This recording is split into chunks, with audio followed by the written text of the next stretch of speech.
In search of excitement, a woman actually traveled to a remote, desolate planet to become a prison warden. This place held the most deranged and notorious figures from across the galaxy. The previous wardens had fled, unable to bear the responsibility, leaving behind only a bold, red warning: never open the prisoner's doors. Just as the girl thought the job would be extremely dangerous, she discovered that the inmates were actually adorable, fluffy creatures and she had to deliver their meals before 9 every day. Sherlon checked the time. There was still over an hour left. She quickly skimmed through the warden's manual and learned that not all the prisoners were vicious criminals. Instead, they were top-tier figures with extremely high psychic energy who were on the verge of mental collapse, occasionally losing control and unleashing destructive power. No wonder the last warden had fled so quickly. Half an hour later, Sherlon arrived at the prison's detention area. Following the name tags on the cell doors, she delivered the corresponding meal boxes one by one. The first cell belonged to someone named Han Sher. Peering inside, Sherlon saw a white lion lying on the bed, accompanied by a butler robot. The lion was majestic, lazily curled up with its tail swaying idly. Sensing her gaze, the lion slightly raised its head, its deep eyes meeting hers as it spoke. "Thank you, warden, for the meal." Sherlon suddenly remembered the setting of this novel. After a mental collapse, beastmen would regress to their primitive forms. Judging by this, Han Sher's mental state had already deteriorated severely. Her gaze lingered on the white lion a few more times, thinking how fluffy its fur looked and how nice it would be to touch. She placed the meal at the window and turned to walk toward the next cell. The second cell belonged to Mu Tangfeng. When Sherlon peered inside, she was instantly captivated. A massive raven stood before a mirror, meticulously grooming its feathers. Its long plumes flowed like elegant silk, exquisitely beautiful. Sensing her awestruck gaze, Mu Tangfeng couldn't help but raise its head haughtily. Such a provincial female. Control your staring. Hearing this, Sherlan's lips twitched. She placed the corresponding meal at the window and turned to leave without another word. The third cell door bore the name Yi Ming. The protective door was semi-transparent, but the interior was pitch black. Was there no one inside? Curious, Sherlon pressed her face against the door to peer inside. Suddenly, a pair of large, glowing green eyes appeared in the darkness, startling her so much she stumbled back 2 steps. Then, a massive black panther strode to the door, its eyes radiating an aloof, imperious disdain as it coldly stared her down. Sherlon rubbed the goosebumps on her arms, her scalp tingling with unease as she hastily placed the meal and fled to the next cell. "Ha ha ha, what a coward." The mocking voice reached Sherlon as soon as she approached. She looked up, and her initial anger instantly dissipated. Good heavens, what an enormous, adorable, fluffy rabbit-lion hybrid. The creature's long whiskers trembled as it spoke, its sharp teeth bared in laughter. Noticing her arrival, it huffed at her. "What are you looking at?" Though its tone sounded fierce, its appearance was irresistibly soft and harmless. Sherlon felt her heart melt. Glancing at the nameplate Jiang Xia, she detected a youthful, boyish aura. Her fingers itched with the urge to pet it, but seeing Jiang Xia still baring its teeth at her, she regretfully placed the meal and left without lingering. When she reached the last room, her eyes lit up again as she saw a red 9-tailed fox soaking in a hot spring. As if confirming her arrival, the fox lazily rested its head on its paws, its narrow eyes curving upward with a smile at the corners of its lips. "The new warden? What's your name?" The fox's voice was like rich, mellow wine, as if a feather had brushed past her ear. Sherlon suddenly felt her ears tingle with delight and couldn't help rubbing them. "My name is Sherlon." "Sherlon, what a lovely name." The fox let out a low, rumbling laugh, making Sherlan's ears itch even more. She fixed her gaze on the nameplate on the door, not daring to let her eyes wander. "Yen Huoshui. Truly a bewitching beauty." Too embarrassed to linger, she quickly set down the meal and said, "Here's your breakfast, sir. I'll take my leave now." She walked back, passing the original detention area again, feeling as though several pairs of eyes were fixed on her, each gaze scrutinizing and probing. Looking back now, it seemed only the white lion in the first cell had given her a sense of gentleness, while the others didn't seem like the friendly type at all. She returned to the warden's office area outside and suddenly remembered something, unable to resist searching for He Hanchi's name. After a while, she realized why the name felt so familiar. He Hanchi, the Empire's most decorated and capable young major general, was briefly mentioned in the book she had transmigrated into. He was the heroine's admired hero and the most popular figure among females in the interstellar community. However, in the end, due to his excessively high psychic energy and the lack of female soothing, he suffered a psychic collapse and died, becoming the heroine's forever untouchable white moonlight. She thought of the white lion in the prison and couldn't help feeling regret. Males degenerating into beast forms meant their lives would not be long, and the current lords in several prisons seemed to be in severe condition. As the current warden, she decided to do more within her power to ensure they could pass away comfortably. With this in mind, she reopened the warden's manual and continued reading, but the words seemed like hypnotic symbols. Her vision grew hazy as she read, and before she knew it, her eyes closed. The warden's office fell into silence. At that moment, a strand of hair on Sherlan's head swayed slightly, and then a turquoise mushroom sprouted from it. It wriggled twice before nimbly leaping off Sherlan's head and hopping away, bouncing merrily toward the depths of the prison. At that moment, the beasts in the prison were all having breakfast. Mu Tangfeng had transformed into his human form. His mental collapse was relatively mild among them, so he could occasionally shapeshift. As he ate, he suddenly thought of something and burst out laughing. This new warden is a bit silly, but at least she has good taste. She knows how to appreciate this young master's charm. Hearing this, Zhang Xia chimed in, seems like things won't be so boring from now on. Yan Huoshui was soaking in the hot spring while eating breakfast. Did the new warden say her name is Sherlan? However, his current beast form was far from convenient, and a shadow of irritation flickered in his eyes as he tossed aside his utensils. His mood sour, his words came out less than friendly. Weren't you close enough to hear? I was just asking. Zhang Xia couldn't help muttering, his own mood turning sour as well. Just then, the sound of a plate shattering echoed through the prison, followed by Mu Tangfeng's urgent shout, General He, what's wrong? Hearing this, the other prisoners immediately stopped eating and rushed to the doorway, their expressions filled with concern as they looked toward cell number 1. What happened? Mu Tangfeng spoke up, Major General, he seems to be suffering from a more severe mental collapse. He has already destroyed the bed. Upon hearing this, everyone's heart sank. Over the past few millennia, the galaxy has experienced numerous upheavals. Humans evolved into powerful beastmen, but as humans advanced, so did other organisms. Previously insignificant insectoid species became the galaxy's greatest scourge, the Zerg. These Zerg release toxins and disruptive sound waves that affect mental energy, and the higher a beastman's mental energy, the stronger their sensory perception. This is also why powerful beastmen are prone to mental collapse. He Hanshi has had the most contact with the Zerg in the battlefield, which is why his mental collapse is the most severe. At this moment, the White Lion's eyes were filled with a bloody crimson. Unable to restrain himself, he rampaged through the room, tearing apart every object in sight. The prison cell's facilities were already in complete disarray.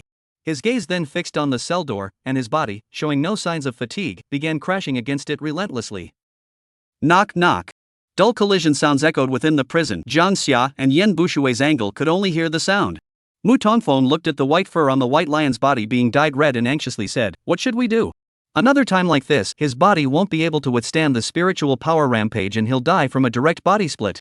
Night Underworld gazed coldly and silently, his tone was extraordinarily calm. It's no use, the prison here is specifically designed to hold us. The more serious the collapse of spiritual power, the stronger the level of protection, and only you can occasionally drill a loophole to get out. Should we just watch him crash to death? Can we contact the Imperial Rescue Team? Zhang Xia also couldn't help but open his mouth. He felt cruel just listening to the voice. The entire prison seemed to be trembling along with it, like a mournful cry. Yan Bushui's voice iced down, naive. He sneered coldly, from the time the Empire sent us here, you should have understood that we have long been abandoned. As long as we won't go out and destroy it, dying here is what they feel is the best place to go. Grand Prince, you say I'm right. Right? Night Underworld's ghostly green pupils shrunk as he looked towards prison cell number 1 without saying a word. However, his silence also silently explained that all of this was the truth. A deathly silence fell within the prison cell, with only the White Lion within number 1 still tirelessly banging its fragile body against the protective door. The blue light screen of the protective door shifted between transparent and solid. The original white fluff on the White Lion's body had been taken over by a large area of red color, and a large area of crimson blood flowed from the protective door. Mu Tongfeng's eyes slightly red moved away, unable to bear to look at it anymore. He Hanshur is not only the idol of many intergalactic females, but also has always been the person he admires most. Once he Hanshur was young and alone to fight thousands of bugs and became famous, saving tens of thousands of refugees, and was admired by the people. And now, can only wait for death in this prison, but no one can save him. No one was in the mood to eat anymore, and they all seemed to understand that he Hanshur couldn't make it through. Just like them, at the time when the spiritual power began to collapse, they had long been prepared to die at any time. X. With HDQ line DT band 6801 this and text hashtag $file plus 0KW8 before HD8 FBA11D CT F8L6LBX1 FCL3 EBM BKFC1723 AFA3 day 3 hashtag do HBMN4Q9B1 Enlo 6Z4BF. The prison was plunged into a sad and depressed atmosphere, and the sound of Hehansei slamming into the protective screen became more and more dull and faint. They didn't dare to look at it more, so none of them noticed a green mushroom pass through the protective door then jump to the White Lion's head and burrow in. Chapter 4, Still Alive? After 10 seconds or so, the mushroom looked like it had grown quite a bit and drilled out from within the White Lion's brain, its color turning red and blending perfectly within the White Lion's fluffy fur that was wet with blood. It stood unsteadily on the White Lion's head, and its body swayed like a drunk, and then dots of green fluorescence emerged from its body, and little by little it merged into the White Lion's body. At the same time, the frenzied White Lion's crimson eyes slowly regained a few moments of clarity, and its eyes gradually turned blue. But I don't know if it was too much bleeding. He Hansher only felt dizzy, blinking. His heavy and huge beast-shaped body slammed down on the ground, and the red mushroom on his head was thrown a few meters away without defense. It rolled over on the ground for a moment, dizzily shook off the mushroom head, and then quickly slipped through the wall. The sound of the white lion falling to the ground was like muffled thunder exploding within the empty prison cell. Jiang Xia was so scared that the hairs on his body stood up. He couldn't help but cover his eyes and muttered, "Mutang Feng, how's heck Hansher doing?" He didn't dare to look, but with the extent of He Hansher's mental strength collapse, this seizure was a direct loss of rationality, and it was almost expected that tragedy would occur. Night Underworld and Yan Zhushui were still calm. Their three views of prison number 1 were not clear, and only Mu Tangfeng, who lived across the street from He Hanshi, was the most aware of the situation. So although the two didn't say anything, they also followed Jiang Xia's words with their ears slightly perked up, silently focusing on He Hansher's situation. Mu Tangfeng didn't dare to look more just now, but now he turned back immediately after hearing the sound of the white lion collapsing to the ground, and he didn't know if it was because there was too much blood flowing in cell number 1, but he felt that there was also a shade of red crossing in front of his eyes. He blinked, his eyes staring straight at the white lion, and nervously shouted, "Major General He? Major General He, can you hear me?" Mu Tangfeng was born into an imperial family. He was not very good-natured and seldom admired people, and He Hanshi, who came from the slums, was his first idol. Even if his mental power collapsed now, he was still the most revered god of war in his heart. He stared at the white lion lying on the floor of the opposite cell. The original white lion's clean and white fur was stained with mottled red marks, especially the entire back was almost drenched in red. The white lion had turned into a red lion, so you can imagine how badly He Hansher was injured. Mu Tangfeng anxiously called out a few times, but He Hanshi didn't have any response. His eyes fiercely stared at the robot butler who was shrinking into a ball in the corner of cell number 1, and angrily said, "Number 1, what are you still standing there for? Hurry up and heal Major General Hyuk's wounds." The robot butler here was named after the prison number and was multifunctional. Number 1 received the order to sniff the sound of mechanical eyes blinking, dripping and rolling to the white lion's side lightly bumped. The white lion did not react. It monitored to make sure that the other party's mental power state temporarily tends to a calm state, only to rest assured to return to its original form. The mechanical arm easily sends the huge white lion to the room's healing capsule. Number 1, Major General Hyuk. Still alive?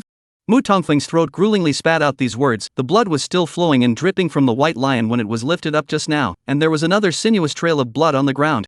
The video of He Hanshi's fight against thousands of bugs had been used by the imperial military as a military exercise and student incentive, and it could be said that 80% of the people in the empire had seen the video, and Mu Tangfeng had watched it hundreds of times.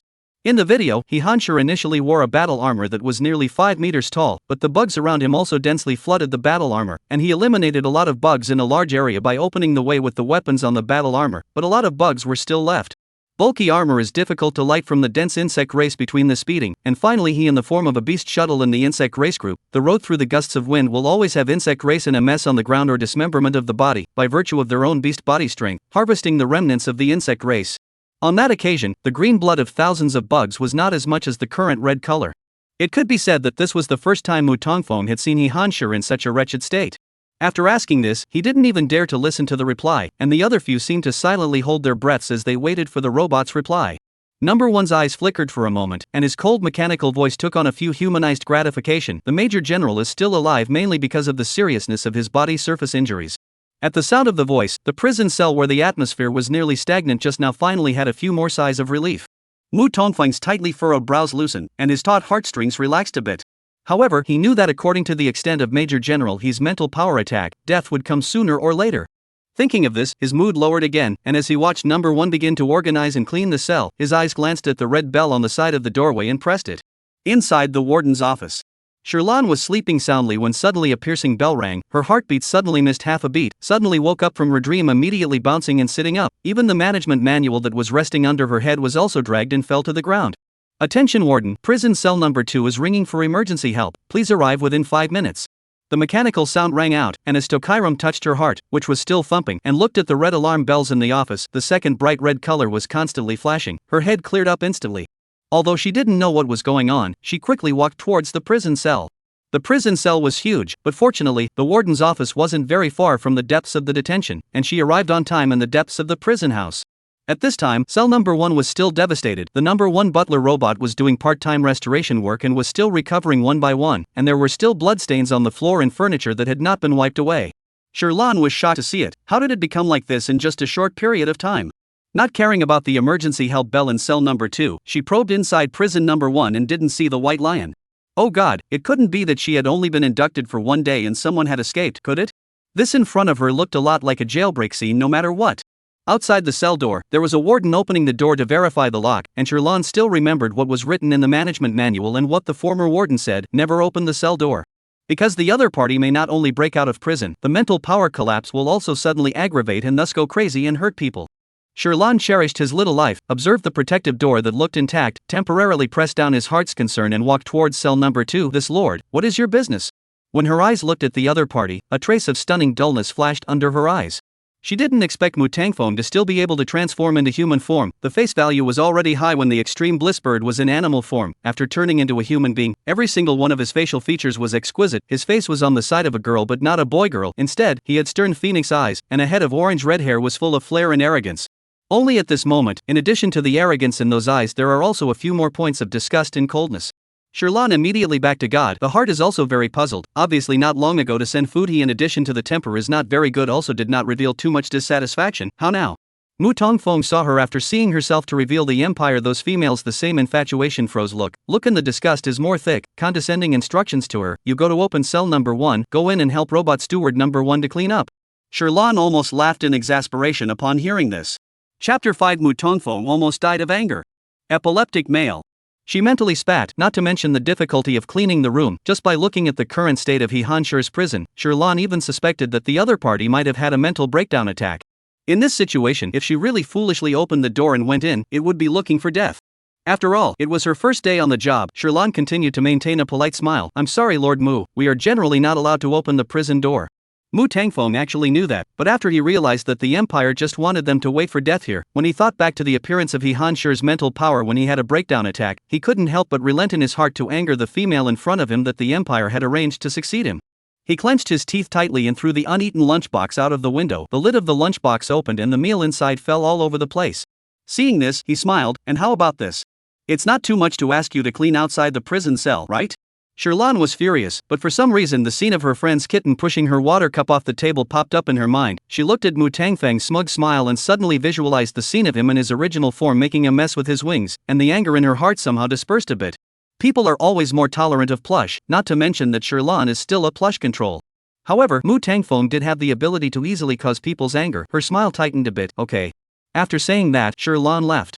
Behind her, Mutangfang's laughter got louder. Sherlon's pace quickened. After feeling her far away, Jiangxia couldn't help but say, Asama Mutangfong, this female's temper is really good. When you did that just now, I wanted to beat you to death, and she actually laughed out loud? Hee hee, you short-legged beast, you still want to beat me? Let's talk about it when you get out of jail first. Mutangfong, you have the ability to fly over here and we'll duel together. Mutangfong snorted and ignored him. He hadn't maintained his transformed form for a long time, and now that he had turned into a beast form again, the thought that the female would be coming over to clean up later, he was in a better mood. He even let robot number 2 carry his own chair and sit at the door. Sherlon didn't let Mutangfong wait too long. It was also the number 1 cell robot that inspired her, reminding her that there were many service robots in this world, not to mention that the black prison facilities were all very advanced, and there was such a butler robot in the corner of the warden's office.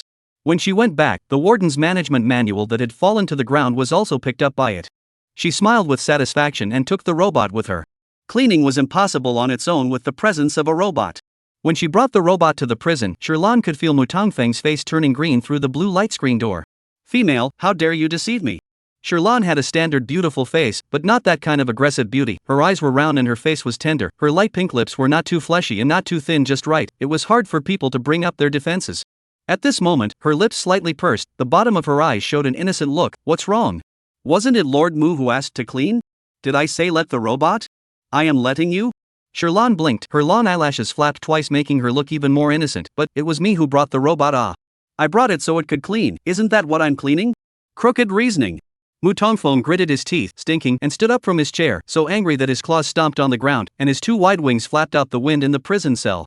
As the sole heir of the Mu family, one of the 4 great families in the empire, although Mutangfong used to not be able to call the wind and rain in existence in the empire, he never dared to mess with him without opening his eyes, let alone drilling a leak like this. But where he said, those underlings are bound to strictly implement, even the previous prison warden, he let them pick up the ground thrown off the rice to eat. They do not dare to refute a sentence. But this female in front of him, who looked like a petite ball, was bold. Next door, Jiangxia's laughter spread throughout the prison. Mutangfong was so angry that his mental strength collapse was vaguely onset, headache and heartache, but he could not say. Sherlon could only stare at the robot that cleaned the ground. Furious, scram. Sherlan did not expect Mu Tongfeng to be so seriously angry, seeing the mirrors in his prison cell all send out vibrations along with his wings, or decided not to irritate him anymore. She sighed, took the rag from the robot's hand and wiped the floor twice before leaving with the robot. Mu Tangfeng saw this scene and grunted coldly. The pain in his head and heart was reduced, although that female pretended to make 2 strokes, at least she cleaned it herself, his face was still there. The angry flapping wings stopped and the vibrations in the room slowly calmed. Number 2, who had also rolled into a ball in the corner, carefully resumed his original shape again. Jiang Xia asked loudly, hitting the wall, "Right, Mu Tangfeng, I didn't expect you to have a time when you couldn't talk over people." "Who said that? Didn't you just see it? I asked that female to clean and she did." "Really?" Jiang Xia was so focused on scoffing that she didn't see it, and the view of the prison cell wasn't even very good, so she could only look at the opposite side of the room to see it more clearly. "Of course, what I, Mu Tongfeng, said that female dare not listen?" Jiang Xia rolled his eyes. He ate the bowl of rice clean in the side of the snow mountain pool with claws, rubbed his face, make sure to wash his face clean before saying, "Just now you played, I also want to play." After saying that, he rang the room's emergency help bell. Tokairam was leaving again before her but was even warm in the chair. She looked at the blinking alarm, this time it was a bright light on number 4. She rubbed her forehead. These adults are indeed quite capable of tossing and turning. She wasn't afraid though, taking the robot with her ahead of time just in case. She came back to cell number 4. As she passed by number 2, she glanced in with her afterglow, seeing that calm had returned to Mu Tongfeng's room, and withdrew her gaze. She looked towards cell number 4. Inside, the rabbit was sitting on a snowy throne. The snow was piled up to form a crystal clear ice cube chair. There were some patterns carved on the chair, all underneath it was snow. It looked very delicate indeed. Only, when she looked up and saw the rabbit, she would again feel a strong sense of incongruity, like a child pretending to be an adult. There was no way, this kind of animal was too cute, or a rare animal. Sherlan only felt some itchiness in her palms, not daring to imagine how soft and thick a layer of fur was when she touched it down. Jiang Xia naturally could feel the female's line of sight falling on him. It was a bit different from those he had encountered before. This female seemed to have a bit more strange under her eyes. Love? This fondness wasn't as fervent as those females. It wasn't the kind of eyes that wanted to devour him, but a more gentle and tolerant feeling. He found it a bit odd, but he had to say he really didn't hate Tokairam that much. Kang Xia was bored with life in the prison cell, so teasing the warden became their fun, and he withdrew his thoughts and asked robot number 4 to send out the lunchbox. Sherlan took it and glanced inside. It was cleanly eaten, not even a single grain of rice left. No wonder it looked meaty and raised itself well. She hides a smile under her eyes and can't help but praise, "Awesome, all cleanly eaten." Jiang Xia was originally furiously thinking about arranging for this female to do something. When she heard this, her fluffy round face instantly heated up. So special, this was the first female to praise him like this. Chapter 6, Another Bowl of Rice. Jiang Xia was rarely a little shy to cover his face with his paws. This female was really sweet-mouthed, even praising him for eating a meal. Seeing the rabbit's 2 fluffy and plump furry paws and claws covering his face, the exposed corner of his tail sitting underneath his body gently waving, Sherlan was again adorable. Jiang Xia's beast shape is indeed very soft and cute. If people who like cats will definitely like the rabbit. He also looks a bit like a cat. His fur is brown and white mixed. There is a circle of white fur like a bib at the bottom of his neck. The fur on his body is like a thickened cotton coat, and his expression is very rich. The whiskers on his cheeks will also quiver a few times every now and then. Even if it is pretending to be ferocious, it looks very harmless. Perhaps because of his beastly appearance, Sherlan unconsciously brought into the friend's cat. She is not good to keep pets because of her special work, so when she wants to jerk the cat will go to her friend's place, and every time she sees the cat eat up the small snacks she feeds herself unconsciously coaxed in this way. Sherlan stood and admired Fluffy for a while. The feeling of looking at plums and quenching her thirst was not comfortable. She moved away and handed the empty lunchbox to the robot, thinking of going to the other prisons in the meantime. "Do you need to collect the lunchboxes, my lord?" Number 1's lunchbox disappeared in the mess. Number 2 Mutang Feng's and Jiang Xia's had already been given to herself, so she was now asking about Night He and Yin confused water. After today's incident with the collapse of He Hansher's mental power, the two of them, Night He and Yin Bushui, didn't have much of an appetite, so there was still quite a bit of rice left in the lunchboxes that had been delivered. Sherlan lowered her eyes and glanced at it. It was all big fish and meat without a bit of veggies. It looked quite greasy. These two people's attitude is quite okay. Delivered by the robot did not directly throw it on the ground like Mu Tangfeng. She gently smiled at the two people. Night meditation dark black panther face cannot see too much emotion. Yen confused water red fox mouth corner also seems to be curved a little, but also put an electric eye at her. Probably been single for too long. Even a fox looks so browbeaten. Sherlan was a bit dazzled and was busy shaking her head off, and a quick flash of surprise flashed through the bottom of Yin Pushui's crimson eyes. Behind her, Jiang Xia noticed this scene and grunted in exasperation. This female was also too much of a sight for sore eyes. Just now she was smiling at herself, and now she was smiling at the other beastmen. He bit his paw and rushed over to tap on the door, successfully luring Tokairam over. "Lord Jiang, what can I do for you?" Jiang Xia bared his sharp teeth. "I want another bowl of rice, not rice just meat. I want it in 10 minutes, 1 minute late and I'll ring the bell every day to annoy you." Sherlan listens and decides to put away the harmless comment she made about him not long ago. Jiang Xia was quite a tosser when she made a scene. She calculated the distance from here to the cafeteria. 10 minutes was a bit of a rush, and she also had to load the meat, so in order not to exceed the time limit, she immediately nodded her head and left. This way in a hurry, Sherlan smoothly brought over a full portion of meat. Jiang Xia glanced at the time. 10 minutes was just right. Sherlan is still panting, her skin is very white. This moment in the prison simulation of natural light looks more than a few touches of pink, white and red, even the lips seem to be filled with blood to add a few strands of color. Jiang Xia's golden pupils gently surveyed her for a few eyes, her tail unconsciously swung a few times, twisted. Count you great, 10 minutes finished. Jiang Xia asked the robot to get the lunchbox, but Sherlan did not place it at the only window on the protective door that delivers food. Instead she spoke, I completed Lord Zhang's request on time. Since there is a punishment, there is naturally a reward as well. I delivered on time this time, then you have to promise not to ring the emergency assistance bell again today. She had just run for a while, and now her breath was still not even, dragging a few tones when she spoke, and her voice sounded even more sheepish than usual, even if she was very imposing on the surface.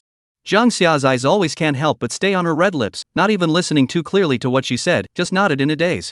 Only after the robot brought in the rice did he realize what he had agreed to afterward. Damn female, the mental body must be a fox as well, or else how could he be dizzy enough to agree to such a thing? The warden talked a good game, but in reality he was also a slave serving them, so why should he listen to her conditions? It's just that Maharaja Sex has always been a man of his word, so naturally it's not good for him to go back on his promise.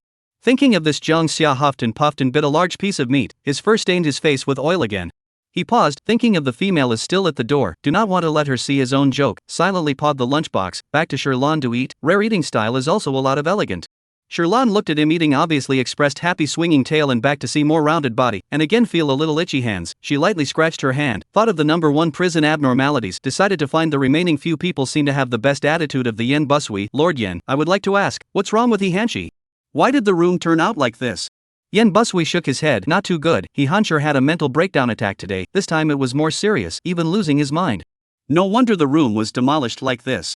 Sherlan's heart was in deep concern. Luckily she wasn't so stupid to really listen to Mu Tongfeng's opening the door to go in and clean it. In case she crashed into it, her little life would not be guaranteed. Then where is he now? Sent into the healing pod by the robot. Considering that mental power collapse will inevitably have a more serious attack, each prison has a necessary healing cabin, even if the Empire really wants them to wait for death like this, but on the surface will not do so ugly, not to mention that several of them have high mental power. Behind the family is huge, in which the Grand Prince is also included. The Black Dingxing Star prison equipment naturally have everything. Sherlan was silent for a moment. She looked at Yen Zhushui, thinking of the prison. A few people, in addition to Mu Tangfeng, still able to transform. The other few seem to be so serious. Perhaps soon there will be another prison within the beastmen to lose their sanity. And when they really lose their mind, it actually means that they can't live for long. Thinking of those deeds that were searched for on the Star Network when it came to Hehan, Sherlan also felt some regret in her heart. Unfortunately, it's just that there's really no other way when the mental collapse is severe. But in the later stages, the heroine seems to have found a strange seed on a certain planet, and then gained the power to heal the mental collapse. But she had been reading the book a bit roughly, focusing on the hero and heroine's relationship scenes, forgetting where this happened. She sighed. In the book, He Hansher did die. She didn't know exactly when, but maybe it wasn't far away. Sherlan said thank you to Yen Zhushui, and as she passed by prison number 1, she gazed at the room inside, which had been restored to cleanliness under the robot's organization, and looked at the lunchboxes held in the hands of the robots to the side, and her eyes twitched slightly. Perhaps in these last hours, she could do what she could to make him go a little more comfortable. After all, the He Hansher in the book is a good major general with a beautiful scenery and a heart for the people. Chapter 7 Give him better food.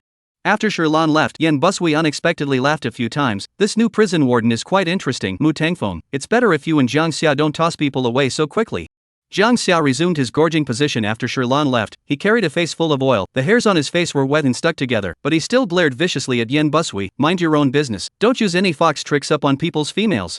The fox orcs came with their own charm skill. When they unleashed it, they could make people enter a state of disorientation, completely reduced to puppeteers, at their disposal.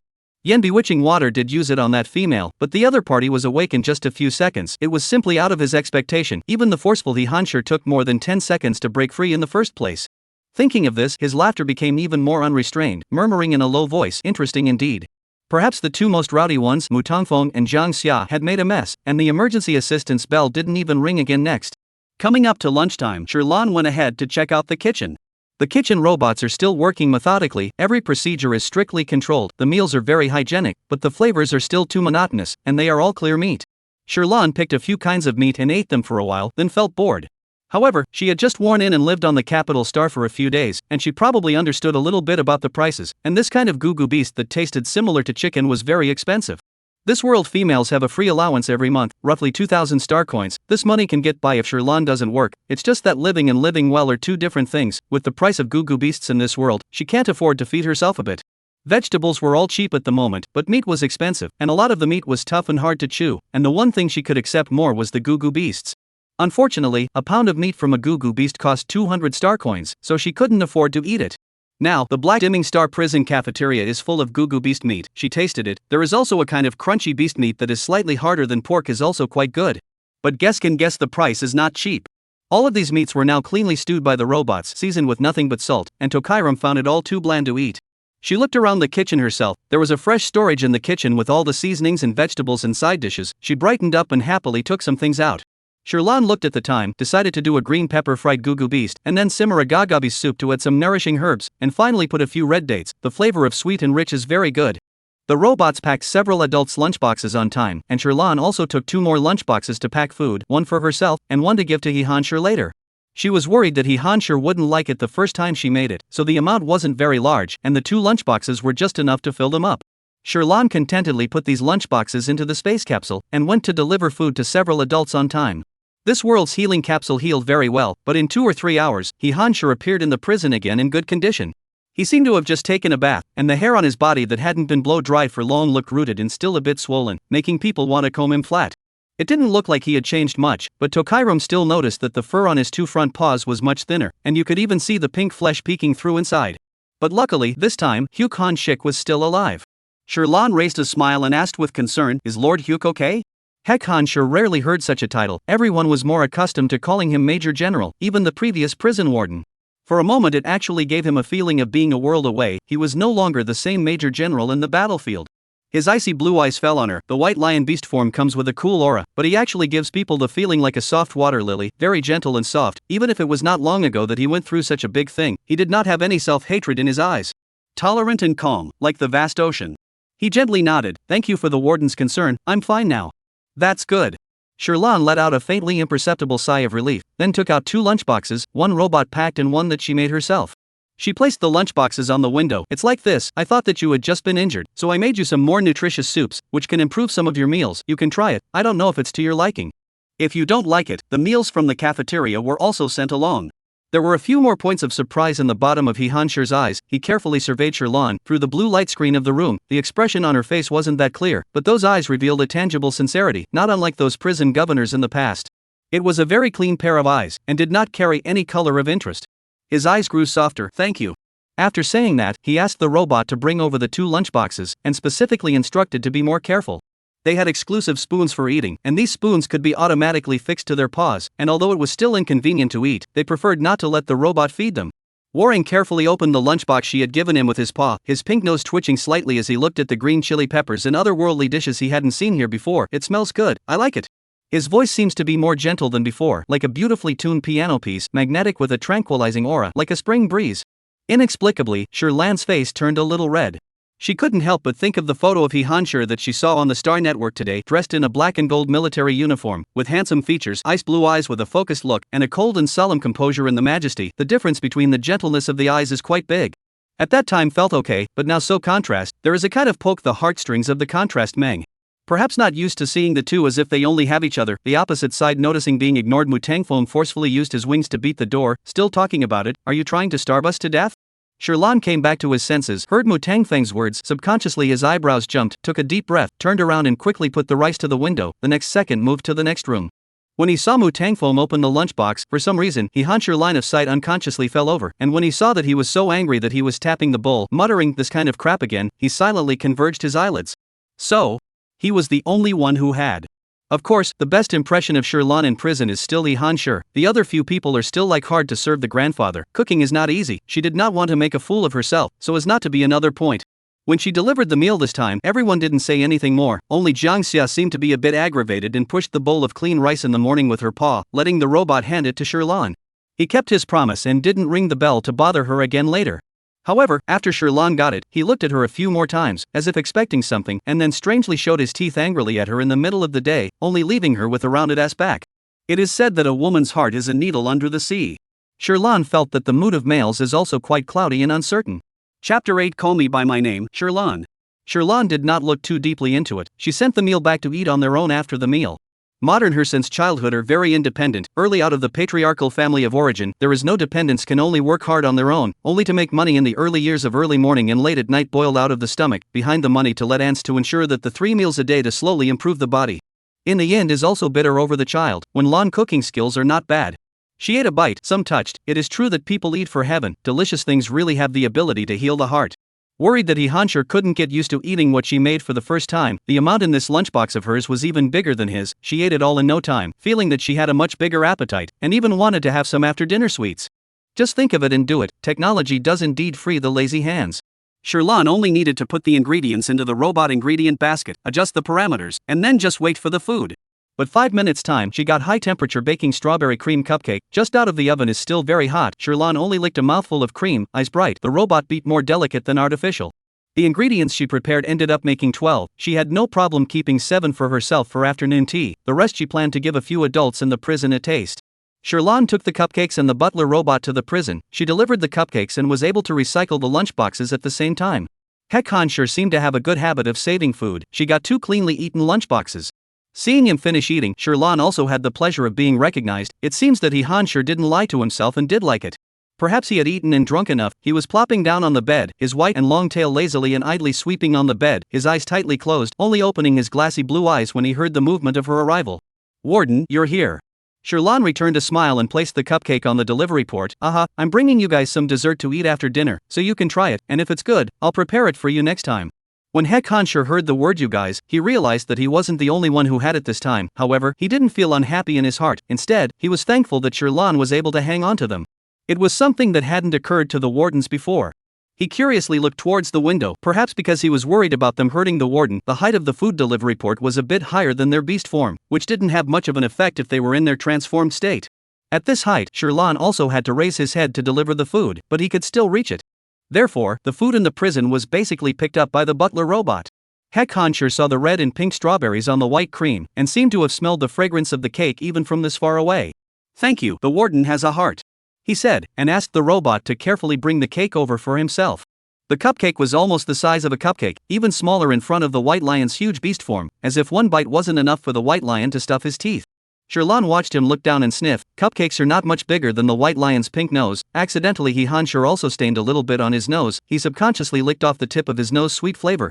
As an afterthought, he remembered Sherlan in the doorway, and his ice blue eyes quickly crossed a trace of embarrassment. Luckily, Sherlan didn't see it clearly. She just felt that the cake was suddenly a bit too small to hold. "It's too small, isn't it?" Embarrassed, she parted her hair strands and busied herself with changing the topic. "By the way, my name is Sherlan. You don't have to address me as the warden, just call me by my name." "Good." White Lion lowered his head to collect his heated ears and lightly nodded his big head. After Sherlan finished delivering the cupcakes, he collected the clean-eaten lunchbox and went to number 2. This time Mutangfong didn't waste anything either, and the meal in the lunchbox was cleanly eaten. When he saw her come over, he couldn't help but coldly grunt again, obviously still a little concerned about the morning's events. Sherlan wouldn't spoil his irrationality, put down the cake and politely said, "Dessert after the meal." He left.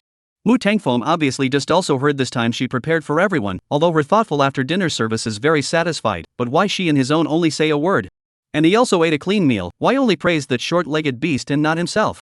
He was so angry that he knocked on the protective door with another bang bang. Sherlan backed up and went back. "What's wrong?"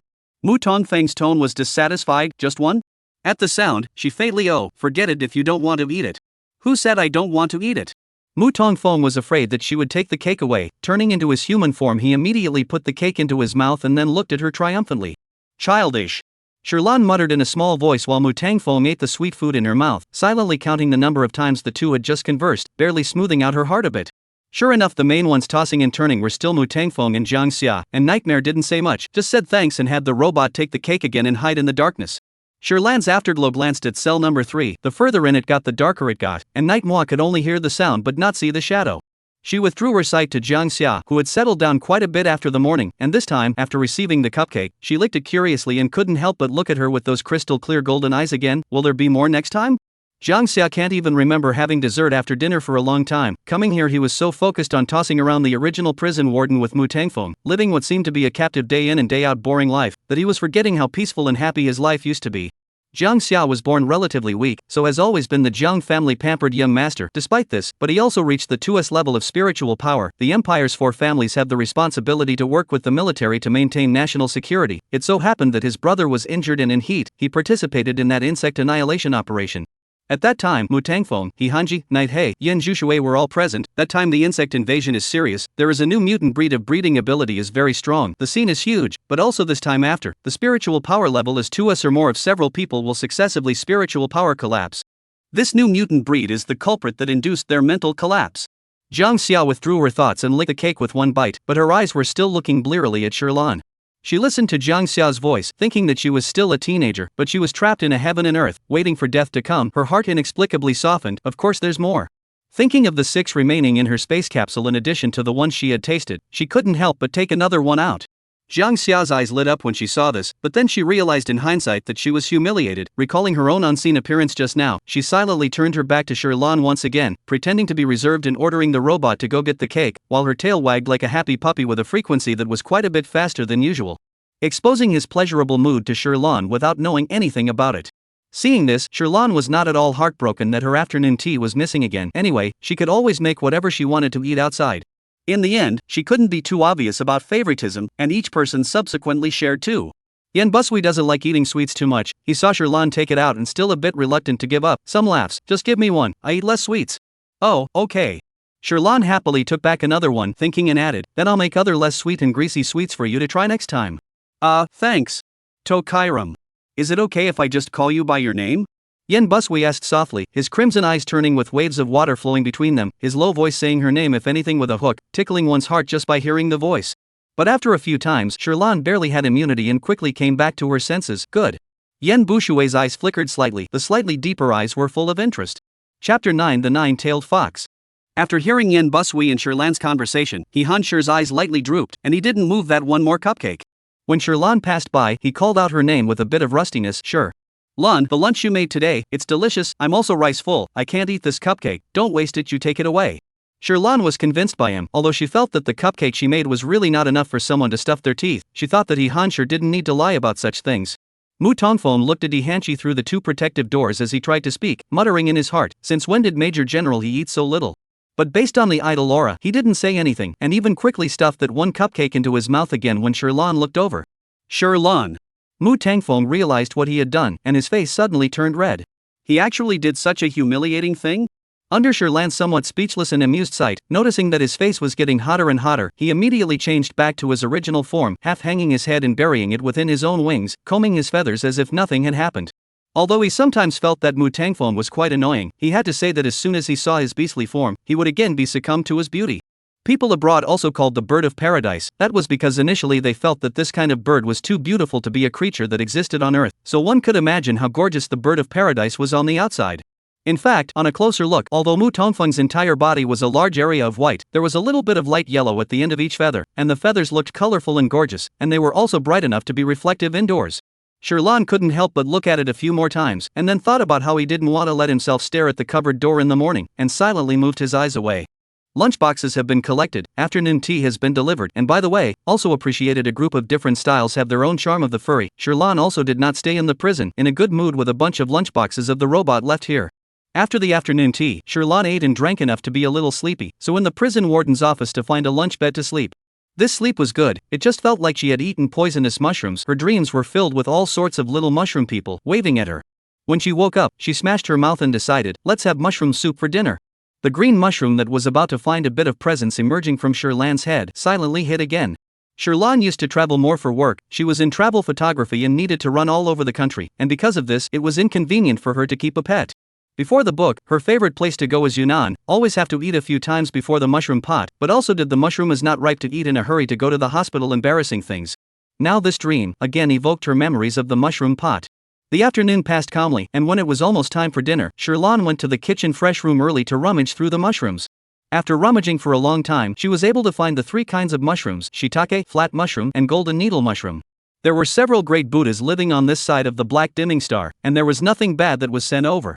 It didn't make sense that mushrooms would be these. Sherlon couldn't help but star net to learn more about it, and only then did she understand why.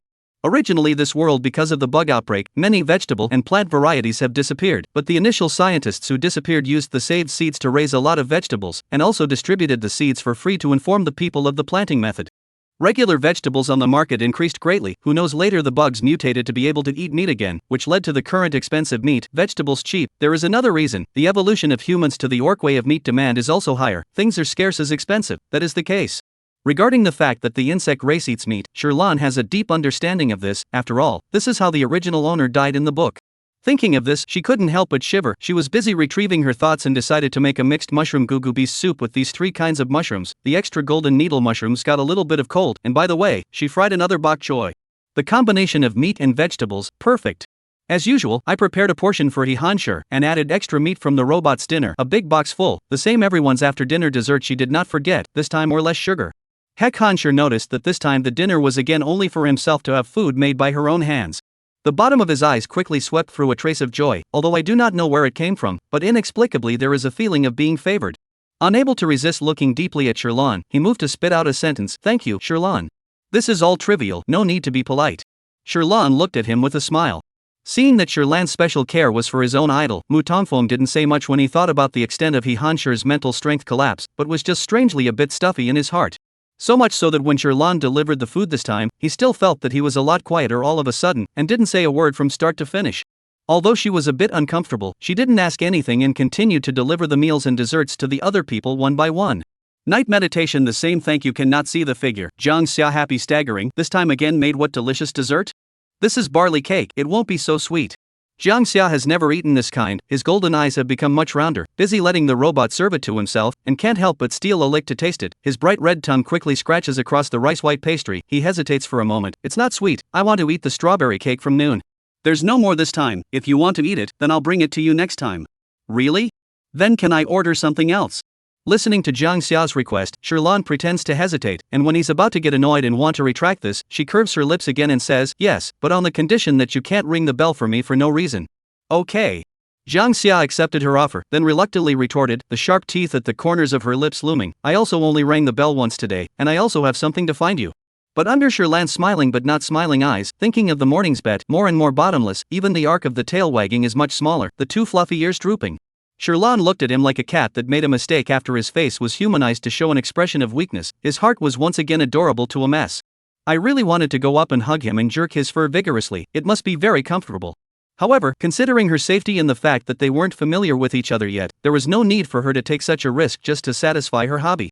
She went to Yan Zhushui's place full of regrets. Yan Zhushui heard Jiang Xia's voice, knew that this pastry was specially made for herself. The noble 9-tailed fox body slowly approached towards the protective door. Through the seemingly thin light screen, he slightly raised his fox head, tail swinging gently, his eyes flowed, and said thank you.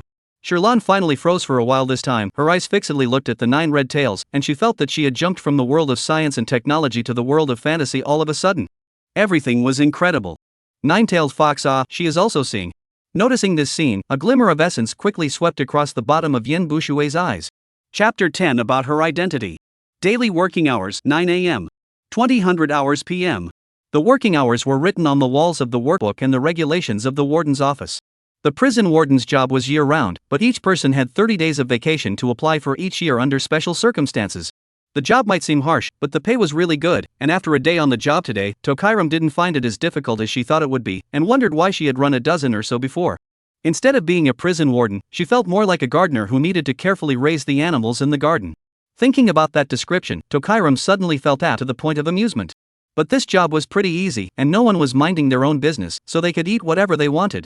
After dinner, Sherlon nestled inside the prison warden's office to catch up on dramas. The dramas of this era were divorced from the current social environment. There were more males than females catching up on the dramas, and many of them were similar to settings like Females Favor Me Alone and One Wife, One Master, One Husband. Sherlon felt that there was a sense of the era cut off, and everything was still confused and not real enough, just like when she suddenly wore a book. But after watching for a long time, she also found it quite interesting, watching some men pulling the head flower to compete for favor within the TV, with endless competition methods. Sherlon exclaimed that it was wonderful. It wasn't until it was almost time to leave work that Sherlon turned off the videocast on her wrist chip. She went around the prison again and explained to a few adults that she was going to be off duty. If there was anything she needed to make it clear now, if not she would go back to rest. Hansher spoke up, "No, get some early rest." The corner of Lan's mouth curled up. Good. After saying that, she left work happily. When she left, the prison resumed sound from silence. Jiang Xia, talent release. Night Underworld took the lead. Good. Jiang Xia replied, followed by the robots in each room slowly covering themselves in ice, temporarily freezing. This was a natural ability that only beasts with high spiritual power would possess. These protective doors could isolate their spiritual power from leaking out, but the natural power could still be utilized somewhat. For example, Mu Tongfeng's natural ability was stealth. Only, limited by the spiritual power, the power would be weaker and could only be utilized 1/10 of its usual strength. This time, the ice layer will last about 5 minutes. Enough. Night Underworld revealed a pair of green eyes in the darkness, and the beast's expressions became focused. Whenever there was a need for Jiang Xia to release her natural skill, it meant that something big was going to happen next, and this was also the tacit understanding that they had developed over these hours of their joint imprisonment in the Black Dimming Star, and even Mu Tangfeng didn't have the heart to dwell on the low mood that lingered in the bottom of his heart at night. Night Underworld calmly stated, "I've had my subordinates check. This female has a simple family background, is an orphan, and doesn't belong to anyone behind her, and this time coming to the Black Dimming Star is her taking the initiative to apply for a job, opportunistically transferring here. The Empire's job application has a special mechanism. Females are prioritized. Most of the time this mechanism was still going to be more jagged, but if it came to a situation like Black Dimming Star where no one had taken the initiative to apply, even if the basic conditions were unqualified, they would still be hired. Lan, enrolled in the Imperial Capital Academy, mental power F, fertility value 0, and does not have any risk from the current situation." Night Underworld informed the crowd in detail about the investigations of his subordinates one by one. Spiritual strength F, fertility value 0? Yen Bewitched Water repeated in a low voice and let out a light laugh in the middle of the day. It's actually a wasted female. However, as to whether it was deliberately arranged or not, it needs to be observed again. This female isn't simple either. She can resist my Fox Clan's natural skill. Perhaps the information you saw, Great Prince, was also fabricated by someone with a heart. Hearing that Yen Zhuxue had indeed used his natural skill on Lan, Jiang Xia couldn't help but call out and mutter, "Yen Zhuxue, you male fox, using this kind of skill on someone else's female, and you still have the nerve to say it? What? You also want me to use it on you?" Yen Zhuxue's eyes flowed, her red colorful figure looking across the protective door. Jiang Xia was busy covering her eyes with her claws. Shameless. Snort. It's only been a day, Jiang Xia, you won't be bribed by this little favor from her, right? Maybe people are sent by certain people in the Empire to keep an eye on us and poison us. Jiang Xia sniffed and became even more irritated. Nonsense, do you think I'm stupid? I just can't stand to see you seducing females like this. Oh? It's not your female, what are you in a hurry for? You. Jiang Xia couldn't say anything to him, her face hidden under the thick fluffy fur, didn't know which sensitive word she had heard, it was dry and hot. Seeing that the two were close to fighting through the protective door, He Hanshi, who had been listening to the message with his eyes closed, opened his eyes in a flash, slightly moody and unpleasant to stop. Now is not the time to quarrel. He Hanshi was a strict major general in the military, and once had the title of iron-blooded means, but in reality, he was a very gentle person in private, and would rarely lose his temper. Only, once he got serious, the aura of a major general around him was unmistakable. Jiang Xia and Yen Zhuxue sensed the subdued coldness under his tone and finally stopped arguing. He Hanshi summarized, since it's still impossible to determine Lan's specific identity for the time being, everyone should not deliberately make things difficult for her in the meantime. In the past, He Hanshi would turn a blind eye, and that was because the prison wardens who originally came were more or less involved with some people in the Empire, and they became a tool to replace surveillance. No one wanted to be watched all the time, so even if Mu Tangfeng and the others did some rather nasty things to terrorize those people, He Hanshi didn't say anything. But this time was different. Lan, perhaps, was innocent, not to mention being an honorable female of the Empire, even if her spiritual power and fertility value were poor. A few people didn't have any more comments on that statement, and the time for Jiang Xiaofu's skill control was coming to an end. The ice on the droid's body was melting. They unspokenly didn't talk about the matter of Lan's identity anymore. Lan knew nothing about what was happening inside the prison. After surviving the awkwardness and unfamiliarity of the first day of employment, Lan also had a general understanding of the few people in the prison, so she was more at ease with the rest of the work. The two people who had the most to do in the prison were Mu Tangfeng and Jiang Xia, and occasionally Yen Buisui would ring the bell to find herself, only He Hanshi and Night He didn't ring it. Yen Zhuxue's requirements were relatively simple. He liked flowers, so he would also ask Lan to pick some fresh flowers for him, and there was a garden within the prison facility. He also liked to soak in hot springs, and these flower petals were used as petal baths by him from time to time, and the days would be really enjoyable. Mu Tongfeng and Jiang Xia were not so sure about the two of them, but they were all small requests, not intentionally fixing her, and she was able to cope with them. Moreover, I don't know if it's because she still prepares dessert for everyone every day, everyone's attitude towards her is a lot better, no longer like the first day of Mu Tangfeng so tit for tat, the flavor of gunpowder is strong. After a month of peace and quiet like this, Hanji ate extra meals made by her, and for the time being, none of them had any more episodes of mental collapse, and a few other people were not obvious either. Black. After 2 more days, however, a leap ship landed on the black dimming planet, welcoming Tokairam's first visitor since taking office. Chapter 11, Potions. The prison house was some distance from the airship's landing site, and the other party came to the gate inaccessible before a droid informed her. Curious, Tokairam walked towards the gate and saw a very tall figure from afar, a young man wearing a camel-colored coat, a pair of cowhide boots over his feet, and a pair of gold-rimmed glasses, looking like a gentleman. Upon seeing her come over, the man introduced himself in a friendly manner. "Hello, may I ask if you are the warden? I'm Rio, a subordinate of His Highness the Grand Prince, and I've come here this time to find him on an important matter." His Highness the Grand Imperial Prince? There were several people in the prison. Sherlon only knew the identity of Hanshi, the other few, she merely knew that they all had unusual identities, but she didn't realize that the Crown Prince was actually among them. Seeing her doubts, Rio added, "His Highness the Night Underworld." "Oh, wait a moment, I'll contact him first to ask." Tokairam had a warden's intercom, which could communicate with several people in the prison within the signal range of the prison house. She entered the 03 number, and soon a communication projection appeared on Night Meditation's side, but it was pitch black, with only a pair of green eyes glowing. What's going on? The two usually had very little conversation, and there was a bit of doubt under the cold voice of Night Meditation's opening. Tokairam explained the matter and then pointed the camera at Rio. "Lord Knight, this person says he's your subordinate and has come to see you for something. Would you look at that?" Before being sure of the other party's identity and the consent of Lord Rio in the prison, Tokairam would not easily let the person in, just in case he got himself into trouble. Rio revealed an excited expression. "Your Highness, the Grand Imperial Prince, it's me." "Rio? Why are you here?" Nightmare's tone was puzzled, and after a while it seemed like he thought of something. "There's progress in the research?" "Aha!" Rio nodded happily. Only after seeing this did Night Meditation say, "Tokairam, let him come in." "Good." Sherlon returned a bit and finally opened the door. She hung up the intercom and looked at the other party somewhat apologetically. "I'm sorry, our warden can't just let anyone in to visit the prison. Long time waiting." Rio had a sympathetic look on his face. "I understand. Prison wardens used to be like that." On the way to the prison, he couldn't help but inquire curiously, "Miss is a female, why would she come to work in a remote star like this?" Sherlon smiled. "Chance." "Oh, it's really not easy for Miss to come here alone, then you must also miss your family." Sherlan's tone was low. "Actually, I'm an orphan." "Sorry." Rio returned the favor and didn't ask anything else after that, and Tokairam let out a quiet sigh of relief in her heart. She does not have too much attachment to her relatives. In fact, orphaned or not is not much of an impact. After all, she is not an orphan in modern times. As usual, she also does not have parents to love, only she feels that Rio has been prying into what she is, so she took this opportunity to end the topic earlier. After sending Rio to the prison, Tokairam also had the decency to leave them private space. Only after she left did Nightmare slowly move forward from the darkness to reveal its dark, massive, pitch-black body. Rio greeted everyone in the jail cell, especially Hanshi. "Major General have you been feeling better lately?" Hanshi nodded. "Thanks for the concern, it's fine." He didn't mean to force himself in any way with this statement. Since the last time he had an attack of mental power collapse, Hanshi vaguely noticed that his mental power state had stabilized quite a bit. He used the chip's own mental power detector to detect it, and the mental power collapse value had dropped from 89% to 88%. It was only lowered by just a little bit, and as Hanshi was used to being stable and suspected that he was overthinking it, he didn't make a sound. Hanshi's words, Rio didn't believe much. He still sighed in his heart. If the mental power value was below 50% or less, the female soothing could still be useful, but the ones that could be sent here, the mental power collapse value basically reached a level of 60% or more. In this situation, females simply didn't dare to approach at will, let alone soothe.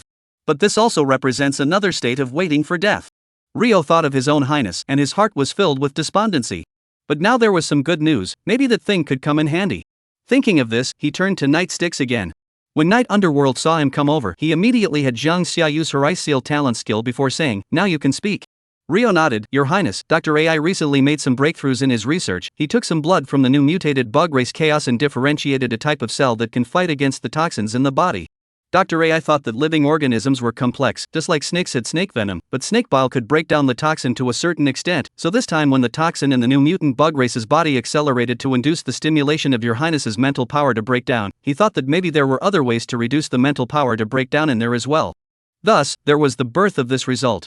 Rio pulled out a small vial of potion from inside his coat. "This is the research potion from this time. Dr. AI said that there is a chance that it can reduce the mental power collapse value by 10 points. "Really?" Mu Tongfeng asked before Nightmare could speak. He had always been very worried for Hanji. If this research could really achieve this kind of results, did that mean that Major General he was saved as well? Everyone would be saved as well? Rio said, I don't dare to guarantee 100%, everything has a certain risk, but Dr. AI said that the risk is only 20% and it can still be avoided to a large extent. As the Grand Prince of the Empire, Night Underworld had secretly set up a research organization earlier in the year to specialize in the study of mental collapse because of his own high spiritual power. Dr. AI was the chief professor of it, and Rio was the subordinate he had arranged to be in charge of such things all the time. Therefore, when he saw Rio appear, Night Underworld thought of the research matter. Night Underworld spoke, has it been tested? Rio hesitated for a split second. Currently the Institute has only captured 2 chaos, the insect race that the doctor of this medication extraction said must be alive. One died during the research process, and one only extracted this bottle of medication. He paused. Because of the urgency of the matter, Dr. AI took into consideration that Your Highness's mental collapse value is also considered high, so instead of letting volunteers test it first, he came to ask Your Highness for her opinion first. In fact, the reason why he came to ask specifically was also because Dr. AI understood Night Underworld's character. He was a person who was willing to gamble, not to mention that at the moment, the number of new mutant chaos was found to be no more than 50, and this kind of potion was indeed too precious. Night Meditation looked fixedly at the vial of potion. What are the side effects? The doctor said that it's not clear for now, but there's a possibility that it could aggravate the mental power collapse, so please consider it carefully, Your Highness. Rio looked at him seriously. Initially he disagreed with Dr. AI's opinion, but Dr. AI also said that with the degree of Your Highness mental power collapse, he still had at most 1 year left, but it would be difficult for him to research this potion within that year. After all, this one bottle of the potion alone had already been researched for almost 2 years. He said, His Highness' life and death are in His Highness' hands, give him his own choice. And so, Rio came. Night Underworld's deep green pupils flashed with a hint of determination. Give it to me. Chapter 12. The Great Prince is also very powerful. Instead of waiting for death, it was better to take the initiative. This was indeed Night Hay's character. Rio handed over the potion from the small delivery window, and he wasn't too surprised to hear this choice from the Grand Prince. The first lesson they had to master as subordinates was obedience, and even if they weren't quite willing for the Grand Prince to take this risk, there was nothing Rio could do. Maybe there would be a turnaround if he gambled on it. He could only pray for good things to happen. Nightmare was unable to take human form, so he bit the potion directly into his mouth. The conversation between the two was heard clearly throughout the prison, and Jiang Xia looked worriedly at Night Hay. Great Prince, do you really want to drink it? Mu Tongfeng likewise. Great Prince, this potion has a 20% chance of triggering a mental collapse, be careful. He Hansher's huge white figure stood at the protective doorway. Your Highness, I'll try it. Anyway, my level of mental power collapse is already very high. Even if I drink the potion and relapse, it's just an early death. No, big deal, I'll drink it. Mu Tongfeng loudly retorted. Yen Bushua sniffed and the corner of her lips hooked up. I say you guys fight over it, why don't you give it to me to try? You have the most serious mental power collapse when Han. Night Underworld is a bit more serious than I am. I'm in the middle just right before Jiang Xia and Mu Tangfeng, and even if it really grows in the degree of the collapse, it won't be so bad as to be dead. In case I'm lucky, I'll be able to lower the collapse value by 10 points, I'm not at a loss either way. He laughed, his low magnetic and softly charismatic voice still revealing a bland indifference to his own life. Don't even say it, it's best if I drink. A touch of warmth crossed the bottom of Nightmare's eyes. He knew that they were helping him, but this was also the result of his deep thought. He still had a certain understanding of Dr. AI, and since he would let Rio come to deliver the potion, it proved that this potion was hard-won and precious, and it was possible that it would be difficult to manufacture it for a short period of time afterwards. Then this person who drank the potion definitely couldn't be Hak Hansher. In case the mental power collapse attacked, it would only speed up his death. And his own life at most 1 year. This year may not be enough for Dr. AI to study the drug, it is better to fight for his own life. If it really worked, there would still be a way to delay He Hansher's death, and if it didn't work, then the 3 people whose mental power was lower than his would have time to wait for Dr. AI to continue developing it. Thinking of this, Night Underworld bit open the lid of the potion and drank it in one gulp. Great Prince! Rio still couldn't help but shout out in concern. The medicine had just entered his mouth and Night Underworld hadn't felt anything different in his body yet. He looked towards Rio, not wanting his subordinate to see his possibly wretched side later, submerged his body into the darkness, and commanded in a deep voice, Rio, you go back first, I'll communicate to contact you with the results. I think. Rio nervously tried to say to stay for a while longer, but was once again interrupted by Night. Hey, leave now. What? You won't even listen to the words of this highness? Rio sensed some anger in Night Hay's voice and didn't dare to say anything more, so he could only compromise. Okay, then I'll leave first, I'll send someone to catch some more chaos for Dr. AI. Aha! Nightmare's body was already starting to heat up a bit, the blood in his body boiling up and seemingly speeding up. He held back the strangeness in his voice and waited for Rio to leave before he couldn't control a muffled grunt ringing out within the quiet prison. Grand Prince? Jiang Xia, who was face to face with him, was the first to hear it, followed by several others who looked in the direction of the third prison cell with concern. Mu Tangfeng had a tense face. What's wrong? Did it work? He Hansher's eyes revealed concern. This sound doesn't sound like. Yen Zhuxue whispered, I'm afraid it's a mental collapse attack. They didn't expect that a 20% probability would allow Night Underworld to crash, or that the untested potion might be more risky than the doctor predicted. Inside the third prison, only to hear the voice of the night meditation from the beginning of the muffle to the pain moan gradually clear, and then the dark room resounded one after another collapsing sound, debris sound, collision and fall sound layer after layer. It was almost the same scene as the last time Hyuk Jin had an attack. When the mental power collapse attacked, the orc would not have reason, but would have the memories of the time afterward. If it was just an everyday occurrence, they wouldn't have much discomfort except for a slight headache. But when the attack will directly lose their mind, the body blood like hot boiling water from the limbs and bones flow, can only keep running to vent. At the same time the brain seems to have tens of thousands of mosquito flies like buzzing, so that a person's headache is cracking, the body flesh and skin will be taut and swollen. He Han sure understands that when this situation is serious, only self-mutilation can get a moment of relief. It really didn't take long for the Black Panther to start vigorously banging on the protective door, not stopping even when he knocked until his mind bled. Great Prince, wake up! Jiang Xia tried to wake him up, but everyone knew that a beast that had truly lost its mind was very difficult to be woken up, unless he fainted from exhaustion, and in the face of such a thing, even Yi Hanshi, who had been invincible on the battlefield in the past, was powerless. The prison once again fell into deathly silence, only the sound of the Black Panther's collision vibrated in the prison cell. On the other side, Sherlan was sending Rio away. It would take 7 or 8 hours to travel from Black Dawn Star to the capital star even with a space leap, so he also thoughtfully packed a meal for him in the cafeteria.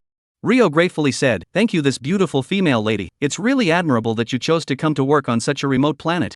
Sherlan was a little embarrassed by his praise, pursing her rosy lips. "I'm flattered, it's also a necessity of life." Rio remembered the orphan thing she said, and wisely didn't ask any more questions, but just couldn't help but open his mouth before leaving the door. The eldest prince's character is a bit restrained, not too close to strangers, please take the trouble to take care of him. Oh, although he looks bad-tempered, he's not a bad person, he's a highness who looks out for the people. Like what previously proposed the transformation of the garbage star and the resettlement of stray orcs, the strict punishment of abducting females for clandestine trading, and many other suggestions were all put forward by him. Sherlan sniffed with doubt in her eyes. She didn't know much about the others, but she knew something about the last point about female underhanded trade. This underhanded trade refers to females being abducted and sold to special places. After all, there are fewer females and more males, which still gives rise to this kind of trading chain. In the book, the female lead was sent to this kind of place by someone secretly, and then the male lead's second prince was furious, directly eliminated the organization behind. How is it that now, from what Rio said, it's become the Grand Prince's fault again? This was an important plot point in the book. After all, the male lead had both cultivated his relationship with the female lead and raised his public popularity, so it was impossible for Tokairam to misremember. Maybe Rio was talking about something else. So what was the follow-up to that secret deal thing? Tokairam asked curiously as he collected his thoughts. Although Rio was young-looking, his face showed a proud smile like a loving father. The Grand Emperor was only 17 years old at the time, and investigated the biggest behind-the-scenes boss of them all, and then directly led his troops to kill the People's Lair, and also rescued more than 200 abducted females. After this matter, the great prince's prestige came out, People's boss died, the subsequent ones are also not climate, the arrest of the arrest of the arrest. In short, now the army is still focusing on this aspect. However, originally when the great prince was still in the capital star this kind of thing didn't happen much, but these 2 years. There are people who are starting to act foolishly again. These 2 years were the same 2 years that the Grand Prince was sent in after his mental power collapsed. Thinking of this, Rio let out another long sigh before organizing his emotions. "Miss, let's end it here. I'll leave first. The Grand Imperial Prince and the others are in your hands." Tokairam stopped at the door and looked at Rio, nodding seriously. "Yes, I will." She thought to herself, so it wasn't just Yi Hanshi, the night underworld was also very powerful. Perhaps the others had made many extraordinary contributions as well. She thought deeply about Rio's words, and her heart shuddered a little. The plot of both Night Meditation and the male lead should be there, just maybe. Night Underworld died before the subsequent organizations made a comeback and the male lead was overthrown all over again. Chapter 13, The Great Prince's Rice for Me to Eat. Looking at Rio's faraway back, Sherlan remembered what happens after a mental power collapse, and his heart couldn't help but well up with a faint sense of pity. Mental collapse is usually divided into 3 levels, low, medium and high. Low refers to the degree of mental collapse of 30% or less. This is a situation that occurs in most orcs, even if they do not go to the battlefield. The physical mutation brought about by the animalization is unavoidable. In this case, as long as there is a female regularly soothing will be able to heal to 10% or less of the normal level. In this case, as long as there is a female to pacify them regularly, they can be healed to within 10% of the normal level. Medium refers to the range of 30% to 50%. At this time, the orcs can still be healed, but the level of the female's own spiritual power is also correspondingly higher. Low-level spiritual power only needs to be D, then the collapse of the medium spiritual power needs to be C or more. The original owner does not even have the most basic level of healing, so when Sherlan was looking for a job, she also encountered many obstacles. As for the high level, more than 50% belong to the risk group, especially the more powerful the spiritual power, the more dangerous. If even the human form can't be restored, it means that there is no cure possible. Therefore, these few people in prison, as of now, except for Mu Tangfeng, the other few people are almost certain to die. I just don't know exactly when they will die. They might lose their lives in a certain mental collapse attack. With everyone together for a month, although we cannot talk about how deep feelings, but the thought of such an outcome, but still saddening regret. Hey, can't think about it anymore. It feels like it's all going to grow on my brain. Sherlan felt that her head was itching a bit. She shook her head. Instead of dwelling on this, she should first think about what to eat for dinner. Thinking, she went back to the kitchen. In the corner, the green mushroom that had been dropped in a pile of grass dizzily got up from the ground, then followed the smell and jumped towards the depths of the prison. Inside the prison, Panther's self-mutilation continued unabated. Many bright red blood spots splattered on the protective doors, the robots in the corners fell into standby for self-preservation, and the Black Panther's throat overflowed with a painfully frantic hissing sound that slammed heavily on every human heart.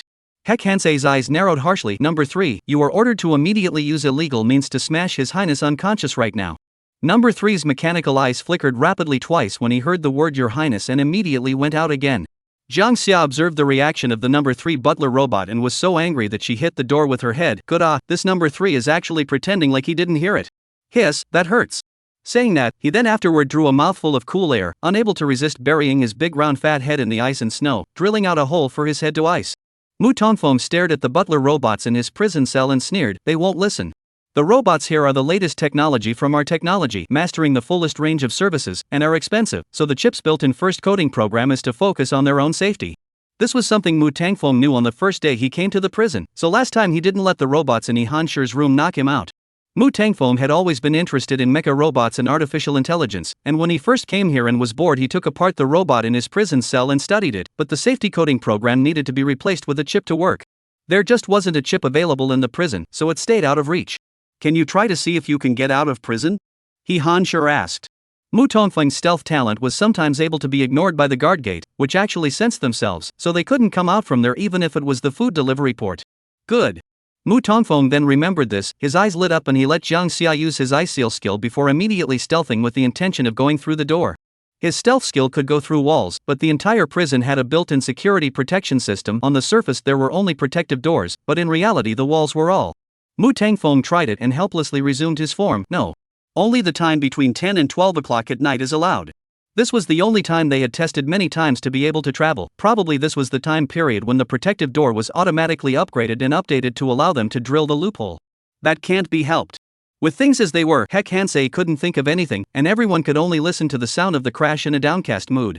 But the sound didn't continue for long before it disappeared, and then the sound of the Black Panther fainting again. Jiang Xia was busy close to the door staring across the room. He looked straight up and couldn't help but rub his eyes.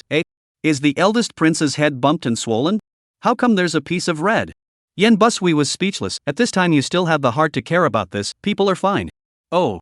Jiang Xia blinked, then looked again and didn't, wondering if his eyes were blurred. He shook his head and didn't care to think about too much else, and was busy calling the number 3 robot. At this moment, the third robot also judged that there was no risk to Night Hay, before resuming its mechanical form and skillfully sending the person to the treatment cabin. After the last time, everyone was more calm than last time when faced with the fainted Night Hay. At least they would not be so shocked. However, in order to get the accurate information, Jiang Xia still asked number 3, how are the vital signs of the night meditation? Determining that the other party was still alive, everyone breathed a sigh of relief. It was only when Tokairam delivered dinner that she realized that night meditation had also suffered a psychotic breakdown episode. She had also decided to treat everyone equally this time, cooking everyone a share of the meal. She took the lunchbox and looked inside at room 3, where the lights were rarely on but it was a mess and couldn't be seen as it was. Another psychotic break had struck, and with one came a second, and meant death was closer. Jiang Xia in cell number 4 across the street was still unaware of the sadness, just staring blearily at the lunchbox in Sherlan's hand. Sherlan, I'm hungry. Anyway, the Grand Prince isn't here, so his rice is for me to eat. Jiang Xia knew that today's meal was made by Sherlan, and had just heard her talking to Mu Tongfeng. Originally, she only made it for Major General He to eat and he was already jealous and envious in his heart. Now that Sherlan finally saw them as well, he could only say that the Grand Prince was not blessed with a mouthful of food. Sherlan rolled her eyes in return without any good humor, but in her heart, how could she not be angry? How young Jiang Xia was still, but she couldn't take human form either. Thinking of this, she didn't have the heart to care about anything and took 2 lunchboxes and gave them to him. Eat. Sherlan is so nice, thank you. Jiang Xia happily looked at the 2 meals in front of him. Although he was relatively petite in beast form, he had a large amount of food. This was something that Shirlan had also seen early on. However, being able to eat is a blessing. When Shirlan looked at the way he clumsily held the spoon and ate with a big mouthful of satisfaction, he really felt the satisfaction of being a parent feeding a child. Jiang Xia ate while stealing glances at Shirlan. His heart was both happy that this female was staring at him like this and troubled by his own posture of grabbing the spoon to eat. He really wanted to bury his head and take a big bite, but with the female here, he couldn't show such an unimaginative side. Jiang Xia let out a fake bitter sigh, but his white fluffy tail wagged from side to side in excitement. Chapter 14: The Mushroom Villain in the Dreamland. Before making dinner, Tokairam was quite hungry, but after delivering dinner, the hunger in her stomach suddenly disappeared without a trace. She looked at the dinner in front of her and finally barely had a bowl of soup before she didn't want to eat. After eating and drinking enough, people can't help but get sleepy. Just then she suddenly thought of something and opened her wrist chip to check her personal account. Great, the salary really arrived. Along with it there are female 2,000 star coins subsidy. Shirlan looked at it and actually had more than 20,000. The original owner previously lived in the capital. Star spending still relatively large, did not save any money, and then most of the remaining Shirlan bought a spaceship ticket to come to the Black Dimming Star. Therefore, she and Rio said that life is forced is not a lie. Now, with the prison warden's salary, her savings finally exceeded $20,000. Shirlan looked at her balance for half a day without blinking, and finally decided to buy some snacks to reward herself. Black Dimming Star, other food and drink are okay, but without snacks a lot less fun. Shirlan frame ordered to buy a lot. After spending 1,000 star coins, she found that because of the remote star, the space transportation fee is also 200 star coins, but full 1,500 can be free shipping. She picked and chose in the cobbled together category after seeing a yellow pet wool ball, the ghost bought, and finally added some snacks to make up for the delivery money. People spend money is really very cool. Shirlan looked at the distribution column. So many snacks, do not feel regret. After all, Black Dimming Star is really too far away. A one-time buy more snacks is also good, so that work will not be so boring. After buying things, time unknowingly almost to the end of the day, thinking of the situation of the night meditation, Shirlan again went to the prison to walk around. However, the healing time of the healing pot is related to the injury. The last time he Hansher healed it took almost 2 to 3 hours, and now it's only been over an hour, and Night Underworld hasn't come out yet. When he Hansher saw her walking towards Night Underworld cell again, his eyes were a little more obscure before he comforted her in a warm voice. Don't worry, robot number 3 said that Night Underworld is still alive, so maybe he'll be able to come out after another hour or so. Aha! Shirlan nodded. People can't be cruel. After spending a month together, the few adults in prison, she didn't want them to die, even if she knew that the book didn't end well. She looked at the still messy cell number 3. A few moments of pity quickly swept through the depths of her glazed, clear and clean eyes. A few people who were once all the pride of heaven were now forgotten in the corner of a remote star, quietly waiting for death to come. However, this was about to happen sooner or later. She still had to adjust her mind to adapt, and not to spend too much of her mind on them, so as not to add more sadness in vain when sending them off. With this in mind, Tokairam gave her usual instructions on off-duty matters and left the prison cell. Lying on her bed at night, she still couldn't help but do a search on Starnet. Is there a cure for a mental power collapse of 50% or more? 80% of the people on the internet said that it was impossible, and that if the mental power itself was of a low level, it could live for 7 or 8 more years after the collapse, but for a strong person with a high level of mental power, it would be 5 years at the most, and there were also people who mentioned a few people inside the prison. Everyone's conclusion was certain death. Shirlan watched as his heart sank, and couldn't help but ask in the related thread, is there no other way? With so many people in the empire, can we only wait for death? This post mentioned he Hanshur and the Grand Imperial Prince, strong men with high reputation themselves, so the heat was high, and many people replied just as soon as Shirlan sent it out. He Major General Forever God, yeah, we don't want them to die either. I really hope to see a miracle being born. My family treasure, there's no way out. There have been quite a few Threes powerhouses that have died, and the empire is still helpless in the face of this. God give me a wife. In fact, theoretically not necessarily. Low-level and medium-level mental collapse of the female mental power level requirements are not very high. If the high level of mental collapse, to find a very high mental power of the female may have a solution. God grant me a wife and master. Of course, this is also a big risk. High-grade mental power collapse people have even less trust in females. This kind of situation will inevitably need mental power link, but the possibility of inducing a mental power collapse attack is very high, and it will definitely hurt females. No female dares to take this kind of risk if she's not sure about it. Spiritual power linking in this world means about the same as soul marking. The threshold is very high, meaning that it must be a partner who is trustworthy enough and has high spiritual power, under the guarantee of safety, in order to be able to carry out the healing, and it may not necessarily be effective yet. It was indeed difficult. Tokairam pondered the words, as these conditions had to happen at the same time, rather than just one needing to be met. She let out a deep breath. It did seem like there was nothing to be done but to rely on the heroine's future golden finger. Thinking of this, she exited Starnet. However, due to the high heat of the post replies refreshing quickly, she did not notice a single sentence. History Department Junior. Looking through wild history, I saw a case where a female with a plant-based mental body cured a two's mental power collapse powerhouse, and then the two of them traveled the universe in the clouds after they became mates, so maybe a female with a plant-based mental body could have a way. In the original book setting, the females awaken their mental powers but don't estivate, so their mental powers don't collapse, but they do have corresponding mental bodies. Most of the spirit bodies are all kinds of animals, the plant family is almost never seen, not to mention that the female soothing basically does not rely on the spirit body, so for the female's attention everyone is more on the spiritual power and fertility value. If Sherlon can see this sentence will definitely think that the spiritual body behind the female lead in the book is the plant system, but unfortunately she did not see it. In the middle of the night, Sherlon dreamed of a bunch of green mushroom villain again in her sleep. This green mushroom villain people didn't do anything, they just watched her cry all the time, and directly made her cry and get upset, and with a pure and gentle face she said words that were malicious to the extreme. Cry cry cry, cry cry cry, cry cry again and I'll make soup out of you all, one bite at a time. Hearing these words, the mushroom villain really stopped crying, biting her own little hands and hands, reporting for warmth. Sherlon squatted in an empty corner, pestled her face and muttered in a low voice, "Why are they all green mushrooms? It's poisonous to look at." She wouldn't even dare to eat them if they were given to her. However, why are you mushroom villains again? Hurry up and come out of my dreams. Sherlon couldn't remember how many times she had encountered them, always crying in her dreams. A while ago she drank mushroom soup and got better, and recently they appeared again. She wondered if she had eaten too many mushrooms, and the mushroom sprites came to her crying. The mushroom villain was afraid of really being eaten by her, and let out a weak accusation. "I don't taste good, don't eat me, I won't come out unless you promise." "Good, how dare you threaten me? This is my dream, believe it or not I'll dream up a pot of boiling water right away and put you all under." Sherlon just threatened to think about it, and a large hot pot really appeared in her dream, looking like a medicine refining tripod, with a spicy pot of clear soup inside. So humanized? Her eyes lit up, staring at those green and oily mushroom villain let out a devilish laugh, only to hear the mushroom villain let out a scream one after another disappearing fast, followed by a pain in her own head. The dream disappeared, and all of a sudden she woke up from her sleep. Here also came a similar to the 4 or 5-year-old child clear and pitiful crying sound. Chapter 15, Little Poison. I'm going. Couldn't have seen a ghost, could you? Hearing a small child's cry inside his bedroom in the middle of the night is not a very nice thing.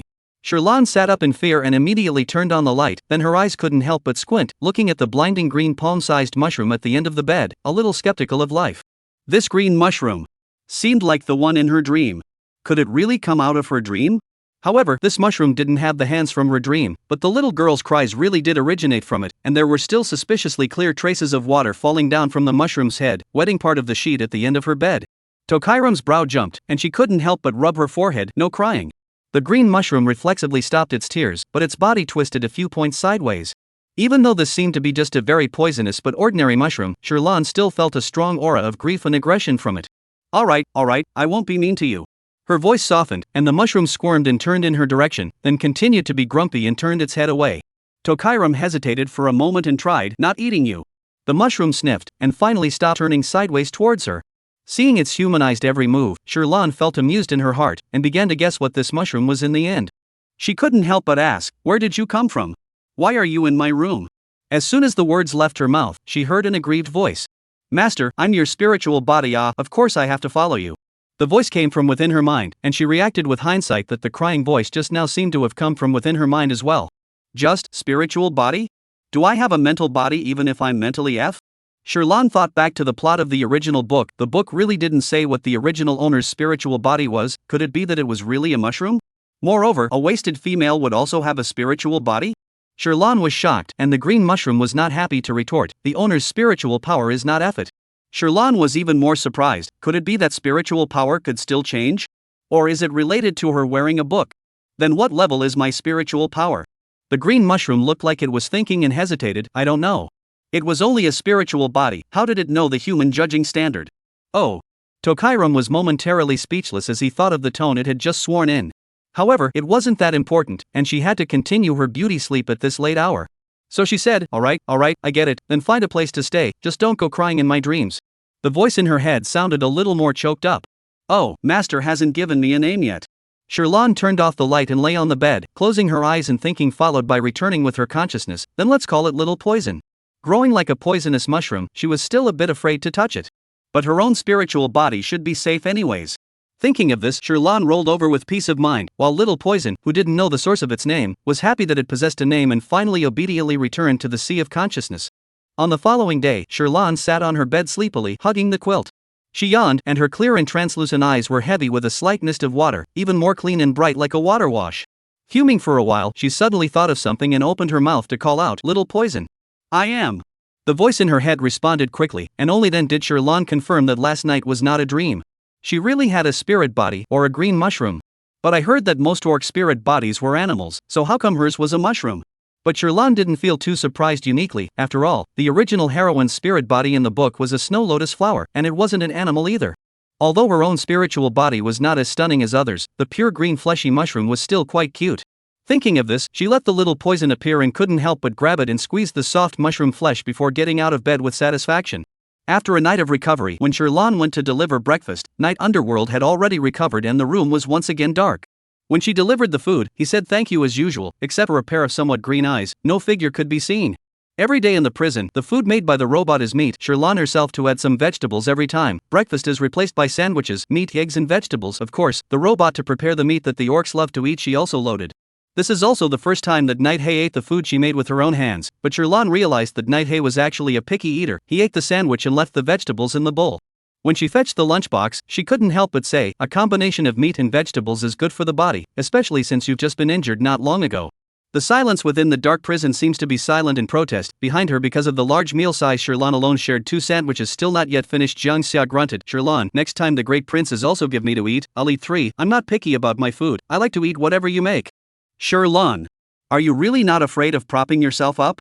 The lunchboxes in the prison are not small, every mouth is deep, not to mention that Jiang Xia eats not only sandwiches but also a lot of meat. He's also too able to eat, right?" Sherlan didn't dare to really give him 3 servings, after all, usually he would only have 2 servings at most, plus some after dinner desserts, so he wouldn't starve him anyhow. She looked at the dark cell number 3, and was thinking that if he didn't like it she wouldn't have to bother next time, when she heard Night Hollow's voice like a cold spring in the darkness slowly say, "It's very tasty, I'll eat it next time." "Oh, good." Sherlan sniffed and didn't say anything more. Moreover, Night Underworld was a picky eater. She was just kindly reminding the other party that it didn't matter if he listened or not, and if he didn't like what he made, there were still robotic meals, and she could just save herself a little bit of trouble again. Hearing this, Jiang Xia, on his round and furry head, his 2 ears slightly drooped a bit, and a pair of golden-colored beast pupils revealed clear regret. When Sherlan saw this, she was so adorable that she almost couldn't help but make another one for him to eat, but she barely restrained herself from taking the lunchbox and leaving. As she left the prison, she passed by the second prison cell to steal a glance inside. She didn't know why, but lately she felt that Mu Tangfeng had gone quiet quite a bit. At first he liked to ring the bell to find himself, but now he didn't even talk much after seeing himself. Beastmen have stronger insight, especially since several of the mental power levels in the prison are very high. Mu Tangfeng naturally noticed Sherlan's line of sight. He twisted his head away, but couldn't help straightening his body and neck up, revealing a slender and graceful side arc, while his black eyes on one side took in Sherlan's figure. After seeing her pace slow down a bit and revealing obvious amazement in her eyes, her neck was craned even higher until Sherlan left the prison. Only then did she crane her neck and stretched her wings to relax her body. Inside the opposite prison, Hansher, who was training on the climbing wall, jumped down to the ground lightly. His afterglow inadvertently looked to the opposite side, and a few moments of gloom quickly skimmed across the bottom of his eyes. Chapter 16: Individual Toys. High-tech era express transportation is very fast, even across quite a few planets. Yesterday's purchase of express delivery, Sherlan today received a signing notice. At this moment she was picking flowers in the garden of the prison house. After receiving the message she busily went out and saw a robot outside the prison house standing at the door holding a large box waiting for her. Sherlan signed for the delivery according to the basic procedure, and after bidding the robot farewell, she put the large box away inside the space capsule. The space capsule was a thing much like a purse, and it didn't have much weight to hang on her body, so for the sake of convenience in life, she had always carried it with her. After returning to the warden's office, Sherlan put down the flowers and couldn't wait to start organizing her snacks. She took out a portion of them intending to distribute them to a few of the adults in the prison and keep the rest for herself. Although she had been thinking about not having too much contact with them, it was still hard to remain indifferent to the thought that they would be dead before long. Flipping through the pages, she suddenly came across the pet ball of wool she had purchased, which seemed out of place within the crowd of snacks. The ball of wool was about the size of a fist, a little smaller than what she had seen in the pictures while shopping. Tokairam took it in her own hands and played with it as she lifted the strings and dangled them in front of her eyes, searching for someone to give this ball to. But a decision soon came. In fact, when she bought this wool ball at that time, she thought of Jiang Xia in her mind, and the reason why she chose a wool ball was also because once she had also bought one for her friend's cat, and Jiang Xia was very much like a big round brown and white kitty cat. What's more, given the shape of everyone's beasts in the prison, only Jiang Xia was more suitable. Sherlan thought about immediately packing up and heading to the prison, just as breakfast hadn't been finished for long, just in time for some after-dinner snacks. Just eat breakfast not long ago. The beasts at this moment are also busy with their own things. Considering the needs of the adults' lives, the prison's various facilities are customized according to everyone's preferences. There are a lot of exercise equipment in He Han-Sher's room. As a major general, military life has allowed him to develop the habit of self-discipline. Exercise, daily exercise is essential. Mu Tongfeng more love beauty, so he has a lot of mirrors in his room, and there are combs can let the robot every day to take care of their hair. Occasionally he will read some mechanical books. Idle boredom will dismantle the second robot to play. Night meditation can night vision. He prefers to stay in the dark environment to read books, from time to time to pay attention to the star network dynamics, but several of them account temporary privileges have been blocked. They are not allowed to network to publish any information, only daily video, look at things and so on. Jiang Xia is a bit simpler. He used to be a pampered rich boy, so he just needs to eat, drink, and play well, and then he likes the low temperature environment and likes to lie in the snow pile inside the prison. Yan Zhuxue used to be a space star thief and had lived a lot of fearful days. Now that he was idle, he still focused on comfort, soaking in hot springs, removing flowers, letting robots make tea for him, and enjoying himself however he could.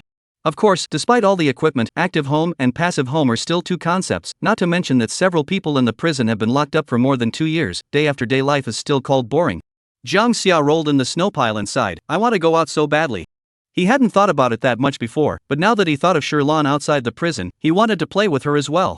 Mu Tangfeng was looking at the few feathers that had fallen off his robotic comb at this moment. He was exasperatedly collecting his own feathers, and when he heard Jiang Xia's words in a bad mood, he couldn't help but taunt, think about it, just don't think about going out in your current state of mental power. Jiang Xia was not happy. He couldn't help but open the chip and test it. The collapse value was 68%, it didn't drop, it was a few points more than 2 years ago. According to this situation, it was indeed impossible to leave this place.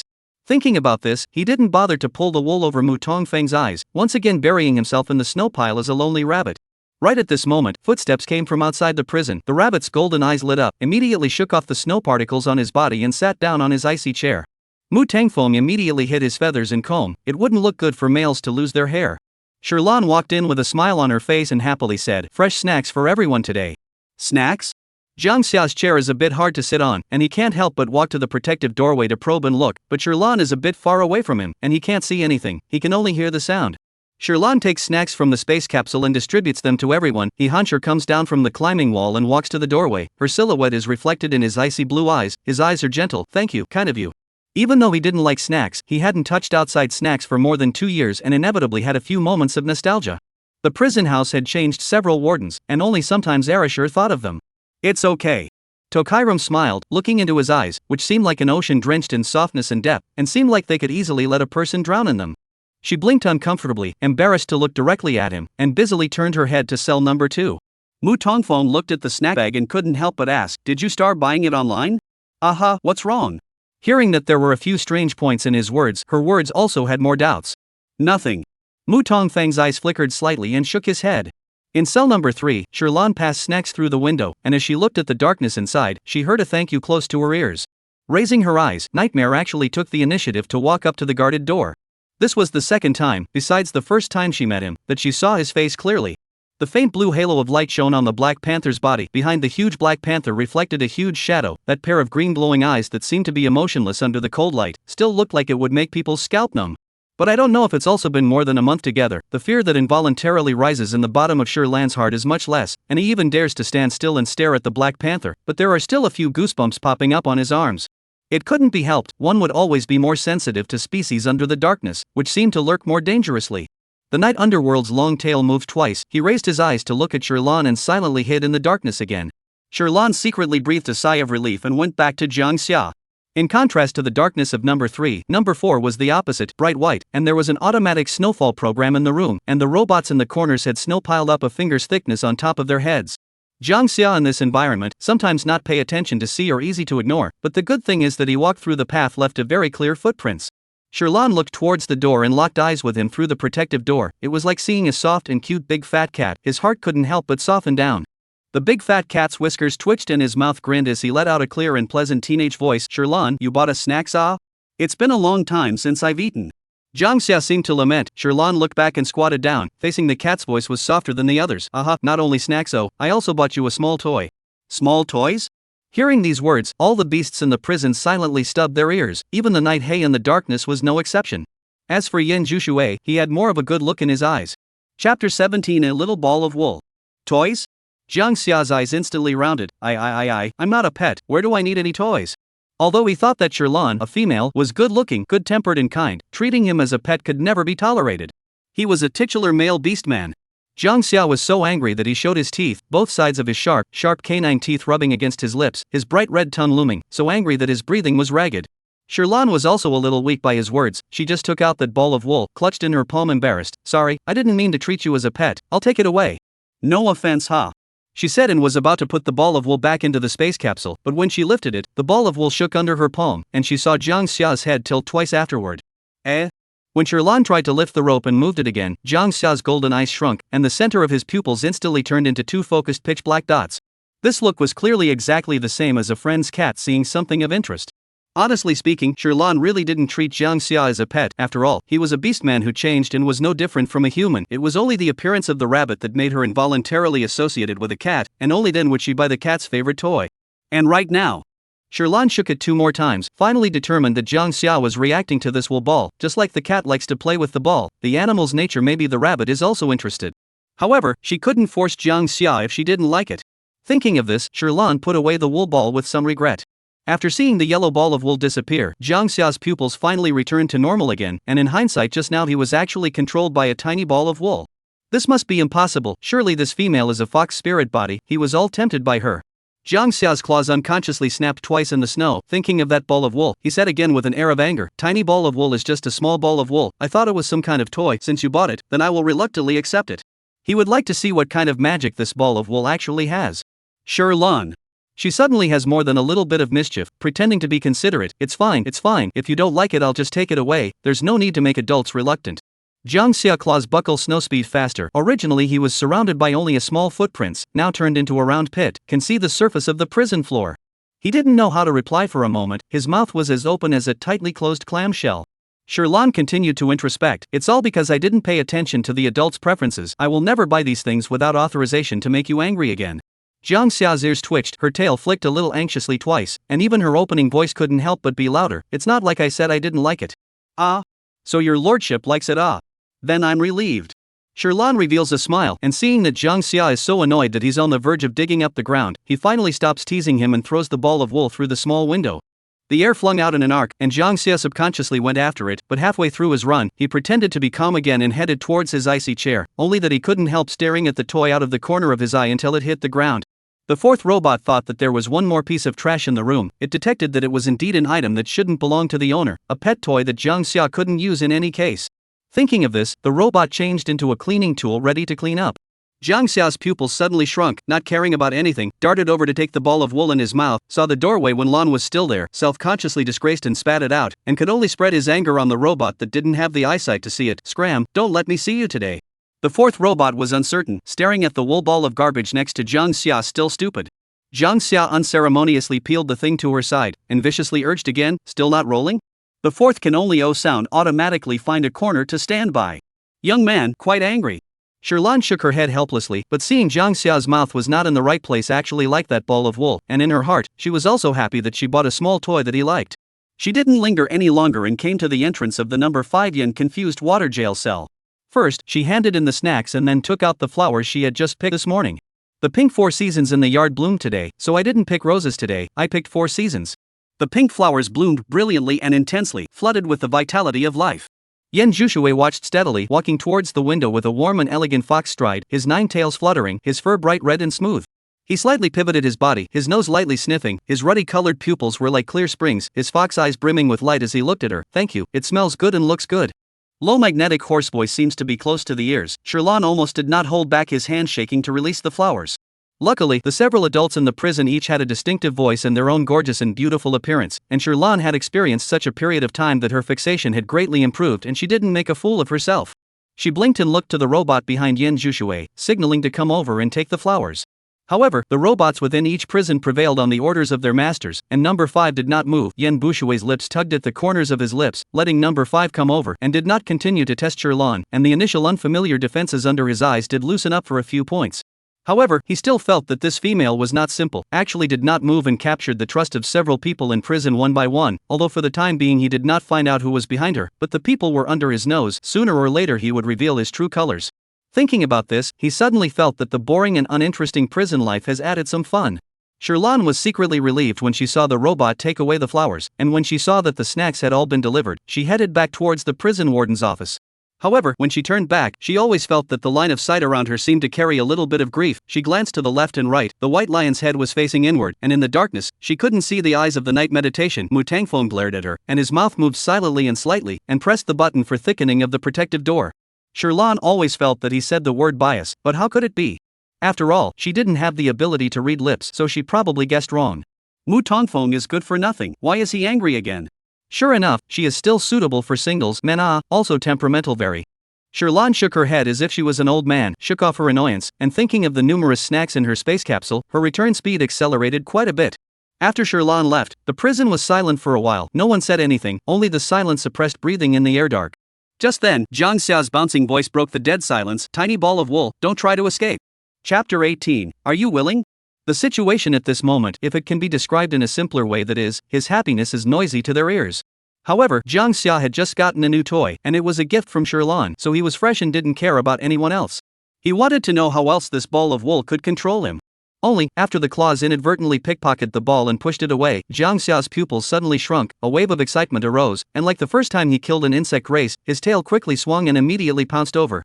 Oh wow! Jiang Xia's throat involuntarily overflowed with a joyful voice. He pressed that ball under his paw, a piece of fur at the end of his tail trailing on the ground, making his teeth itch a little even as he looked at it, and he couldn't help but lower his head to grind it lightly. Although the rabbit is small in size, but the teeth are also very sharp, Jiang Xia was afraid of breaking the new toy. The intensity control is very light. However, this little ball of wool, actually so fun. Jiang Xia was momentarily happy with his play, and the quiet prison was filled with his delighted purrs. The number 2 robot in Mu Tangfeng's room was dismantled by him. He couldn't stand it anymore and finally said loudly, "Noisy, Jiang Xia, can't you be quiet for a while?" When Jiang Xia heard this, he realized with hindsight that his behavior just now was indeed quite humiliating, actually being unable to find his way around by a tiny furry fan.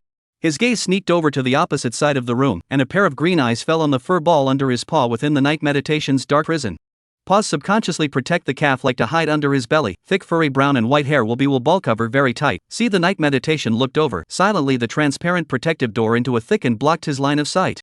Mu Tangfeng's cry did make Jiang Xia quiet for a while. After all, he also knew that the females only bought for themselves and not for them, and it was normal for them to be psychologically unbalanced.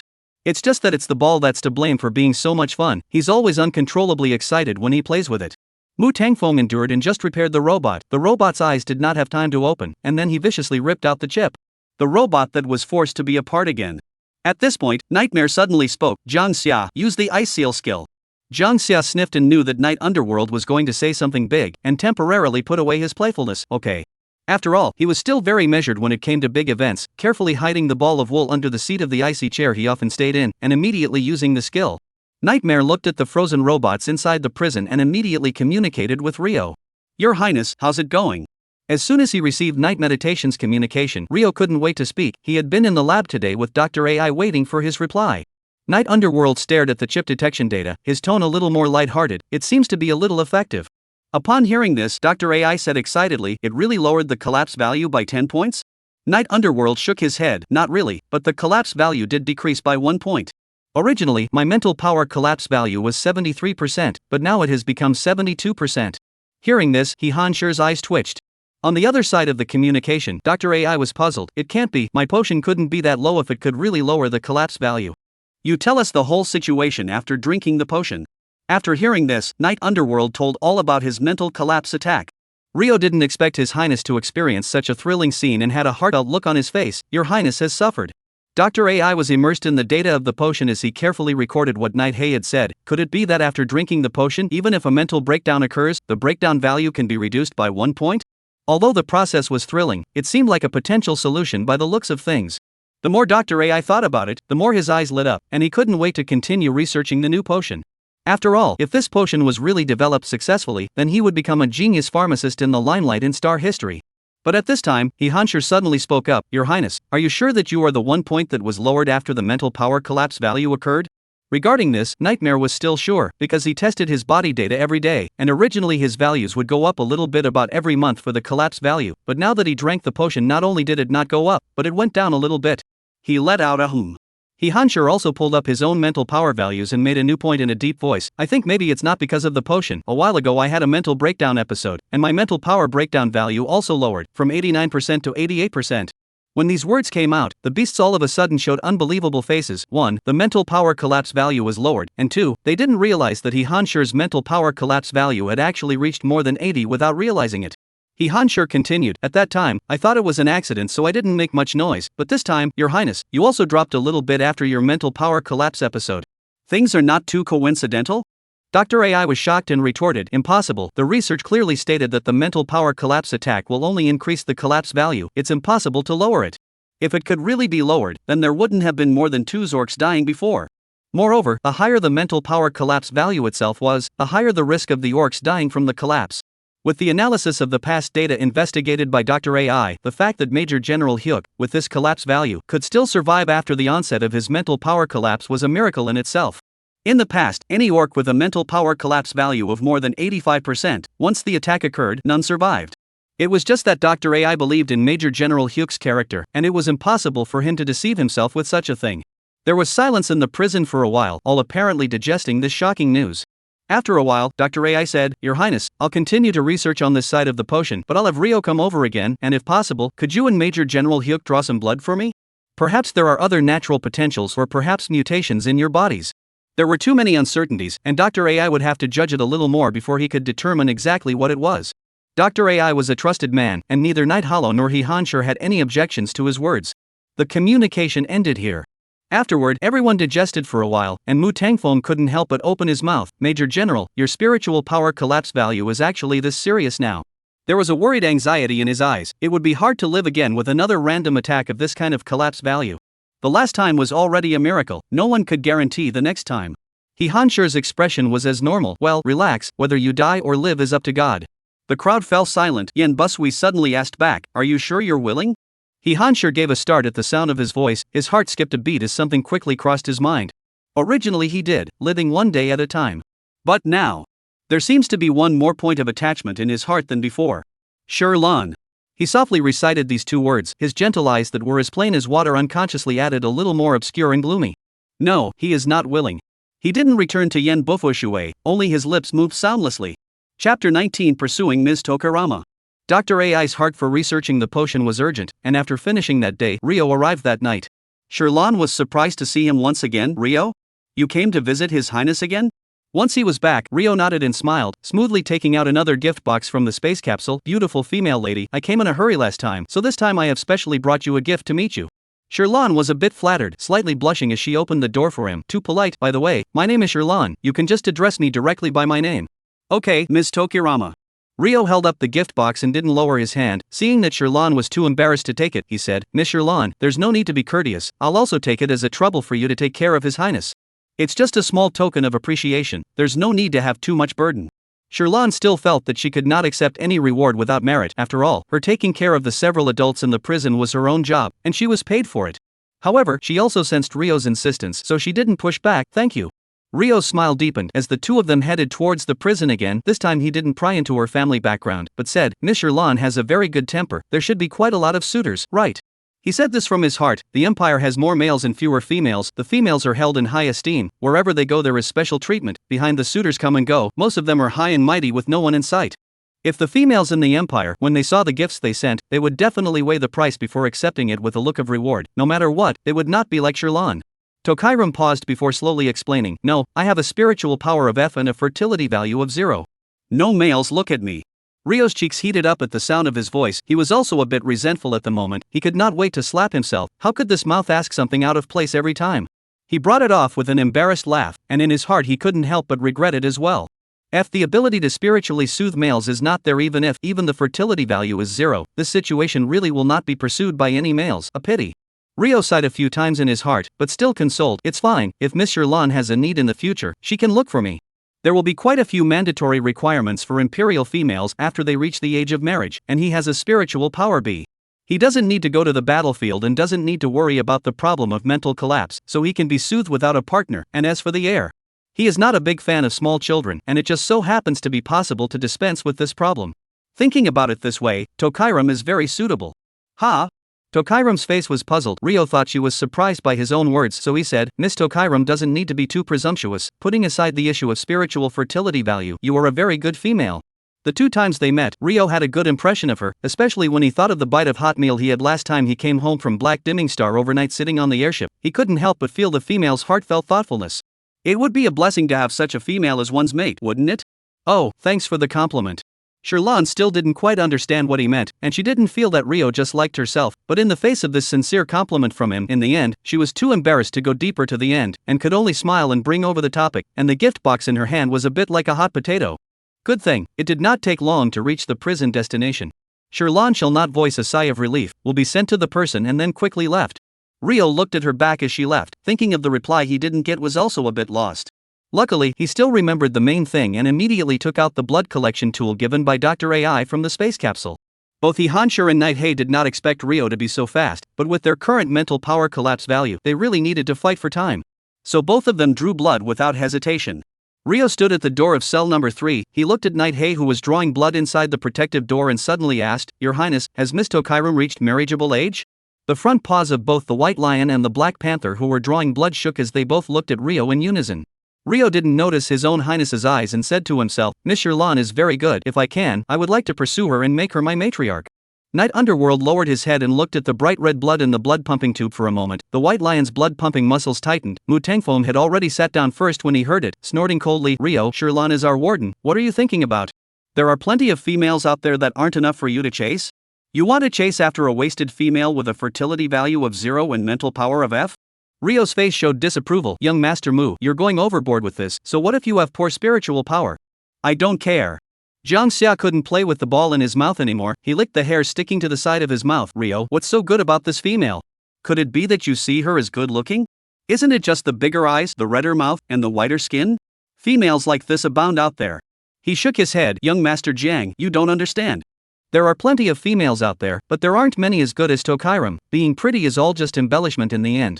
Rio was very honest. Anyway, each and every one of them in here was in a high position of power. They definitely wouldn't choose a female like Sherlan who had poor spiritual fertility value. He didn't have to worry about them knowing that Sherlan was so good and competing with himself.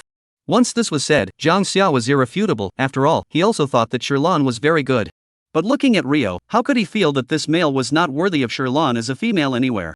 He couldn't help but have sour teeth and looked him up and down. He was still decent looking, but, are you high in spiritual power? What makes you think Tokairam looks at you? Rio explains seriously, Young Master Jiang, Miss Sherlan's spiritual power I think matches my kind just right. The spiritual power is too high for her spiritual power to be easily soothed. I just don't have to worry about the spiritual power collapsing. Moreover, I'm not presumptuous. Miss Sherlan will definitely look at me, so I intend to pursue her through hard work. At these words, most of the few people in the prison fell into silence. It was true that males with high mental power and mental breakdown were not suitable for Tokarama. But with a level of mental breakdown like the one they were all locked up in now, it seemed that they didn't have the right to pursue her no matter what.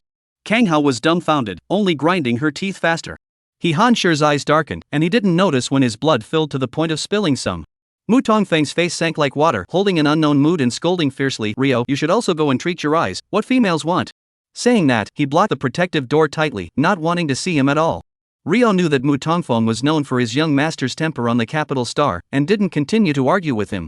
Instead, he continued to look at his own highness. Your highness, you've also spent some time with Miss Sherlan. Do you know what she likes? I also don't know if she likes the bracelet I gave her today, but that's the capital star's most popular jewelry for females at the moment, so it should be okay. Night Underworld used his teeth to bite down on the pumping vein, his eyes cold and dark. Rio, this temple asked you to come here for work, not to pursue females. Chapter 20, Reducing Fire. Sorry your highness, I'll pay attention next time. Rio realized that he was a bit too carried away and instantly quieted down after being warned by his highness. After a while, he got 2 blood extraction tubes and saw that some of the fur at the front paw where Hansher drew blood was stained red, and added with concern, Major General are you okay? Your front paw needs to be bandaged. Hansher's icy blue eyes coldly swept him a glance, no harm done. Rio scratched his head uncertainly. Why did he feel that Major General Hemmingstar's temper had changed for the worse after staying for a while? It was probably because of the impact of the mental collapse. Thinking of this, he sighed again in his heart and didn't look deeper, but said, then I'll leave first. Nightmare instructed, 9 hours at most from the Black Dimming Star to the capital star, send the blood to Dr. AI's hands as soon as possible. Also, don't come over until Dr. AI's potion is ready next, communicate directly by communication if something happens to save time. Ha! Hearing that latter sentence, Rio was disappointed, so then he was afraid that he wouldn't be able to see Ms. Tokurama for the next year and a half. He still wanted to say a couple of words. Night Underworld directly interrupted, "Let's go." "Good." Hearing this, Rio silently closed his mouth.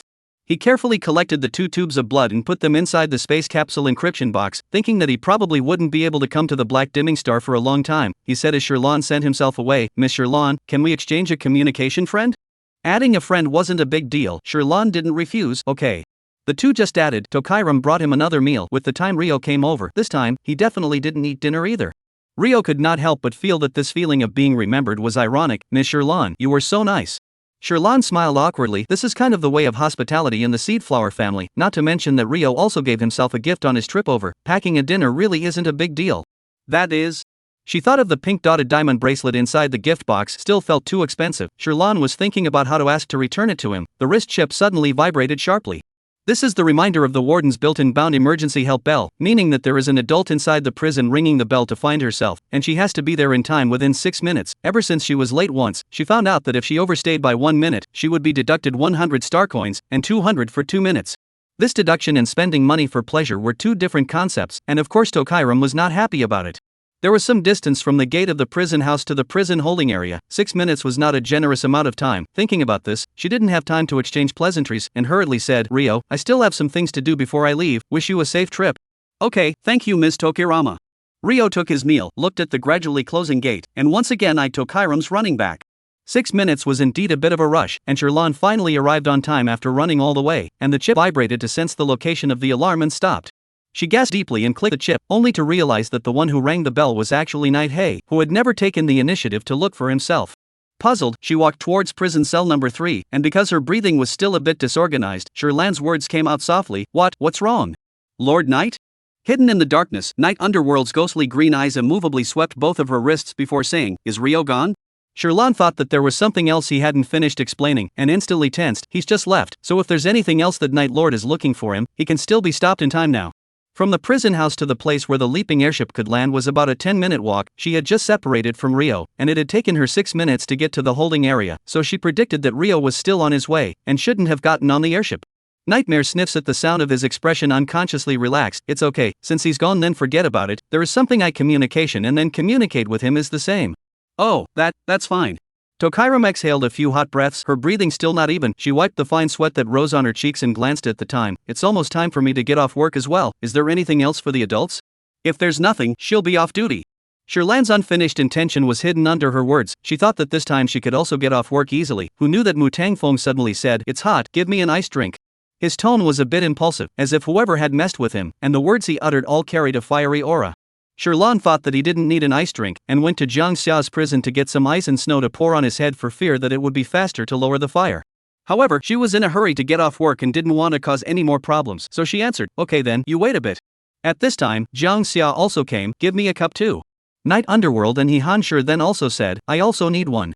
"Sherlon, what's wrong with everyone? One by one, two by two, they're all crying out for an ice drink at night? She shouldn't have treated them poorly lately, right?" Sherlan's stomach was full of doubts, thinking that 1 cup and 2 cups were doing the trick, so she looked at Yen Busui in cell number 5 again. "Does Lord Yen need one?" Yen Bukshui's fox eyes hooked up and smiled. "In that case, it's a trouble." "Good." Sherlan inexplicably went to the kitchen again at the end of her shift just to make iced drinks for everyone. Luckily, with technology freeing her hands, it was still easy for her, but thinking of Mu Tongfeng's angry face, she adjusted the parameters according to the program to make another pot of herbal tea. 10 minutes later, she went to the prison with 5 iced drinks, and after delivering a bowl to one person, she asked Mu Tangfeng, "Would you like a cup of herbal tea?" Mu Tangfeng had never drunk herbal tea, and after drinking the iced drinks in one gulp, his throat was bubbling with cold air, but his heart's fire didn't drop a bit, and he said aggressively, "Yes." The others successively said yes as well. When Sherlan thought of the taste of that herbal tea, her scalp couldn't help but tingle, not realizing that a few adults in the prison were quite keen. Luckily, she had made a pot of it and no one had less. 2 minutes later, Mu Tangfeng spat out a mouthful. "What is this stuff, so unpleasant?" Jiang Xia, "Vomit, so bitter." He Hanshur and Night Hay forcefully swallowed the ones in their mouths. Yen Bushua sniffed her nose and silently pushed the herbal tea she hadn't yet had a chance to drink a little farther away. Sherlan explained with a good attitude, "Herbal tea moistens dryness and reduces fire. Good medicine is bitter, drink it and you will be comfortable." "Have not eaten any bitter," young Master Jiang first believed. He drank another mouthful. "Bitter plush face looks bitter." Once again vomited out. White snow is full of dark brown marks. Being ordered not to move unless ordered by the master. Number 4 controls the heart of cleaning. On the other side, Mutongphone was half convinced, but based on the fire in his heart that could never go down, he still chose to take a mouthful. Then, he also vomited. It was rare to see them reveal this scene, and Sherlan barely restrained the smile on his lips. On the contrary, it was the two who had a deeper doubt, Hanshur and Night He, who listened to the efficacy and finished a cup without changing their faces. Yen Jushui didn't move at all, and Sherlan even asked, "Doesn't Lord Yen taste it?" He calmly sipped the iced drink and shook his head. "I wouldn't be able to, I'm not like some people, I don't have that much fire in my stomach." Sherlan was puzzled with regret, but thinking about getting off work, fearing that Mutongphone would slow down and find trouble with her again, she didn't dare to linger any longer. Chapter 21, Mushrooms Growing in Prison. After Sherlan left, Yen Busui unhurriedly swallowed the iced drink in his mouth and sighed tersely, "I really watched a good show tonight." At the sound of his voice, several other people in the prison fell into their own contemplation. He spoke again. "I had thought that this female had just gained your trust, but now it seems that there's more than expected instead. Even the Grand Prince and Major General here are in disarray." Mutongphone looked incredulously at the white lion lying quietly across from him. What did Yen Busui mean by this? Could it be that Major General He and the Grand Imperial Prince were also? Nightmare frowned. "You're overthinking it, it's just that the weather has gotten hot recently." Hanshur was silent for a moment. "I only treat her as a prison governor." "Ha!" Yen confused water laughed. "That's fine if you guys believe it yourselves, I just have to remind you guys, she definitely can't be an ordinary waste female, maybe the water behind it is deeper than imagined." Jiang Xia chewed a few mouthfuls of snow to remove the bitter taste of the herbal tea from her mouth, still a bit uncertain. "Are you guys talking about Sherlan?" No one responded to these words, but Yen Jushui's words set off a huge wave in the hearts of the remaining few. It was only after a while that Hanshur mumbled with a few moments of indulgent relief, "So what if the water is deep and shallow?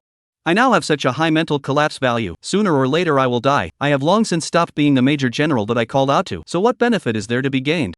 He even hoped that Tokairam really wanted something from him. But the truth is, non-work reasons she will not easily come to the prison, not to mention that she will not just see himself.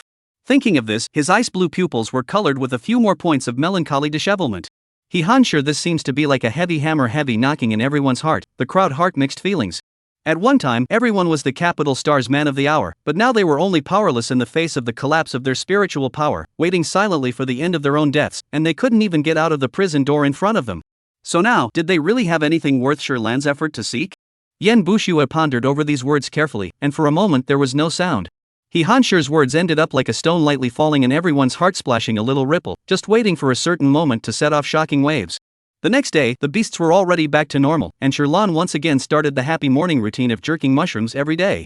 However, today, Sherlan touched the soft feel of the mushroom, measured it, and was filled with doubt. "Little Poison, how come it feels like you've gotten a little smaller?" Little Poison lay comfortably under his master's palm, replying in his mind, "Master, don't worry, I've distributed some seeds out, it's gotten a little smaller for now. I'll get bigger again when I receive more nutrients next." Seeds? What does that do? Well, it's actually similar to tree branches and twigs. The nutrients absorbed by these seeds as they grow will be returned to me. Tokairam still didn't quite understand as he listened. Where does this nutrition come from? Is it the soil? No, it's the psychotropic toxin. Master will know when the time comes. The little toxin was mysterious, and in the end did not clearly tell Sherlan what the nutrition actually was, and where the seeds were sown. But this matter was revealed on another day. The next day, a fist-sized green mushroom grew in the places frequented by orcs in the various prisons. Confused, Robot Number 1 took an awl and chiseled the mushroom within the cracks of the climbing wall, 2 at a time, digging hard. Robot Number 2 was staring at the mushroom on Mutongfeng's wooden mirror, a clear puzzlement in his mechanical eyes. Robot Number 3 was squatting by the sofa, looking at the mushrooms growing on the leather sofa. Robot Number 4 was relentlessly digging through the snow pile next to the icy chair, sitting in search of the roots of the mushroom. Robot Number 5 laboriously tugged at the mushrooms growing next to the steaming hot tub. All 5 robots had the same confusion at the same time on the same day. Why couldn't this mushroom go away? It was as if the mushroom was growing in an infinite loop. Even if they thought they had pulled it off at the moment, they could turn around and the mushroom would be right where they left it. The robots' abnormalities in each room of the orcs also have their own notice, and even Jiang Xia saw the Number 4 so stupid a mushroom half a day cannot clean. He also used his teeth to bite. Then realized that he seemed to have bitten a mouthful of air. He disbelievingly bit a few more times, time and time again. The mushroom has never been pulled out of the signs. See this, he finally tired to give up. A mushroom is just nothing rare. Only strange. The temperature inside his prison had been very low. How could mushrooms grow in this environment? Everyone shared the mushroom situation in the room with each other, and ultimately did not understand what exactly this mushroom was. Just after concluding that this mushroom really could not be eliminated, several people could only press down their disbelief to allow the strange mushroom to take root in the prison. and Mu Tangfeng gently approached and sniffed it, vaguely detecting a bit of familiar scent. This scent was a bit similar to that of Sherlan's, and he had smelled it on 2 occasions when she delivered food, but he suspected that he was bewitched, actually looking for Sherlan's figure from a mushroom. He tugged at his lips in self-deprecation, not putting much thought into the dissimilarity. As for Sherlan, she was delivering food when she realized that there were more mushrooms in the prison. She didn't notice the other people's rooms at first, but Jiangxia No. 4 prison, that bright green in the whole snow-white world, could be described as verdant and clearly visible. Her pupils immediately widened, and her mind called out urgently. Little Poison, is that your mushroom? Little Poison nodded happily, right. So, the seeds you said were sown in the prison? Aha! Tokairam was about to break down after hearing Little Poison's response. What was all this? How did her own spirit body run to the prison to sow seeds? She was busy persuading Little Poison to take it back, but just after 2 words Little Poison cried. Oh, master, I'm hungry, no, can't go. Sherlan never understood it. Hungry and sowing seeds in the prison. In the end, what is the connection? And finally, look at the prison. A few people did not look very strange, but also can only temporarily dispel this idea. As soon as she returned after delivering the meal, Sherlan immediately asked Little Poison, how can I keep you from being hungry? She felt how growing mushrooms inside the prison was very strange. Other rooms, even if Jiangxia's icy sky and snow, actually also grew a green mushroom, not at all in line with the law of mushroom growth. Little Poison, tone extra serious, said, Master, is very simple, as long as let me eat some spiritual power toxin. Wait, this psychotropic toxin? Isn't it the same thing that affects the collapse of mental energy? Sherlan grabbed one of the key points and suddenly felt that this mushroom spirit body of his didn't seem ordinary at all. The little toxin didn't know anything about mental power collapse or not, it only knew those people in the prison all had something fragrant and delicious on them. When Sherlan sniffed, his heart jumped heavily.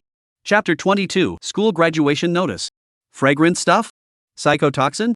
Sherlan immediately searched on StarNet and she realized that the main cause of the mental power collapse was indeed the mental power toxin. According to what Little Poison said, if all the mental power toxins were eaten, would it be possible to directly cure mental power collapse? The more he thought about it, the more unsettled Sherlan's heart became. If this was true, it meant that several people in the prison could not have to die, and it also meant that she possessed the same ability as the heroine to heal those with mental breakdown. So, this was her golden finger? Sherlan gulped, her eyes staring straight at her own mental body for a while before her mood calmed down and her expression was serious. I don't object to you planting yourself in the prison, but you must be careful not to expose my existence. Pitifully, although it was still uncertain whether Little Poison possessed this ability, but before she had a strong ability to defend herself, she absolutely could not reveal the slightest bit. Little Poison nodded her head seriously. Sherlan at first still held a half-hearted attitude towards the special ability possessed by her spiritual body. She couldn't believe that this kind of golden finger could be encountered by a cannon fodder character like her, but she searched through the posts and found that there was a person who said that the plant-based spiritual body females might possess the ability to heal those who suffered from a mental breakdown, which reminded her of the female protagonist's spiritual body in the book. Although there were still some things she didn't quite understand in the original plot, such as why the female lead's healing ability came later in the book did have multiple mentions of the female lead's Snow Lotus spirit body when she healed the spirit power crashers later in the book. It's just that the Little Poison looks like a mushroom, but in her perception mushrooms belong to the fungus category. Could it be that it was not plant-based that could? Rather, non-animal spiritual bodies could? Or maybe Little Poison was not a mushroom but some kind of plant? Little Poison, are you a mushroom? When Little Poison heard these 2 words, it immediately thought of the ones that its master ate, the ones that looked so much like it that it seemed to be its kind. It weakly nodded, it should be, Master, you can't eat me after you eat those mushrooms, oh, I'm not tasty. Sherlan almost laughed out loud, don't worry, I won't eat you. She rubbed her chin in thought.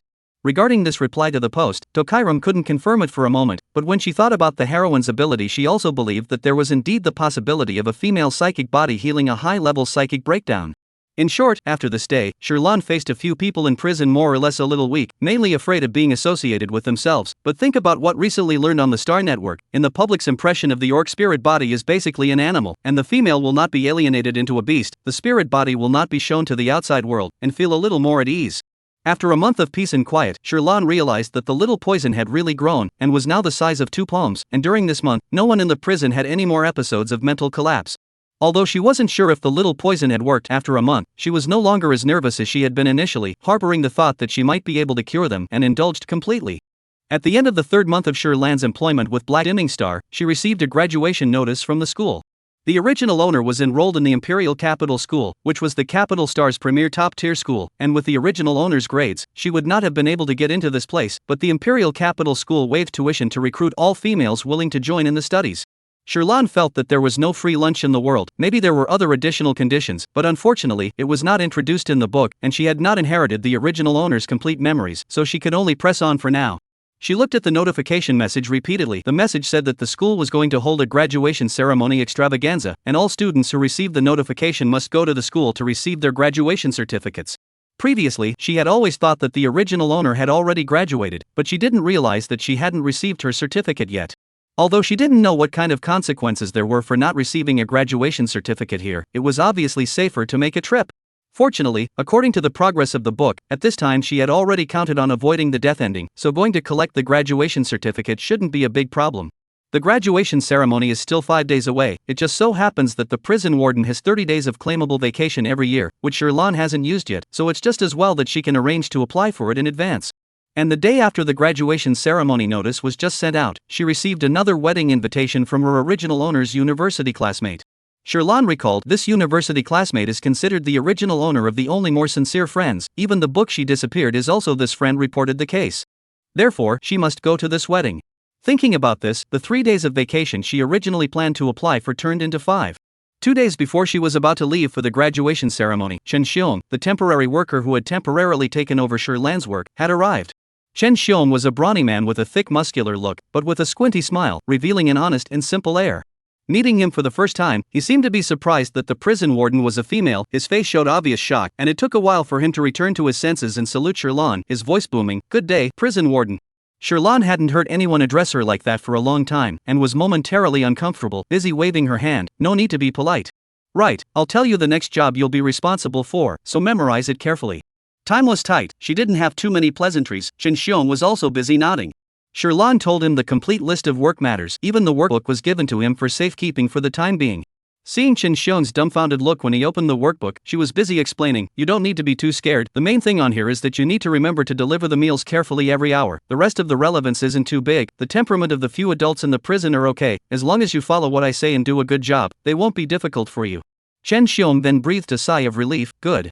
Well, there's also what I said about the adults after dinner desserts, some flower picking and other habits to pay attention to. Good. Chen Xiong nodded his head repeatedly. Compared to the salary he received for this temporary job, the content of these jobs was a lot easier than he had imagined, and there was even an illusion of making money so easily.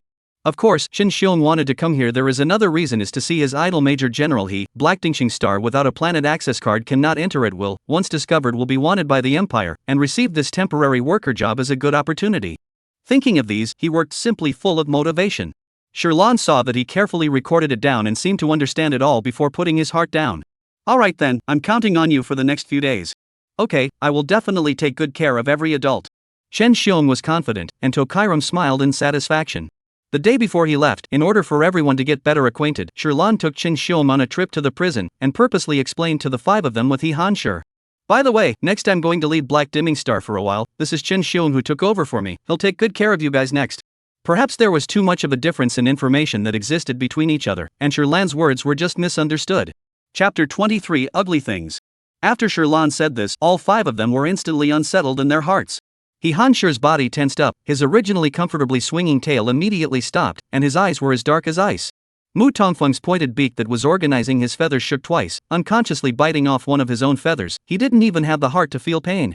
Night Underworld opened his eyes in the darkness and took a step towards the protective doorway, his gaze darkly unpleasant as he stared in the direction of Chen Xiong. The ball of wool that Jiang Xia had originally been picking and playing with under his paws couldn't play any longer, and anxiously stomped a paw print in the snow. Even Yan Zhushui, who had always been careless in the past, suddenly sank in color, his narrow, demonic peach blossom eyes bursting out with a cold, sharp, chilling light. At the same time, a common thought arose in the hearts of several people. Was it that Sherlan was starting to get tired of spending time with them? Is there something about them that makes her feel like she's having trouble with her job and wants to leave? The air was inexplicably quiet, an invisible undercurrent of tension swept through. Chen Xiong was oblivious to the fact that his eyes looked adoringly at the familiar white lion figure inside prison number 1, so excited that his voice trembled. "Hello adults, I am Chen Xiong. Next, I will take care of you." He Hanshur jumped down from the bed, his athletic stance highlighting the smoothness of every beastly body shape. He shook off the scattered hair on his body. The white lion that had always looked majestic but with gentle eyes, for the first time, he revealed a sharp and cold falcon's sharpness. His eyes fatally surveyed Chen Xiong, who had already had a chaotic brain at the sight of his idol and had almost lost the ability to think, stuttering as he raised his hands in salute. "He, Major General He, good day." He Hansher sniffed without saying a word, his eyes looking behind Chen Xiong. At this moment, Chen Xiong was standing at Shirlan's side, his tall and majestic figure setting off her more and more petite and delicate, almost hiding her figure and also blocking his line of sight. He Hansher did not see anything. His heart is rare for a first-time stranger to produce resistance, aversion, forced to suppress the emotions rolling in the bottom of his heart. In front of Shirlan, he still called him as a response. When Shirlan heard that Chen Xiong had already communicated with He Hansher, she secretly let out a sigh of relief in her heart. During this period of time, she could also feel the power of He Hansher's authority. As long as he gave the word, everyone else in the prison would listen to a few points. With him around, she could also rest assured of her vacation. Shirlan retrieved her thoughts and saw that Chen Xiong and He Hansher were familiar with each other, so she skipped over number 1 and next began to bring Chen Xiong to introduce the others in order. She turned to prison number 2. Chen Xiong's mind was filled with the words Major General He before entering the prison, so much so that when he entered the prison, after his first glance at the name on prison number 1, he didn't notice anyone else at all, and even his self-introductions were staring at He Hansher. And at this moment, as soon as he followed Shirlan and turned his head to see the nameplate on prison number 2, he only felt that the sky had collapsed. Oh my god, why is the young master of the 4 great families of the empire, Mu Young Master, here as well? Imperial family Mu Tongfeng is notorious for not being able to be messed with, an aversion to ugliness, within 3 meters of the surrounding area to see the ugly people directly drive away, who do not serve to beat who, on the basis of high spiritual power, strong family history, no one dares to put a word. The background of the poorer people, even if, I heard that before in the second prince try a fight, just because the second prince accidentally stepped on a feather he just dropped, the second prince into the healing cabin, and finally the monarch just punished him to go to the military base to practice for a week. It could be said that those who had messed with young Master Mu basically went straight in and out, and he wasn't afraid of anyone. Thinking of this, Chen Xiong subconsciously blocked his face with his hands. Shirlan noticed his situation and gave him a puzzled look, but didn't think much of it, at most thinking that he was shy. He still diligently introduced him. This is Lord Mu. It's fine to address them directly as adults from here on out. Chen Xiong covered his face and didn't even dare to raise his head much, owning his voice, okay. But Mu Tongfeng still didn't let him go, her small mouth quenched with poison. Now is it that anyone can apply to join the prison? Where did that ugly thing come from? What a dirty eye. Chen Xiong lowered his head even more in shame. Shirlan's face slumped at the sound. Lord Mu, a person's appearance is originally innate. You can measure a person because of other bad qualities, but you can't make fun of a person's appearance. The truly dirty thing is not the face, but the dirty and nasty heart. After Chen Xiong heard Shirlan's words, his heart was moved almost to tears. What a kind and wonderful female. But young Master Mu didn't care if it was a female or not. When a female took the initiative to pursue him, he even scolded the person and cried, almost causing the female to commit suicide if she couldn't think straight. He didn't dare to imagine how terrible revenge the female in front of him would suffer later, and he was busy secretly tugging on her sleeve, standing in front of her and defending. Yes, I'm sorry young Master Mu, I'll bring a mask in next time. Mu Tangfeng didn't care about the others at all. When he saw that this male was still touching Shirlan, the anger in his eyes grew even more. Scram. Chen Xiong trembled in fear and subconsciously took a step back, while Shirlan stood still with 8 wins, staring straight at him. Apologize. This was the first time Shirlan's tone was so serious. Even before, when Mu Tangfeng intended to make things difficult for her, she was able to hang on to a smile and handle it with ease. But now, because of a stranger, she was angry. Mu Tangfeng thought, full of lingering anger, worried about Shirlan's departure of nervousness and transformed into an indissoluble aggression. The original gorgeous smooth feathers seemed to be an instant dull. A lot long orange gradient tail plume were gray and drooping on the ground. And next to Chen Xiong has been a little afraid to look. This female so bold? How dare she ask young Master Mu to apologize? No wonder she dared to come to work in such a remote prison star. He shrank his neck and his teeth chattered, but he also knew that this female was doing this in order to help herself, and when he wanted to ease his mind a couple more times, he heard Mu Tongfeng's words. Shirlan, you actually mean me for a stranger? Chen Xiong. No, is this right? Should this be something young Master Mu uttered?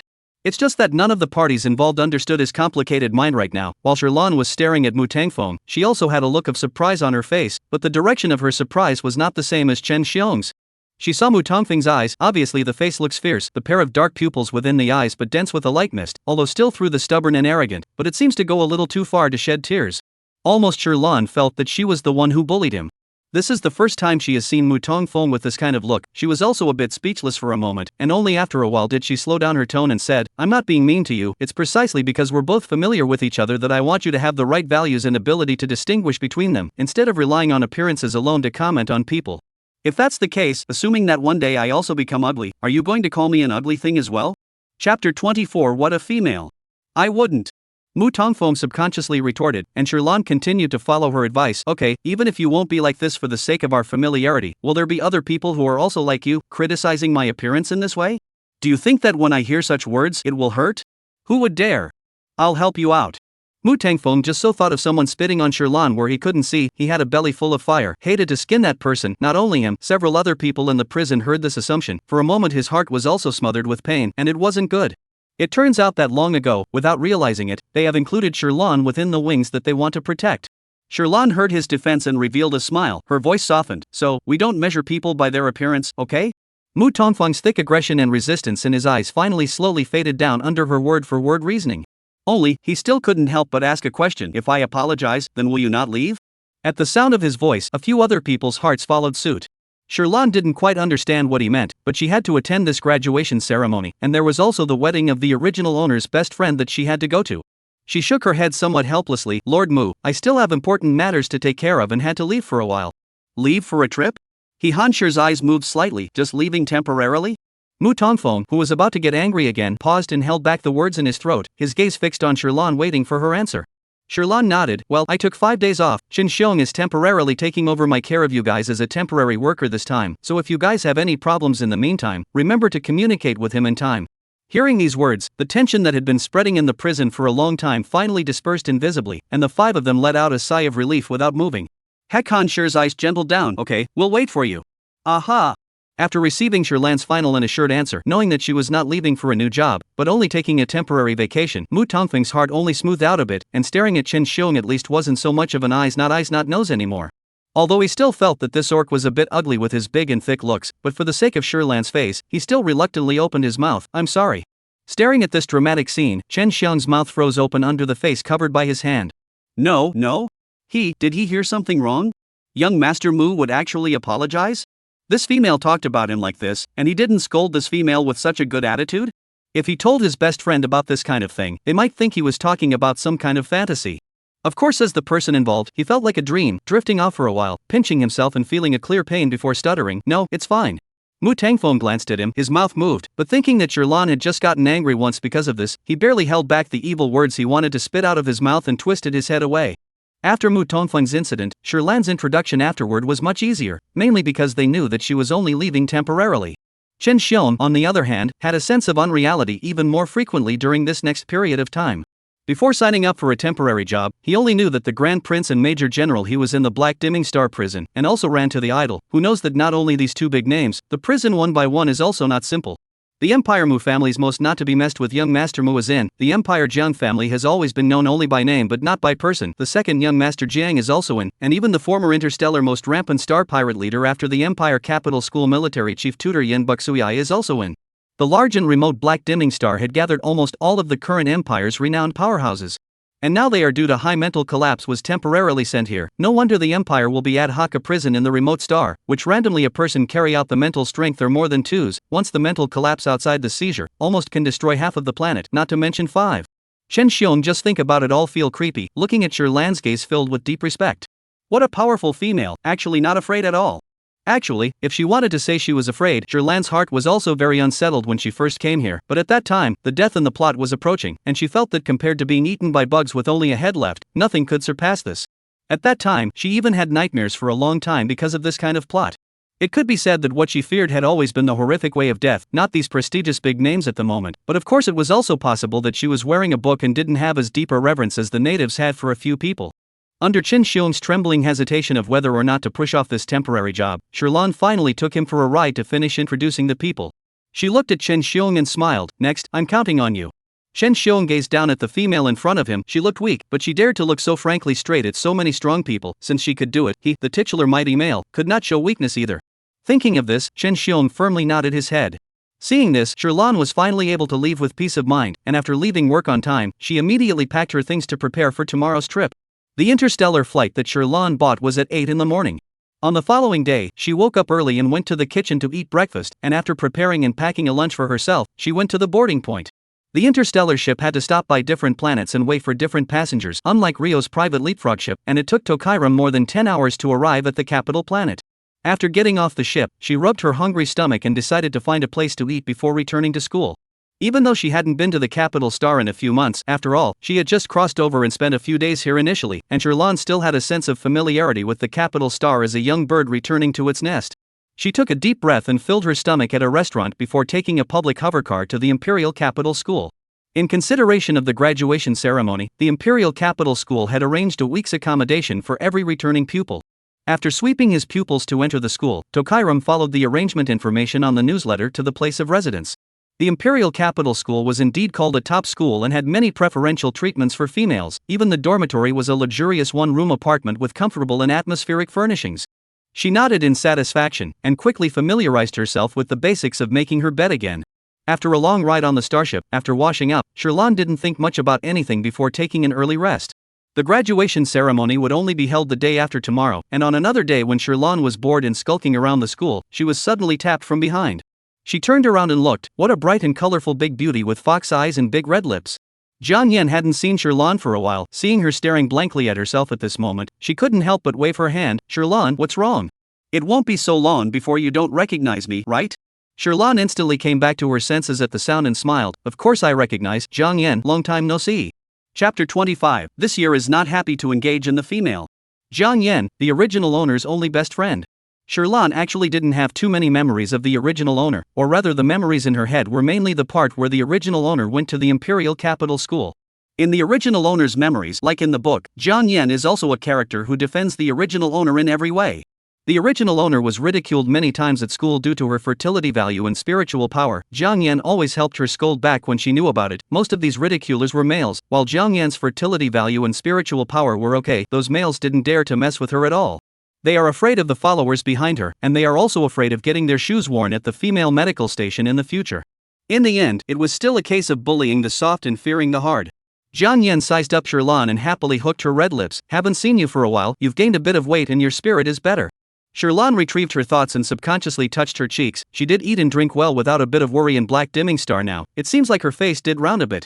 It's gained some weight, she said as her gaze swept behind Jiang Yan. Before the light attention to her did not see behind there are two males. These two males different styles, a body full of muscles, a creamy boy at the moment are like a protective god stood straight behind her, occasionally with a look to intimidate the males who intend to approach.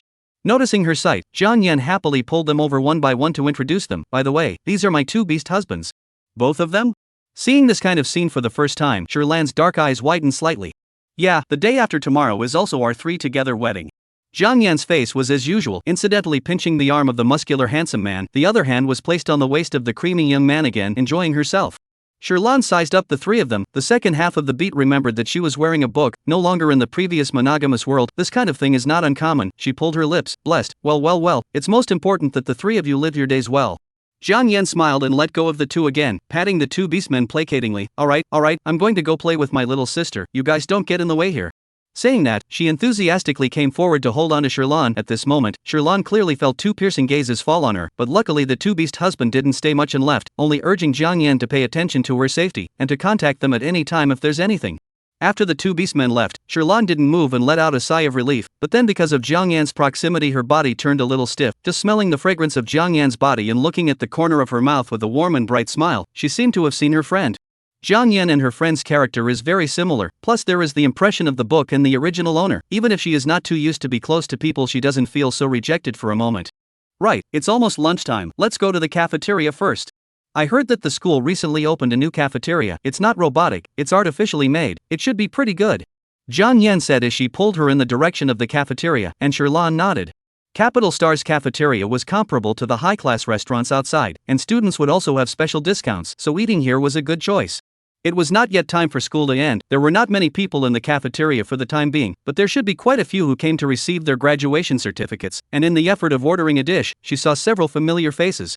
Jiang Yan's fertility value was 20, and her spiritual power level was B. Females whose spiritual power could reach B or above were very popular, not to mention that in the current era where the highest fertility value was only 60, Jiang Yan's 20 was already excellent.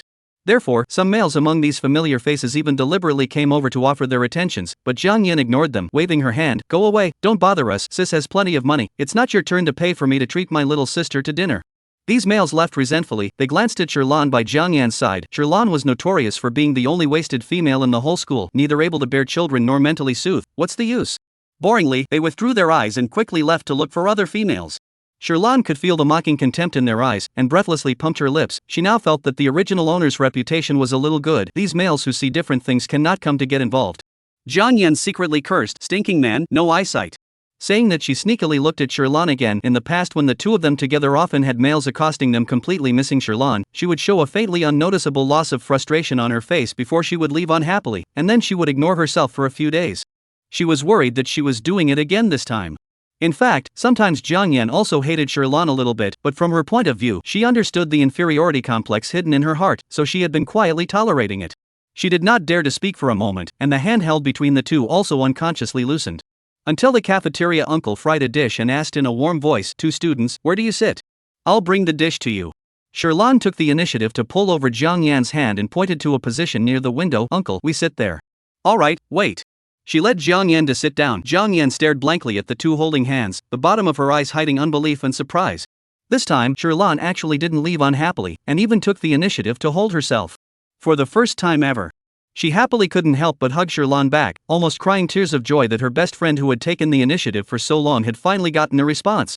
Sherlan was unsure, being held in the arms of such a great beauty as Jiang Yan. The fragrant breeze brushed her face, and for a moment she floated, her face followed by a reddish color. Many of the surrounding students who were eating cast their gazes. Even the cafeteria uncle who was delivering the food revealed a few meaningful smiles. Ahem. Sherlan cleared his throat awkwardly, seeing that Jiang Yan didn't let go of herself for a long time. He had to take the initiative to break the silence. "The food is served, you can eat now." Jiang Yan finally let go with satisfaction. She seriously measured Sherlan's face. Her cheeks are a little red, her eyes look watery through quiet and soft. The bottom of her eyes are truly free of the past inferiority complex and the occasional hostility that she accidentally reveals. "Sherlan, you seem to have changed." She couldn't help but lament as Sherlan gave her chopsticks and blinked in confusion. Jiang Yan then raised her eyebrows. "Become I love you more." Sherlan almost choked on her own saliva and busied herself. "Jiang Yan, it's not fashionable to mess with a female these days." "Haha, Barbara, you're also too cute." Jiang Yan was amused.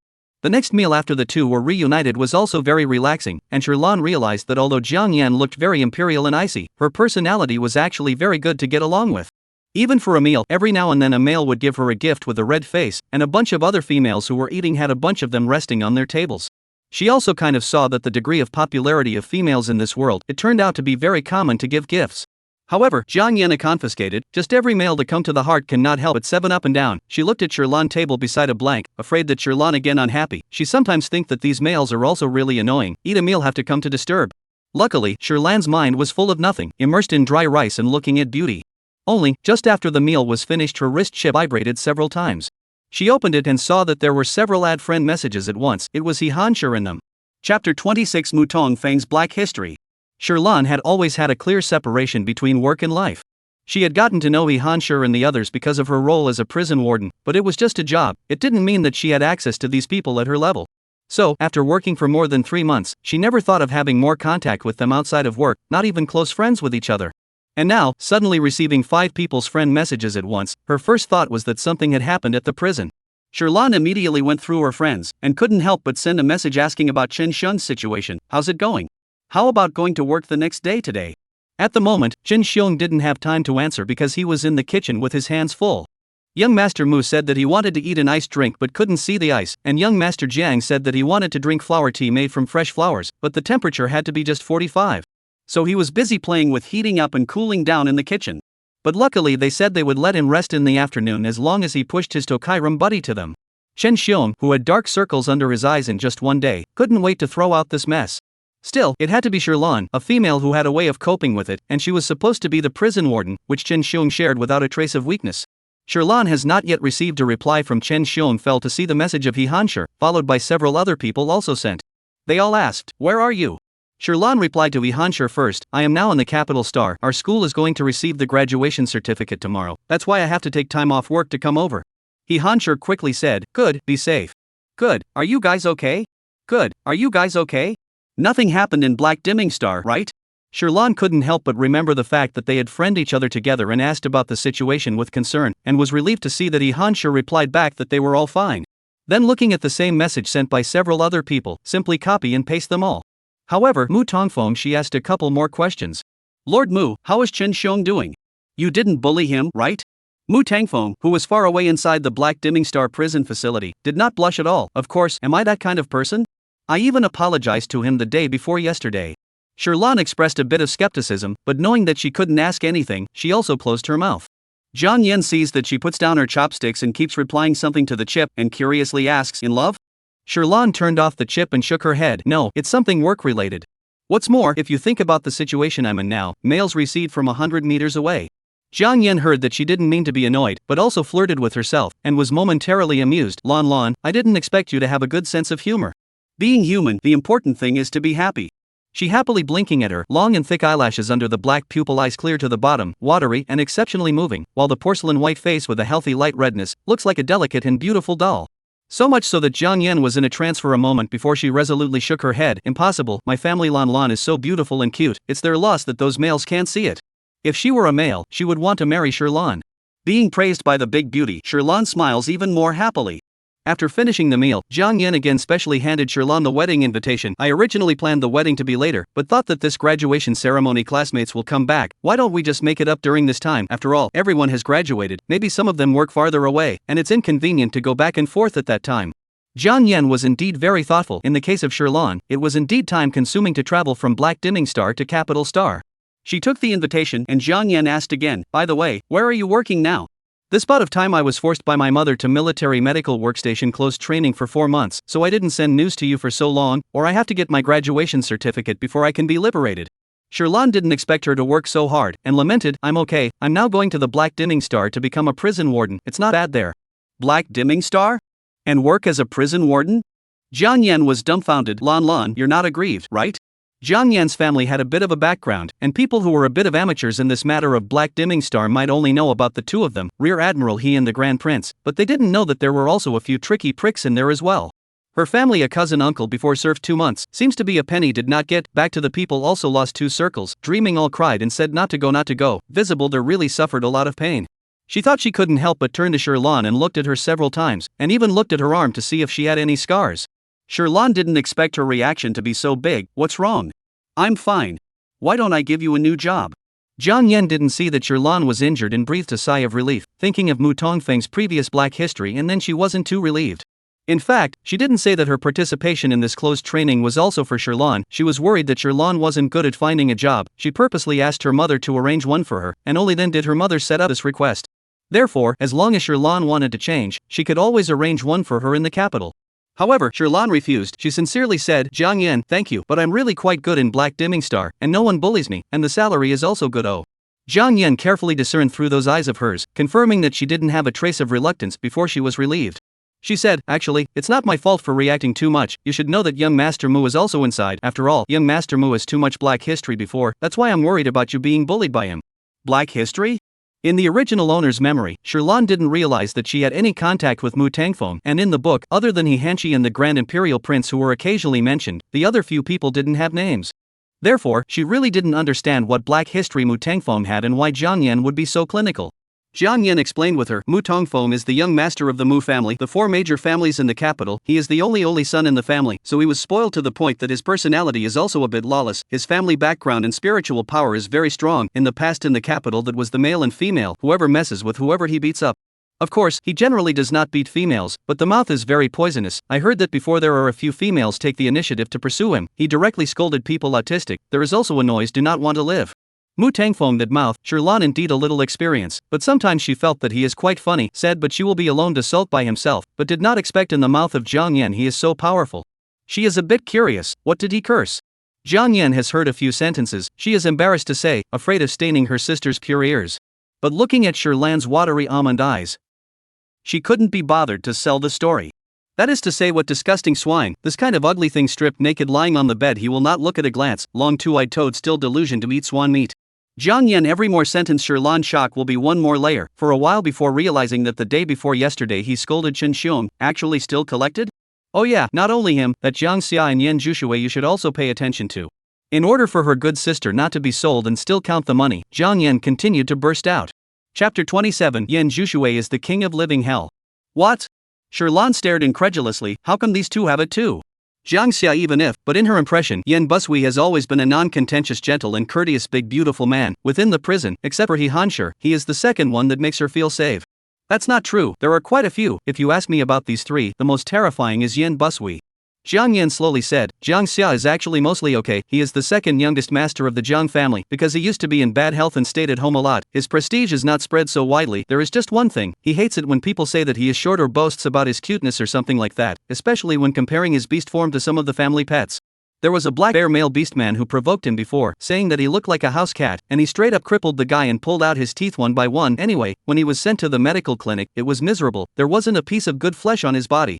Hiss. Just listening to it, Tokairam felt pain.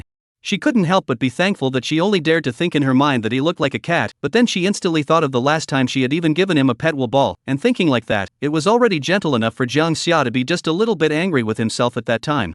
TCH, he's a bit better, after all. It's also someone else who messed with him first, it's considered deserved, but Yen Jushue is different, he's very, very, very vindictive. You should have heard of the school's famous teacher Yen, right? Mr. Yen? Sherlan followed the original master's memories and started searching. There was indeed such a person, a teacher at this school who specialized in military training for males, and he heard that the methods were harsh, the training challenged the limits, and every lesson must be stained with blood, nicknamed as the King of the Living Hades. And the original master is female. Female and male courses are not the same, although there are some elective courses intersection, but the military training program is strong, only open to males. Therefore, in the memory, the ferocity of Mr. Yen is only heard of his name and not seen.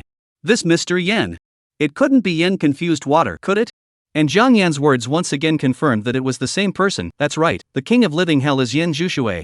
The source of his title is also not just that he is harsh in class, is that there is a male disobedience to discipline, secretly ran to his office in his book, wrote a word of death, and then he did not make a sound at that time, and waited until 2 months after the school's official military exercises on the field, personally killed that male, and also took out the piece of white paper written with the word death and pasted it on it. On a piece of white paper taped to his corpse and sent him to his death with a smile on his face. Oh my god. Sherlan was shocked. So a teacher killed a student without punishment? Jiang Yin shook his head. This is the most terrible thing about him. The military drill course simulates the real battlefield, once on the field dead or alive, and as a teacher he did not have to go on the field, but also that male deliberately point him, and even abetted a dozen or so males together to surround Yen Bushua, who knows that on weekdays Yen Bushua's classes are still collected, the real drill course, a dozen or so people fell. However, he only killed that male. In fact, what really makes Jiang Yin feel creepy is that Yen Bufushue has been carrying that white paper with the word death written on it with him. Maybe he has been planning for this day. Thinking of this, she patted Sherlan's shoulder and spoke in a serious tone. So, Lan, you must be careful, don't mess with him. Sherlan was in a trance. It was hard to compare this king of living hell in Jiang Yan's mouth with the one she saw in prison. The difference was too great. But she did hear the fierce name of this Mr. Yen in the original owner's memory as well. She was stunned for a long time before slowly nodding under Jiang Yan's worried eyes. At this moment, Yen Bewildering Water, who was far away in the black dimming star, suddenly sneezed. He narrowed his eyes and stared at the person he had just contacted on his chip, his lips tugged. Oh, it's not possible that this old thing is saying bad things about me, right? Capital star. Jiang Yen still wanted to say something else. Her two beast husbands suddenly came over, one after the other, incidentally scanning the cafeteria for those new males. It had only been less than 2 hours, and they were looking for them again, so it was evident that they were really uneasy. However, Sherlan also understands their feelings. After all, these days females can legally have many beast husbands, and Jiang Yen is so excellent, she can't be more guarded against her love rivals. Melon also ate almost, and little sister also gathered for a while. Sherlan do not want to be a light bulb again and proposed to leave first. Jiang Yen reluctantly hugged her. Sherlan returned the hug, incidentally patted her shoulder. Well, tomorrow and the day after tomorrow can see, you'd better get ready to be your bride first. Okay. Jiang Yen thought about it and let go of her. After the two separated from the cafeteria, Sherlan did not rush back to the dormitory. The time is still early, she plans to visit this school again, come all the way here, just as a tour. Imperial Capital School construction covers a wide area, facilities are very advanced, everywhere reveals the high-tech atmosphere. Around the coming and going everywhere can be seen levitation train. After strolling around for quite a while, and rejecting a few male freshmen on the way who obviously didn't know her reputation, and feeling her legs getting sore, Sherlan took an auto levitation car to the library. From the original owner's memories, she had learned that the library at the Imperial Capital School was said to have the most comprehensive collection of books, no matter what type. Thinking of her green mushroom spirit body, she planned to look up some relevant books to understand. Upon arriving at the library, Tokairam realized that it was very different from the quietness she had imagined. It would be divided into a number of separate soundproofed reading areas, but the public areas outside still allowed sounds to exist, and there were even people eating snacks. After she briefly looked around, her eyes went to the librarian and she took out her student ID and said, "Hello, I would like to borrow a book." The librarian was an aged grandfather with gray hair but hale eyes, looking very spirited. At this moment he is slowly brewing health tea for himself. The chip in his hand is also on the phone. Cheerfully said, "That kid, afraid of the iron tree blossomed, 2 years don't look for me. Once I open my mouth, let me help him take care of a female. Oh, I have students coming here, let's not chat first." Noticing Tokairam, he quickly hung up the communication and put on his own glasses, revealing a kind smile. "What kind of book would you like to read, student?" Saying that, he took her student ID and scanned it. His light curry-colored pupil eyes flashed after seeing the personal information displayed on it. Sherlan didn't notice his abnormality and spoke out her needs. "I'm looking for books related to spiritual bodies." "Oh, spiritual body, right." The old man paused and tapped twice in the library management storage screen, then said, "If you go inside the library, the ones starting with F on the orange shelves are. If you have a specific book title, there's a search screen on the shelves you search for, and that will automatically pop up as well." "Okay, thanks."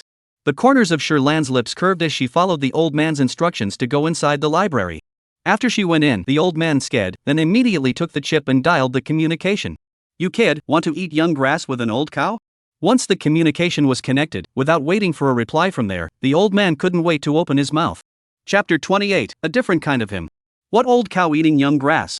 Old man, don't speak so harshly. Still say no? I just saw that little female, people tender playful with the early spring peach blossom like, such a beautiful little female, actually by you stared at, sitting off. The old man crackled a lot of words. Yen Busui only noticed the previous sentence, "You saw her? She came to the library?" The old man was speechless, so he had said so much for nothing. However, it was rare to see Yen Busui so eager. He only found it amusing to purposely hang on to him. "You guess." Yen Bushui's eyebrows jumped. "Old man, you pay attention to me, don't scare her, she's timid." "Brat, listen to you, is this the attitude of talking to elders?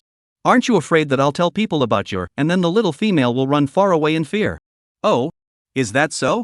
Hearing this kind of threat, Yen confused water on the contrary did not get nervous, carelessly tugging at the petals in her hand. "It just so happens that Admiral Wifemaster had also asked me before, if you still sneak off to the battlefield, then I'll do some counting. You should have sneaked off to the battlefield once last month, right?" Last month, I went there twice, and I also killed a few insect clans, and at that time, I got injured in the waist." Well, don't say it. Your kid has been in the prison for so long, and actually arranged other undercover agents around me. The more the old man heard, the more wrong, sucked in a mouthful of cool air. A moment staring at the library to eat snacks of students are suspected to be Yen Bushui's eyes. He removed his glasses in exasperation. "Alright, I'll take good care of that little female for you, you nurse your wounds." After saying that, he immediately ended the communication. After it ended, he still felt uneasy and raised his hand to kick out all the males sitting inside the public hall, reasoning that he disliked them for being too noisy. Some males were deliberately choosing such a place in order to chase females, and hearing the old man say so, they didn't dare to stutter a word. Because the current librarian was actually the former retired Admiral Lu Dingfeng, and 80% of the troops were soldiers he had led before, even Yi Hanshi. In case he was upset, they would not be able to enter the army in the future. After the library males had left, Lu Dingfeng looked at the few remaining females and finally put his heart down. That kid was not close to women, so it was absolutely impossible for him to have any interactions with these females. Sherlan still didn't know what was happening outside. She was directly finding a few books and went to the separate reading room. The reading room had soft seats and water fountains, and the soundproofing was good, so she quickly focused on her reading. This time she took books about female mental bodies and male mental breakdowns. She followed the table of contents and looked for what she needed. She didn't know how long she had been reading before the light outside the window of the reading room faded. The room lights began to brighten and she let out a deep breath. After reading it, Tokairam suddenly understood a little bit why the Empire had to specifically lock up these few people with high mental strength collapses so far away. In the book, it was recorded that there was once such a tragic case, where a 2's mental power strong person had a mental power collapse attack and escaped from the holding cell, killing everyone in the prison and most of the planet's inhabitants. In fact, one of the more frightening aspects of the mental collapse seizure is that the person who suffered the seizure no longer has any consciousness, and this seizure seems to be more like a kind of forced potential breakthrough. A person who originally had 2's mental power can reach a killing power of more than 3's, and can tear apart hard and incomparable mechs with his bare hands. A killing god without any sense of tirelessness is truly terrifying. So then, there was the birth of the Black Dimming Star Prison. The prison protection material there was one of the few non-renewable rare energy sources, and a large portion of it was spent on prison construction to stop the current few. As for whether or not it was possible to cure a high-level mental power crasher, there were currently no success stories in any of these books she read, and there was even a mental power level S female who approached the treatment and was killed by mistake. Just thinking about it, Sherlan thought it was pretty scary. Now, she suddenly understood that a lot of people were also a bit shunned by Black Dimming Star. Although the prison protection materials were safe, there was only one human life, and no one dared to gamble on any one mistake. Thinking about it this way, as the prison warden, she was indeed the most dangerous person. Thinking about this, Sherlan was again thinking about Zhang Yan's suggestion to change her job. However, one of these books had said that the reason why animal-based mental bodies could not heal those with high-grade mental collapse was because the direction of mutation for males was also in the animal direction, and there could be repulsion between the mental forms of the same kind, and the higher the grade the greater the repulsion, which would result in females healing these types of males being more prone to causing mental body collapse episodes, and collapsing to a degree lower would not be affected. Perhaps the possibility of healing could exist for non-animal psychic females. Although only mentioned a few sentences, but Sherlock combined with the plot of the original book, thinking of his own mushroom spirit body and the female lead's plant system, still think that we can try to see, at least for the last month, the prisoner safe and sound. It is already a very good start. Of course, compared to a small life, his own life remained more important. Tokairam was in a less than calm mood, and she put the book down and stretched, in no hurry to make a decision. She left the reading room, handed the book to the book robot, and went to the administrator to collect her student ID. Lu Dingfeng was still there, and Sherlan gave a greeting. "Grandpa Administrator, I've come to get my student ID." Lu Dingfeng smiled from ear to ear when he heard this. "Grandpa, this little female is too pleasing to the eye." He handed her the student ID and said with a smile, "Classmate, do you know Yin Jushue?" Sherlan nodded. "Recognize, what's wrong?" "Oh, nothing, this kid knows that you've come to school and specially asked me to take care of you more." This kid, still so warm-hearted. Sherlan let out an awe, expressing shock. "Warm-hearted? How is it different from what Jiang Yan said this afternoon again?" She was beginning to wonder which one was true.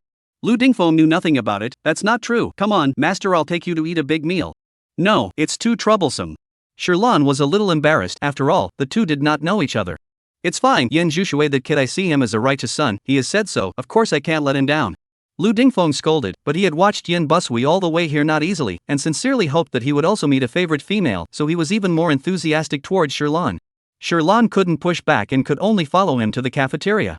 However, the cafeteria at night is different from the one at noon. This area is only open to teachers. The dishes inside are more abundant. There are very few people in the cafeteria, except for the robots that come and go sweeping. It's extraordinarily clean and no need to queue up. Lu Dingfeng ordered several of the female's favorite dishes and asked Sherlan to order more. She looked at the prices on the menu, gulped and shook her head. "I'm fine with all of them." "You child, you're still polite." Lu Dingfeng saw this and ordered a few more. 2 people, 8 dishes. How can Sherlan think that she can't finish it? She thought that she didn't have to add another order. Lu Dingfeng seemed to see her thoughts, spoke. "The female dishes here are more delicate with less quantity. Don't worry, you can finish it."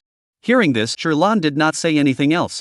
However, after the dishes were served, she realized that there was still more than she had imagined, but fortunately she now had a much larger appetite, so it shouldn't go to waste.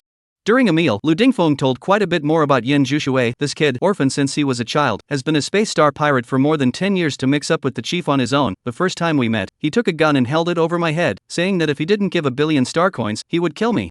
Lu Dingfeng said this and laughed a little. "A brat, but it is a lot of momentum." Then the spaceship encountered a bug attack. We accidentally fell in a barren star. I was seriously injured and almost died, but also he put down his gun to save me. In the end, the mouth is hard and the heart is soft. It is a good one, so I recruited him.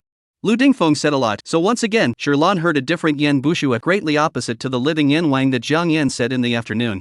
She couldn't help but be curious and ask, "Then why does everyone in the school call him King of Living Hell?" Chapter 29, For the Love of Her Good Looks. Ahem. Hearing this, Lu Dingfeng almost choked on the rice in his mouth. No, the brat's reputation has spread so widely? Even the little female knows about it? Sherlan was busy handing him a cup of water. "Grandpa Administrator is not in a hurry, eat slowly." Lu Dingfeng gulped a few mouthfuls before stuttering. "Well, this child, for the sake of the world, is indeed rude a little. When the teacher is too strict, the title will not realize." Sherlan swept over his somewhat weak face, did not continue to break the sandpot to ask in the end. Just the heart sank. It looks like what Jiang Yan said is indeed not empty words. Regarding this job, she once again had a few more moments of wavering in her heart. Sherlan is actually a very stable people. Since childhood living in a patriarchal environment, young lifestormy often have to endure the anger of parents. When she was young, she occasionally wondered why she was so miserable, but when she grew up, she realized economic freedom and prosperity on her own, saw the beautiful mountains and rivers of the motherland, and once again experienced the beauty of life. It can be said that she has always been a very life-preserving person. After all, there are infinite possibilities when one lives. So after knowing that she had worn a book, she didn't feel sorry for herself, but immediately tried to find a way to avoid the plot to preserve her life. But now she felt that being a prison warden in Black Dimming Star wasn't a very safe thing to do either. Sherlan fell into deep thought for a moment, while Lu Dingfeng also began to worry a bit about saying too much and eating seriously. Outside, the sky has long turned into the color of ink. After the meal, Lu Dingfeng specially called a hover car to send Sherlan back to the dormitory. When the two parted, he exchanged close friends with Sherlan and then said, "Classmate, you don't want to Administrator Grandpa, so call me. Directly call Grandpa Lu on the line. There is something to remember to look for me in a timely manner. I'll be in the school at any time." Okay, Grandpa Lou. Sherlon didn't squirm anymore. After returning to the dormitory, she opened a message that she hadn't checked for a long time.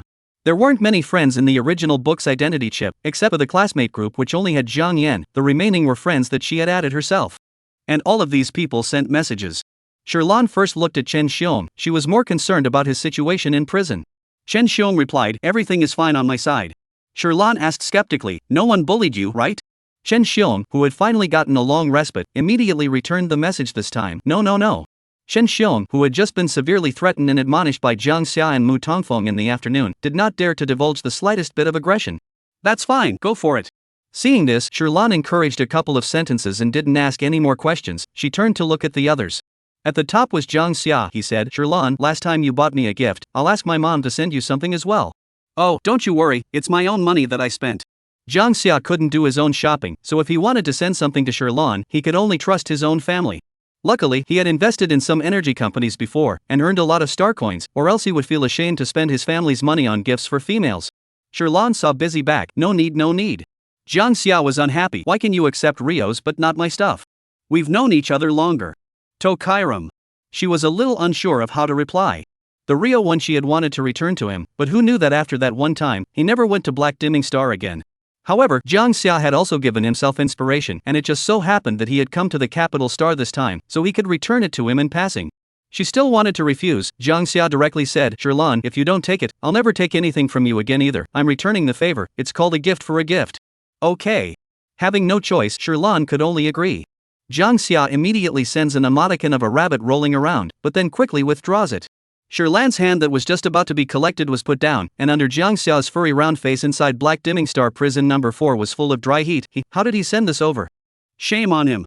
Sherlon should not have seen it. He silently consoled himself, slowed down for a long time, and didn't dare to send the count your sense emoticon next to the rabbit's unrolling. It was hard to cope with one. Sherlon didn't care about Jiang Xiao's complicated mood, and was now busy replying to the next person. He Hansher said, "Everything went well? You a female in the capital star or pay more attention to safety? I led one of my subordinates to protect you. He just happened to be on vacation recently. Let him add you later." Heck, Hansher also found someone to take care of himself? She flipped through the other chat messages. Yen Zhuxue also said about Grandpa Lu. He said, "Sherlon, are you at the Imperial Capital School? It just so happens that there is someone I know in my school. He is now working as a librarian. You can talk to him about anything the school needs, big or small, and I'll have him contact you." Night Underworld also, "Sherlon, my teacher is the dean. If there's anything you need to find her, just report my name." Sherlon had always treated them as work assignments, but she had never expected that within this unattached and unfamiliar world, yet they were the ones who had always cared about her situation. She couldn't help but feel a little touched in her heart, and replied thanks one by one, before finally flipping to Mu Tongfeng's message. When she saw his message, the touching she felt just now instantly turned into tears and laughter. He actually sent her a beastly selfie in the mirror, saying, "There is no bullying of Chen Xiong today. Only letting him make a cup of iced drink." Mu Tangfeng thought to himself that it was not considered bullying. Sherlon sat on the dormitory couch and was directly happy. However, she zoomed in on this photo and looked at it, but she was still amazed by the value of the bird of supreme bliss. Even if she zoomed in, she couldn't see a single blemish, and the color of each feather was pure, not seeing a bit of black and gray and other mottled miscellaneous colors. She directly returned a compliment, expressing her praise for this picture. Mu Tangfeng, who was looking left and right at the mirror and waiting for the chip message for a long time, saw this reply and was still a bit dissatisfied. "Just this? Sherlon, you are also too perfunctory." Seeing that he said he didn't mess around today, Sherlon added 2 more sentences. "Sinking fish and falling geese, moon and flowers. Oh my god, where is this divine bird descending to earth? Absolutely beautiful." Mu Tangfeng had heard countless compliments before, more sincere than what Sherlon said, and more pompous than what she said, but none of them made him listen to his heart mess up for half a beat, and unconsciously come close to the mirror again to indulge in his beauty. Female, you sing for my beauty too." Never mind, seeing as she was also so good looking, he allowed it. Mu Tongfeng couldn't help but flap his wings to dispel the dryness of his body, and finally felt still hot and rang the bell again. Chen Xiong, who had just laid down on the bed, panicked and ran to the prison. "Young Master Mu, what's wrong? Make me an iced drink." He grunted coldly, really feeling that Chen Xiong's face couldn't bear to look at, and moved his eyes away. Jiang Xia happened to feel her face heat up as well and followed. "I want one too." Chen Xiong glanced at the time. He was already off duty, but didn't dare to say anything more, and immediately said okay and ran towards the kitchen. Hey, 2 little ancestors. Sherlon prison director in the end when to return. Chapter 30, the book's heroine and heroine. It was impossible for Sherlon to return that quickly. After all, she had taken 5 days of vacation and it was only the second day.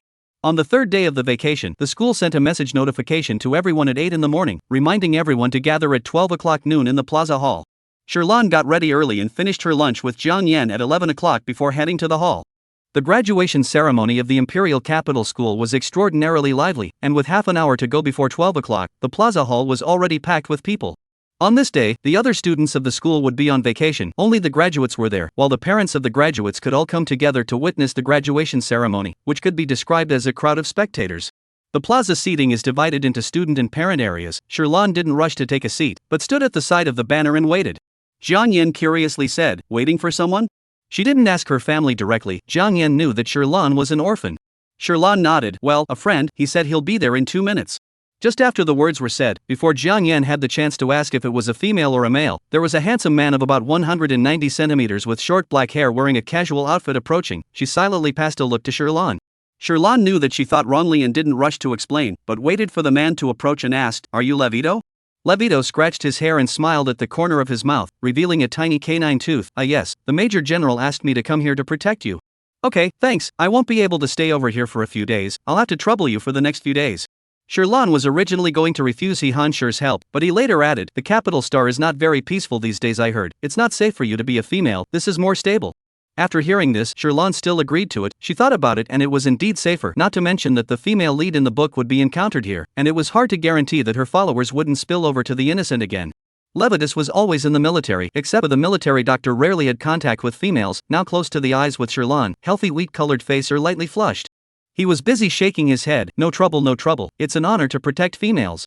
Yo, then I'll protect too." Upon hearing this, Jiang Yan, who was watching the good show from the side, also joined in the fun, at which point, the two beast husbands who had been silently accompanying her pulled her into their arms on the left and the right, and said in dissatisfaction, "Yin, we can protect you as well." Now it was Shirlan's turn to hook his lips and watch her good show. Jiang Yan coughed and her face rarely reddened. After Levitus arrived, Shirlan let him sit in the family section with Jiang Yan's beast husband, and the two of them took their seats in the student female section. At 12 o'clock, the students were all full. Shirlan and Jiang Yan sat in the third row without front or back. She swept forward and saw two very familiar backs at a glance. These two people, in the original owner's heart as if rooted in general, even if it is the back, can be clearly recognized. It is the book Heroine by Ruo and hero Night Yen. For years in college, the original main crush Night Yen also 4 years, and the heroine purely because she is the most outstanding female in the whole school, a class spiritual power and 52 fertility value, in the current found the highest 60 fertility value. She almost became all the male stream of wife master. Everyone also said she is the only qualified to marry the royal prince of the females, will certainly be able to give birth to an excellent heir. And Night Yen was the second prince. Therefore, in the original owner's mind, the female owner and the second prince would definitely be a pair, so every time she saw the female owner, the inferiority complex in her heart would increase.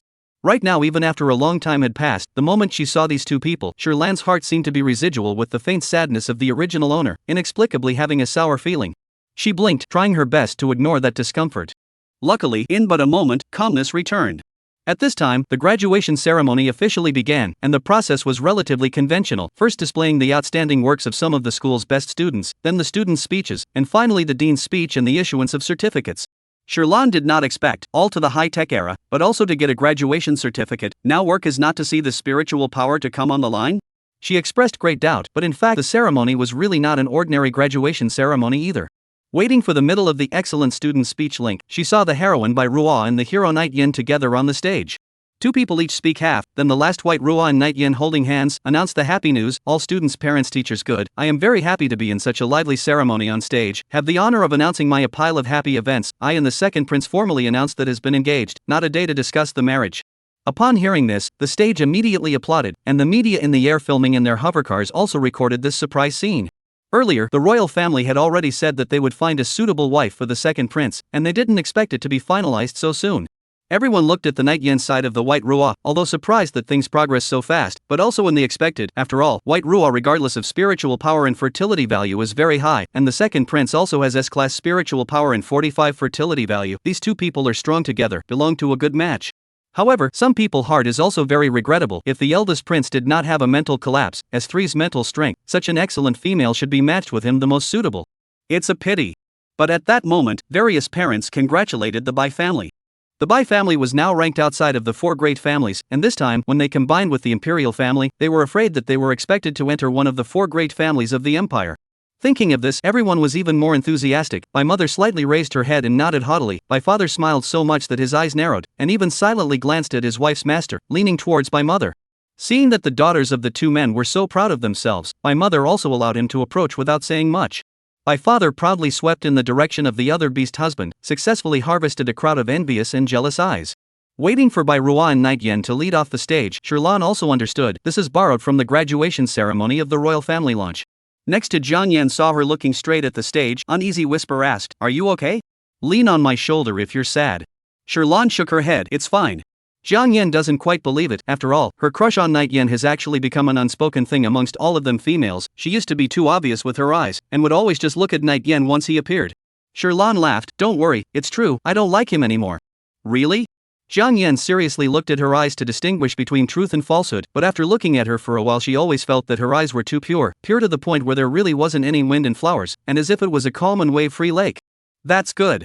She still half-heartedly nodded, and after a while comfortingly said, "Arashir, this is so good. I think the second prince is not as good as that Levitus today, tall and handsome, wolfish and milky, and canine teeth. In my sister's eyes, this kind of male, in bed." "Enough." Jiang Yan dared to say, but Sherlan didn't even dare to listen. Most of all this was still a big public. She had noticed several females peeking in both her directions. "Okay." Jiang Yan couldn't get enough of it, and Sherlan continued to cover her mouth, not daring to put it down. Luckily, the dean's speech afterward was also very brief and concise, and soon it was time for them to go up to the stage to receive their license. First female after male, 10-10 together, Sherlan and Jiang Yan and the female lead side by side in the first team. Bai Ruo's gaze swept in both her directions, her eyes lingered on Sherlan's face for a moment, and then moved away as if nothing had happened. Chapter 31, It's This Little Female. Sherlan didn't pay attention to Bai Ruo's line of sight. She honestly stood in the center of the stage along with the group, waiting for the dean to issue the certificate. The dean of the Imperial Capital School was a female. She looked like she already had some age. Her coiled black hair was mixed with a few white strands. She wore a magnificent satin emerald green cheongsam, and her face looked kind. Bai Ruo in the first row, the dean patted her shoulder, praised, "Good child." Bai Ruo curved her lips and smiled, "Thank you, dean." She didn't look like the kind of woman who was a big beauty at a glance, but her smile was very affable. As the heroine of the book, her image is more similar to the neighboring sister, slightly rounded face, pupil color is light, with long straight black hair, very consistent with the image of innocent first love in the hearts of many males. At the moment she smiled, many males under the stage uproar, revealing infatuated gaze. The dean waved his hand to silence the stage and handed her the certificate. Sherlan and Jiang Yan stood in the fifth and sixth. She stood behind Jiang Yan. The dean served water to each person and complimented them twice, and soon crossed over to Jiang Yan and came to her position. "She reads her name, student Sherlan?" Sherlan unconsciously said here, and blushed in embarrassment under the dean's gentle and kind eyes. She also belonged to the military training reflex. The dean similarly patted her on the shoulder. "Cheer up, I've heard Ming and my main husband mention you, and they've both praised you." Tokairam blinked in confusion. Ming, she knew she should be talking about Night Hay. After all, he had messaged the dean yesterday that he was his teacher, but who was the dean's main husband? It couldn't be one of them in prison, could it? The dean could see her confusion and explained, "Oh, it's the old man you met yesterday." So it was Grandpa Lu, Sherlan realized.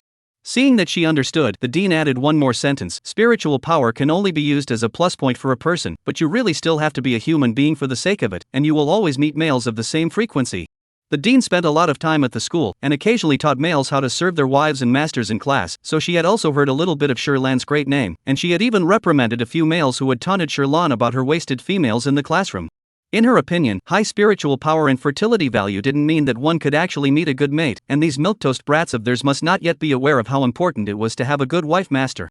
Tokairam was a bit bewildered at first, and it was only when Dean presented himself with the certificate and walked over to the next person that she realized with hindsight that maybe Dean was being comforting. People are always touched by the kindness of strangers, and Sherlan's heart felt faintly warm. On stage, the graduation ceremony was a cozy scene, but off stage, the mood was different. Because the dean stayed here in Sherlan for the longest time, there were already quite a few people who noticed her. The dean, on the surface is the dean, in fact far more than that, as the spiritual power for the S-class female, her several beast husband, each of them are outstanding, just retired not long after the war achievements of the land general is also one of the earliest main husband or the current monarch. Although for some reason the dean repudiated his husband, but the eldest prince as her bloodline is still in the royal family cannot be divided. And right now, Sherlan, who had been noticed by the dean, had also become the center of attention of the people secretly sizing up the stage. Father Bai originally wanted to see which female had taken his daughter's aura, but when his gaze landed on Sherlan's face, his pupils suddenly shrunk and his face changed abruptly. "What's wrong? Is your body not feeling well again?" Mother Bai noticed his difference and asked with concern. My father was busy shaking his head, but his hands hanging down at his side were tightly clenched together.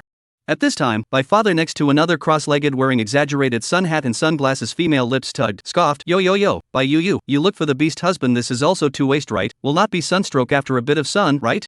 White mother by you heard this familiar voice, sniffing face changed, she inclined her head in that direction, that female slowly removed the sunscreen glasses, revealing a thick eye makeup-coated phoenix eyes, a face of arrogance.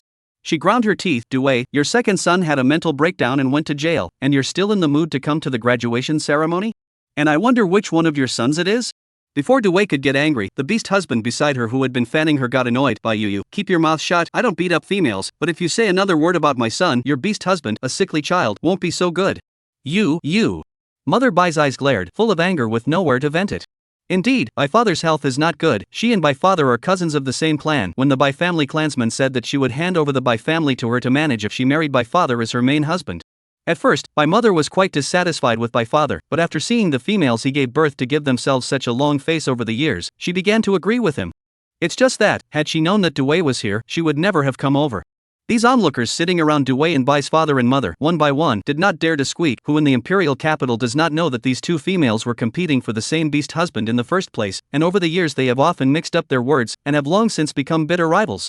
Before Dewey to cover themselves tightly, everyone's attention is also in the White family. A moment has not found, and now see Dewey and the main husband Jiang Hua is also in. Some also said that the Jiang family to give way to the White family people, instantly quiet as a chicken, hate to find a hole in the ground to hide. White father glanced at White mother's face, careful, the weather is so hot, you want to go back first? Rua, this has me also enough. My mother just a belly of fire, at the moment in front of Dewey face venting is also just futile joke, so just follow the words of the White father with a few other beastmen hurriedly left. My father glanced at the stage again and secretly sighed in relief.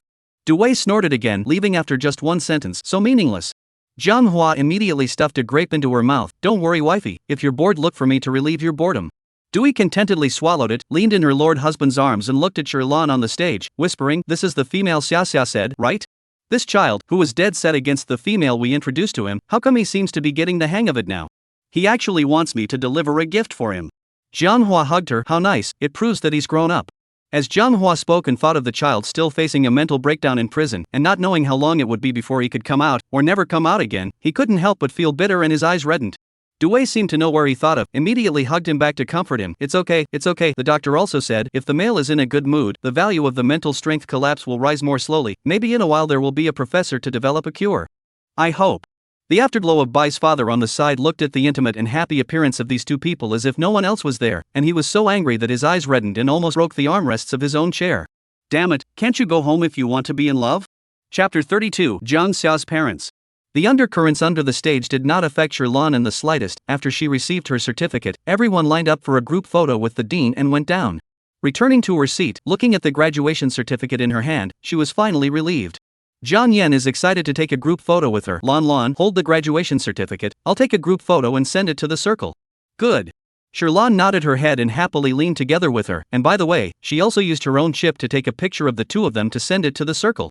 Circle Dynamic just sent a few seconds, received a succession of likes, she clicked in to see, I did not expect the prison those 5 people speed so fast.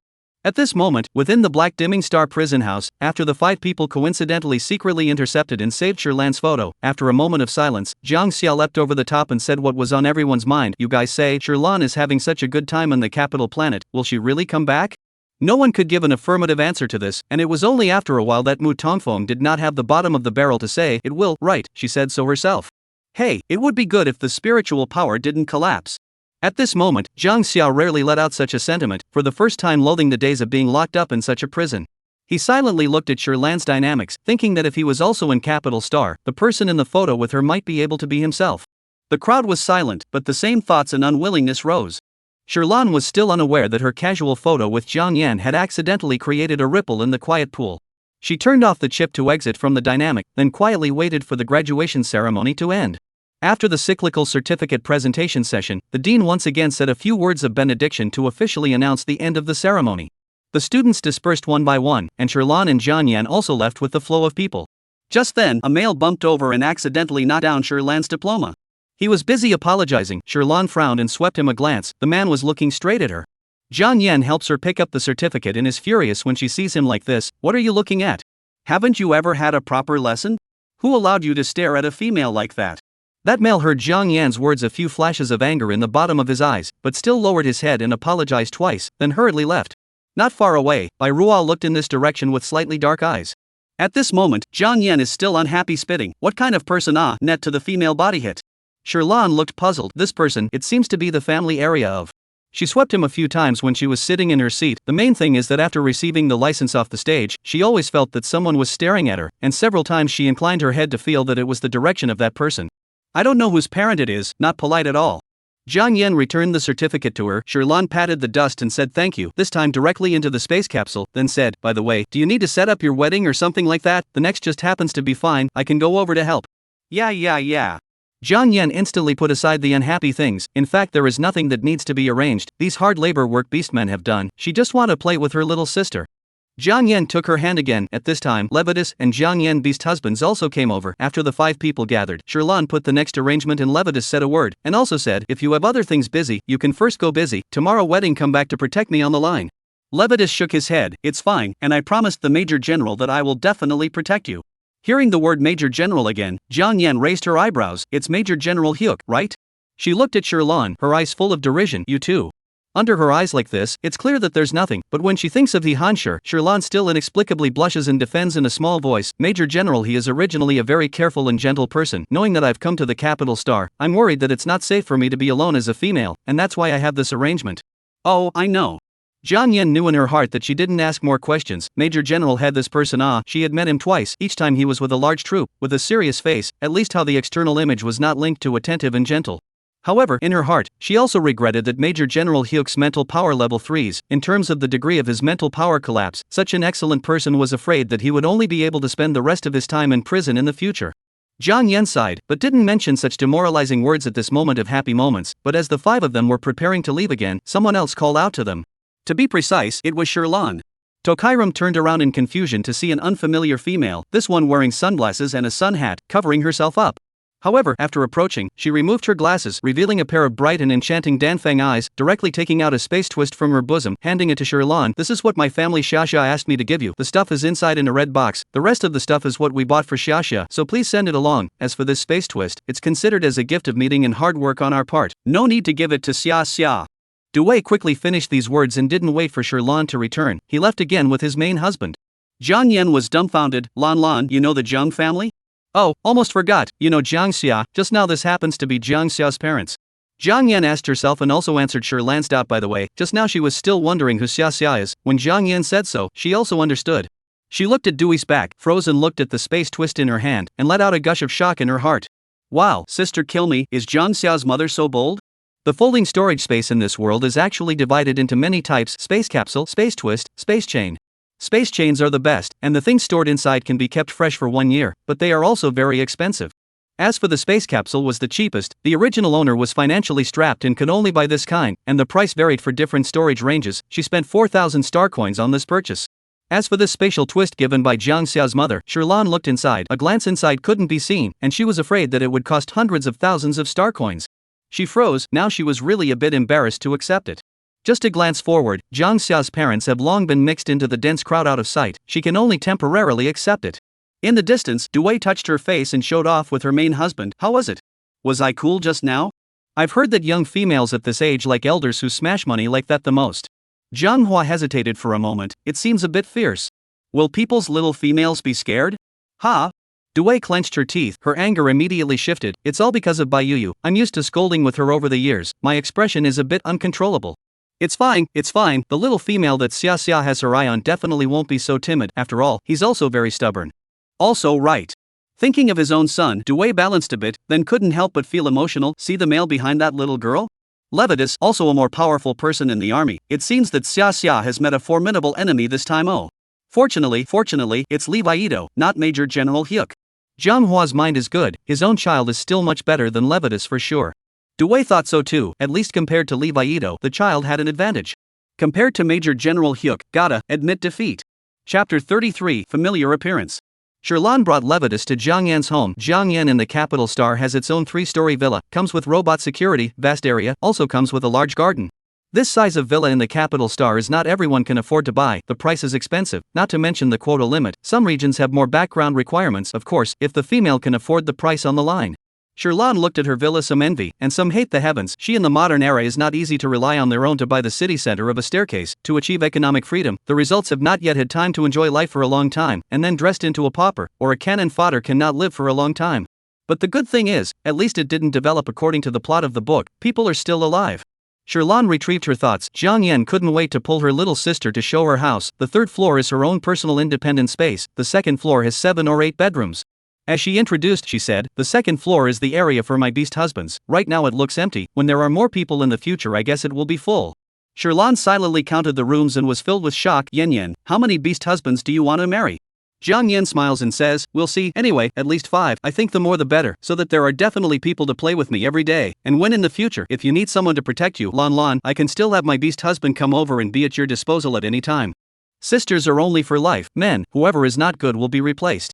These 2 sentences Jiang Yan is whispered in Sherlan's ear, because her beast husband is downstairs. The higher the male spiritual power, the stronger the 5 senses. This distance, if the voice is a little louder, they absolutely hear clearly. For the sake of her waist after marriage, she was very conscious of saving her life. Sherlan almost choked on her saliva. She coughed and similarly lowered her voice. I wouldn't want your beast husband. Jiang Yan nodded. That's also true. When the time comes, Lan will find a few more that you like. Sherlan smiled but did not say anything. Looked at her parents' marriage. She felt non-essential and did not want to get married. How good to be on your own, unattached and unrestrained. The 2 did not discuss the issue of beast husband more. After visiting Jiang Yan's home, Sherlan was pulled to the 3rd floor again. I thought there was a lot more to do in Jiang Yan's house, but after arriving, I realized that it was not useful. The work was done by the males, and she was directly pulled by Jiang Yan to play the game. After the 2 of them played for a while, Jiang Yan improvised, why don't you be my maid of honor? She planned to let Sherlan be her bridesmaid a long time ago. Even the bridesmaid dresses were ready, but she knew Sherlan's temperament. She didn't like this kind of crowded and flamboyant occasions, so she didn't mention it for fear of upsetting her. Just this reunion, Jiang Yan found that Sherlan's character seems to have changed a little bit, and then dared to say it. Sherlan has not yet been a bridesmaid. Heard the words, are also very interested. Good ah. The bottom of Jiang Yan's eyes immediately flooded with bright light. Good, come on. In fact, I have prepared a lot of bridesmaid dresses for you. Let me dress you up. See which one to pick tomorrow is good. Saying that, Jiang Yan directly pulled her to the check room, which was hung with all kinds of clothes and jewelry. Jiang Yan found a few of these brand new bridesmaid dresses. This is the one I customized before according to your body shape. I don't know if it's still appropriate to wear it now, but there are elastic models in here as well. If it's not appropriate, I'll immediately have my robot butler arrange to purchase it. Sherlan had recently eaten well in Black Dimming Star and had indeed gained some weight. She looked at the several dresses and took one first. Why don't I try it on first? It's fine to have one that fits. Good. Jiang Yan's face was happy. Of course, what the sisters say in this situation is what they say. In fact, Jiang Yan was a face control. The first time she wanted to be friends with Sherlan was purely because of her face. She didn't care about anything else. As for her own beast husbands, naturally they were all handsome men. After years of waiting, right now, she finally had the chance to dress up her good sister. Thinking about it, Jiang Yan was filled with excitement. Sherlan went to the dressing room to change clothes. What she held in her hand was a plain satin textured nude pink dress. This dress was a one-shoulder style. The neckline was relatively still conservative. I was worried that I wouldn't be able to wear it, but I didn't expect it to fit unexpectedly. Jiang Yan checked room mirror outside the dressing room. Sherlan cannot see their own appearance, not too sure to open the door, and walked out. Is it okay? She looked at Jiang Yan, rounded black almond eyes through the full light of water, smooth lines on the cheeks, scarlet lips pursed, slightly curled waist and ebony-colored long hair. A strand fell in front of the body, like a very just out of the ancient castle out of the untutored princess, the bottom of the eyes with innocence and bewilderment. Jiang Yan covered her mouth and almost screamed out. Only after a while did she say aloud, it's fine, it's absolutely fine. Lan, I haven't seen you in a few months, you're really looking better and better. This kind of satin texture clothes could easily show the stomach, but it was equally very revealing of the figure. Jiang Yan had always felt that her sister was beautiful, but at this moment, she took a look and realized that her figure was also that good. Her waist was her waist and her legs were her legs, and her upper body was even more rounded and moderate. Sherlan didn't expect her to be so exaggerated. Then she was pushed by her to the mirror. She looked at herself in the mirror. Her complexion was slightly dazed, and she unconsciously touched her face. How does it feel? The original owner's face is becoming more and more like her own. When Sherlan had just worn in, she only felt that she and the original owner had a few similarities, and with the same name, she only suspected that it was because she had been able to wear a book. But now, in addition to her skin being more luminous and fair than before, it was practically her own face. In fact, Sherlan's skin was also very white in the beginning, and then because of her good looks she was pursued by quite a few people. She felt annoyed, so she purposely gave herself a tanning, and managed to dissuade quite a few people. Now when she saw her appearance in the mirror again, she had the illusion of being out of this world, as if she wasn't wearing a book but had gone back to her past. As if sensing the chaotic thoughts in her mind, Little Poison spoke. Master, this is very normal. Human appearance is originally a manifestation of the soul. You are you, she is you. As a spirit body, the little poison can naturally notice that the master has a different origin, but this does not affect its existence is only because of its own master. When Sherlan heard little poison's words, she somewhat seemed to understand, but she still did not get lost in her thoughts. She withdrew her gaze and looked at Jiang Yan. Then I'll wear this? No way. Jiang Yan was busy blocking it, and Sherlan blinked in confusion. She was busy saying, I still have so many pieces you haven't tried, at least wear them all before I can determine which one is the best. Jiang Yan knew that her sister's mental power was not dominant, then she must let her be the prettiest cub at her wedding, harvesting a crowd of male gazes in an effort to find her a suitable partner soon. Okay. Seeing that she was all ready, Tokairam didn't want to waste her intentions. In the end, Sherlan tried on 7 pieces, one of which was ruled out if it was a bit strangling, and the remaining few pieces, Jiang Yan looked at the pictures she took in her chip and couldn't choose at all. She felt that Lan wearing each piece could brighten her eyes. Why don't we ask someone else to help choose and see? She had an idea and directly called for Levitas. Jiang Yan saw that this man Levitas was considered to be a more down-to-earth male, and as he was under Major General He's ministry, that strength must not be bad, and such a person would be very suitable as a companion. She had the intention to set up the two. Sherlan couldn't stop them at all, and when Jiang Yan let out a loud voice, Levitas was worried that something would happen to Sherlan and immediately went to the 3rd floor, along with her 2 beast husbands. Chapter 34, True Love? Maybe. Miss Tokirama, what's wrong? As soon as he came up, Levitas' gaze landed on Sherlan and he couldn't wait to ask with concern. Jiang Yan took a look and felt more and more in the picture. She took out the photos in her chip and showed him, Levito, look, which of these dresses of Arashi's is better to wear? Levitas subconsciously followed the direction of her finger and looked. Every single one of the dresses that Sherlan tried on in there was stunning, beautiful like a doll that one would love to hold in one's arms and protect at all times. Noticing his drifting thoughts, his cheeks inexplicably reddened, subconsciously licking the canine teeth around his mouth, his afterglow stole a glance at Sherlan, immediately straightening his body without slanting his eyes. I think they're all good, let's see which one Miss Sherlan likes.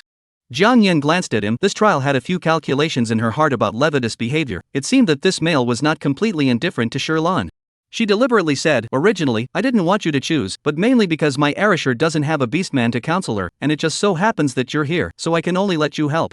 Levitas really noticed the words not having a beast husband. He unconsciously looked at Sherlan again, and his face couldn't help but heat up, slightly wolfishly moved away, and softly said, Miss Sherlan looks beautiful, and whatever she wears will look good. Alright, then you guys go down, there's nothing more to do. Jiang Yan was satisfied and drove the people away, then approached Sherlan and secretly inquired, Lan, what do you think of Levitas? Knowing her mind, Sherlan helplessly shook her head. He's quite nice, but I don't have that kind of mind right now, and he's also unaware of my reputation right now. If he knows that I have low spiritual power and fertility value, he's afraid that he'll avoid me. Alright, then I understand. Jiang Yan didn't say anything more forcefully after understanding. However, fearing that her sister would lose her heart, she couldn't help but comfort her. Actually, there is an advantage to Arashir being like this in the future. The males who like you will definitely be true love, not rushing to you for your external conditions. True love? Tokairam smiled, maybe. She didn't argue back, even though she didn't believe in true love. Sherlan finally chose the dress that she tried at the beginning, because within a few pieces, only it showed the least amount of skin and she was most comfortable wearing it. Jiang Yan also thought it was good, a few extra dresses, except for the one that didn't fit, the others were all packed away for her. Since there is a bridesmaid, a few people discussed, simply let Levitas as the best man. The wedding day, the best man and bridesmaids contact more. At that time there are a lot of eyes. Jiang Yan is afraid to take into account the Sherlan, so the arrangement of the words more assured some. Sherlan thought of the male he met in the family area today, and also felt that this is very good. In a flash, the wedding day came, guests like clouds, hovering caravan in the sky spliced out a bridge. School of Female has a student group. Jiang Yan and the group sent invitations, so Sherlan also saw a lot of familiar faces. Let her surprise, White Ruo also in. She also surrounded a bunch of attentive males. 2 people separated from the crowd, coincidentally looked at each other. White Ruo took the lead to move away from the eyes. As a bridesmaid with Jiang Yan's side, I do not know why the right eyelid jumped several times, always feel that there is something to happen, but may also be last night. Jiang Yan pulled her to chat most of the night. Day did not sleep well lead to. She didn't think much about it and stopped after accompanying Jiang Yan to the red carpet area of the wedding opening. The rest of the process was pretty much business as usual, the difference being that this day there were 3 parents present, 2 grooms and 1 bride. Sherlan watched the scene from the stage, hearing Jiang Yan's loud voice calling each pair of parents instead. She thought that the scene was quite interesting. It was also really rare to see a scene where 2 grooms were married at the same time, yet it was so peaceful and cozy. After that, the electronic fireworks that rang out one after another were even more interesting. The sky emitted a burst of shocking sounds, points of fluorescent light such as meteors drifting down, and finally like snow melting between the grass without leaving a trace. Sherlon thought, this kind is really too convenient, all free from pollution and cleaning, but think about it, seems like you don't need to worry about this, because nowadays all the basic labor is replaced by robots, everyone can be bright and lazy. In addition to all this fun, there was a little annoyance at the wedding this time around that I was involved in. I'm sorry, I don't have that in mind at the moment. This was already the number of times that Tokairam had refused males. There weren't many females at the wedding reception in comparison, and the males were visible with their eyes raised, and of course it was because these females were blocking a lot of escorts around them.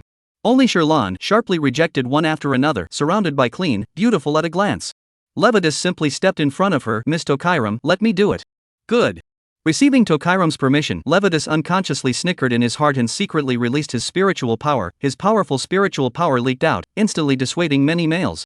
Levito's spiritual power level was S rank. Once a male of this level released his spiritual power, it was also an invisible declaration of sovereignty to other males. If males who couldn't reach this level, don't go over and make a fool of yourself. S level is not a big cabbage. The whole interstellar, roughly tens of millions of people, of which the S level of males in a million people cannot come out of 5, the more up naturally the less. Currently known 3's rank, in addition to the current monarch, alive only 2 people left, the great prince and Major General He, even the prestigious Liu Shangguan only 2s. There are a few more 2s, but overall they are still very rare. Therefore, for the public, once those few people died, it would be a great loss for the interstellar, and the bug race is still constantly mutating. If there is no new 3's birth, the pressure on the empire will be even greater in the future, and in the face of the bug race, it will also be losing. The male's spiritual power and the female's spiritual body are not the same, one outwardly and one inwardly. The male outwardly can detect each other, but the female only knows herself. Levitas' blow immediately restored clarity around Tokairam. She breathed a sigh of relief and thanked him earnestly. Levitas shook his head. It's good to be able to help Ms. Tokirama. Jian Yan's wedding banquet started late and ended late, almost ending after 7 o'clock at night. Sherlon had another dinner before saying goodbye to Jian Yan and being sent back to school by Levitas. The two of them parted at the dormitory entrance, and Sherlon had already bought a ticket to return to Black Dimming Star tomorrow morning, so she said, "Thank you, I'm leaving tomorrow morning so I don't need to trouble you tomorrow." She was actually still torn between changing jobs, but no matter what, Zhang Xia's mother wanted her help with her things. Chen Xiong was still there, and there were still some work matters that hadn't been handed over, so she had to go back. The two had only been together for just 2 days, and now they were about to part ways. Levitas had some inexplicable reluctance and regret in his heart, and he looked deeply at Sherlon before nodding his head. "Alright, Miss Sherlon, have a safe trip." Because of the long time it took to get to Black Dimming Star, Sherlon bought a very early ticket this time as well. She got up very early, thinking of the help of several people in the prison house, and went to the city center to buy quite a few gifts before heading to the landing point of the airship. The capital star, as the busiest inhabited star, naturally had a large number of people coming and going, and even had to queue up. Sherlon stood in the female priority queue and went up to the exclusive female cabin. At this moment, within the male queue, a man wearing a black coat lifted his hat, staring at her on the airship, then retracted his line of sight, and the chip in his hand silently pressed the text to send. The target has been tracked, but females are at high risk, and will have to increase the price. Chapter 35 Spaceship Accident. The other party sent several question marks and angrily returned, "Didn't we agree on this in the beginning? I also showed you the photos, why did you temporarily change the price?" Black Trenchcoat Man continued, "Capital Star, this airship higher security, risky. If not for the sake of your daughter, I do not intend to take this task. Do not increase the price even if." The other party, "Wait, add another 100 W star coins." Seeing this, the Black Trenchcoat Man was satisfied and returned a deal, slowly lining up. At this moment, a knock sounded at the door inside a certain villa in the Capital Star. The man sitting in the study frowned and turned off the chip. "Come in." On hearing the sound, the person outside the door pushed the door in. Wearing a white long skirt of white Roa walked in. She closed the door. Light-colored pupil eyes hesitantly looked at the man. "Dad, I have something I want to say to you." Seeing that it was his always proud daughter, the anger on Bai's father's face instantly retracted and he nodded gently, but soon, the smile on his face froze. It was only because Bai Ruo took out a picture from the space chain. "Dad, why do I have a classmate who looks so much like Grandma?" "Ah, what? There's such a coincidence?" My father stared at the photo in her hand and nervously changed the topic. "It's normal to have a bit of a resemblance with such a large interstellar population. Maybe it's your grandmother's distant cousin or something like that, or maybe it's the offspring of her other beast husband's children." "Is that so?" Bai Ruo looked at him half-heartedly. In fact, she initially suspected that her father had cheated on her, but she soon dismissed the idea. Interstellar married male's derailment prison sentence of 10 years to start, not to mention that her father was quite fond of her mother, and she had never seen her father in contact with other suspicious females. There was no possibility of derailment.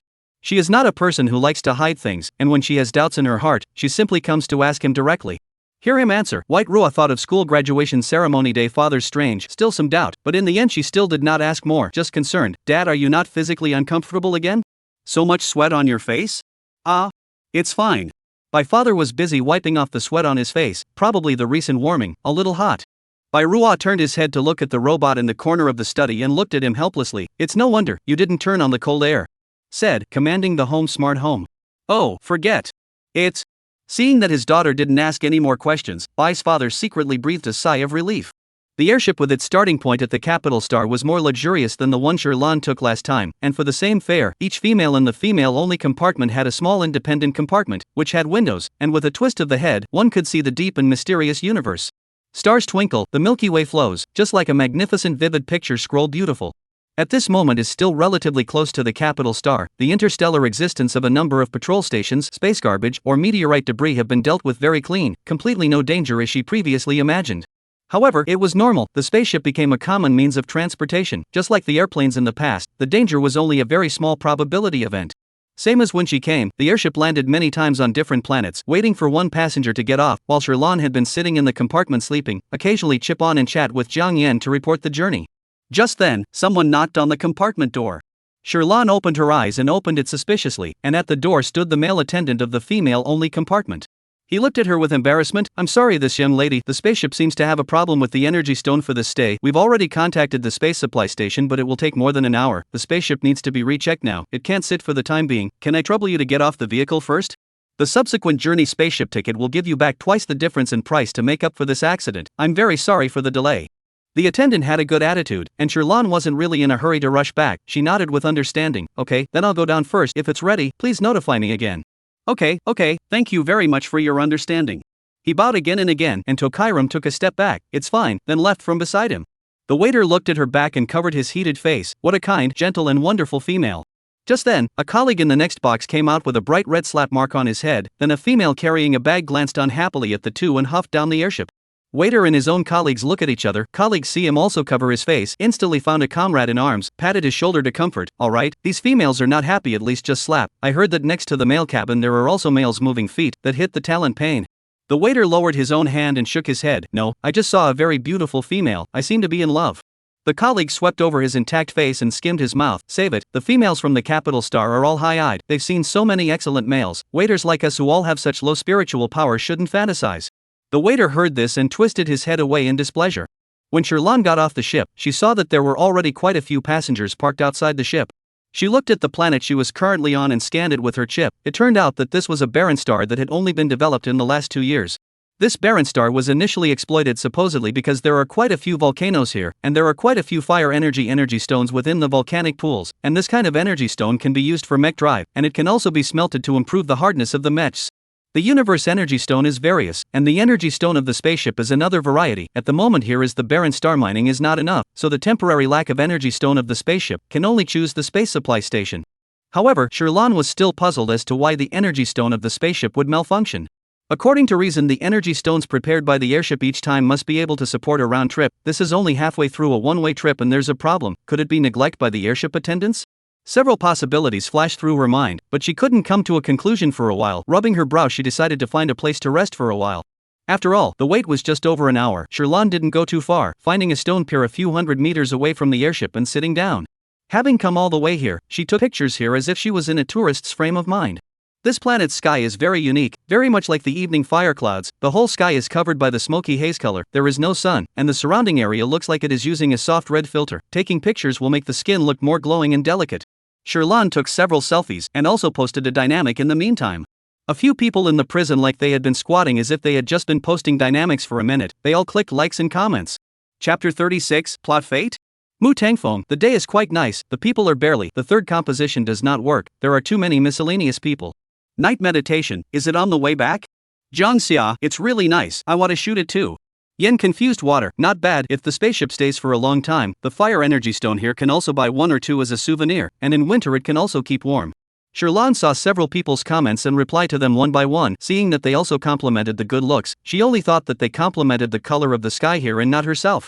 But when she saw Mu Tongfeng's words, she was quite surprised. He still knows how to compose a picture? She subconsciously clicked on the third picture and looked at it. It did still capture quite a few tourists, and the look on the zoomed-in faces of the people in the distance looked a bit strange in this red light. She cropped the photo, but suddenly paused, subconsciously zoomed in on a spot in the upper right corner, and stared at the man wearing a black trench coat there with a look of astonishment. This person. She had some impression that Jiang Yan stood behind Bai Ruo on the day of her wedding. Was he her follower? How is it here? She turned back to look in that direction. The man was no longer there. Originally, Sherlan also intended to find the waiter to ask. The remaining time, according to the face-confused water, said to go to the neighborhood to buy a fire energy stone as a souvenir enough, but now see Bai Ruo's followers, her heart inexplicably some uneasiness. The original plot in the mind flashed again. But it can't be that coincidental. What's more, she doesn't even have any contact with the second prince now, and the heroine has no grievances, nor does she have any rivalry with her. Her followers don't come to find themselves She frowned, not even bothering to continue taking pictures. Tokairam's gaze was alert as she looked around, and for a moment the incoming and outgoing passengers all felt the danger as well. Just then, her eyes went black, the original red sky and the noise of the passengers instantly disappeared, and it was as if her surroundings were engulfed in darkness, and she couldn't reach out and see anything but herself. Who? Sherlan stared around defensively, standing still and not daring to move, while communicating with Little Poison constantly in her mind. Little Poison, take a quick look, what's going on? Little Poison immediately said, Master, this is one of the orc's natural abilities, domain. Those who have this ability can temporarily pull others into their space, a good skill for killing people and getting rid of them. Sherlan was nervous and speechless. Can you not say that last sentence when it's so dangerous? Little Poison apologizes from the goodness of its heart. Sherlan is about to ask it if there is any other way. Little Poison explains, this person's spiritual power should be S-level, the domain should not be able to support for long, at most 10 minutes, but now in his domain for the time being there is no way to do it, can only wait for him to put you out. Master, you be careful, hold on until you get out and there will be a way out. Hearing this, Sherlan could only hope for the time being that the other party wasn't trying to kill her right away. She tried to use the chip to call for help, but the chip couldn't send it successfully either. Doing her best to keep herself calm, she scanned her surroundings and asked once more, who are you? Why are you arresting me? Haha, you're quite calm for a female. Only this time did a voice come from the darkness. Sherlan still couldn't see any silhouettes, and only heard the other party say, it's a pity, if it wasn't for someone buying your life, I wouldn't have been able to dispose of you so quickly. But don't worry, I won't kill you now. Hearing this, Sherlan secretly breathed a sigh of relief, only that she was still puzzled. She obviously didn't have any contact with Bai Ruo anymore. Why would she still encounter this similar plot? Why is there still someone who wants her to die? Is it really impossible to avoid the death plot in the book? She pursed her lips, thoughts of redundancy for a moment, so that she fell into a kind of helplessness that cannot escape the plot. But at this time, Little Poison comforted, Master, don't be afraid, I'll have a solution when we get out, we're very powerful. Sherlan came back to her senses, her eyes clearing, the gloom sweeping away. Right, the original owner didn't even have any spiritual power, but she now had a small poison, and it also delayed the time of death in the book. No matter what, the plot could be changed. Sherlan firms up, she knows that she can't get out for a while, she can only press down for the time being, and in her mind, she keeps discussing with Little Poison about the solution later on. Little Poison said, Master, it's not just him who has natural skills, in fact, you also have them. I also have? Well, I told you earlier, Master's spiritual power is also very strong, your natural ability is immune to damage.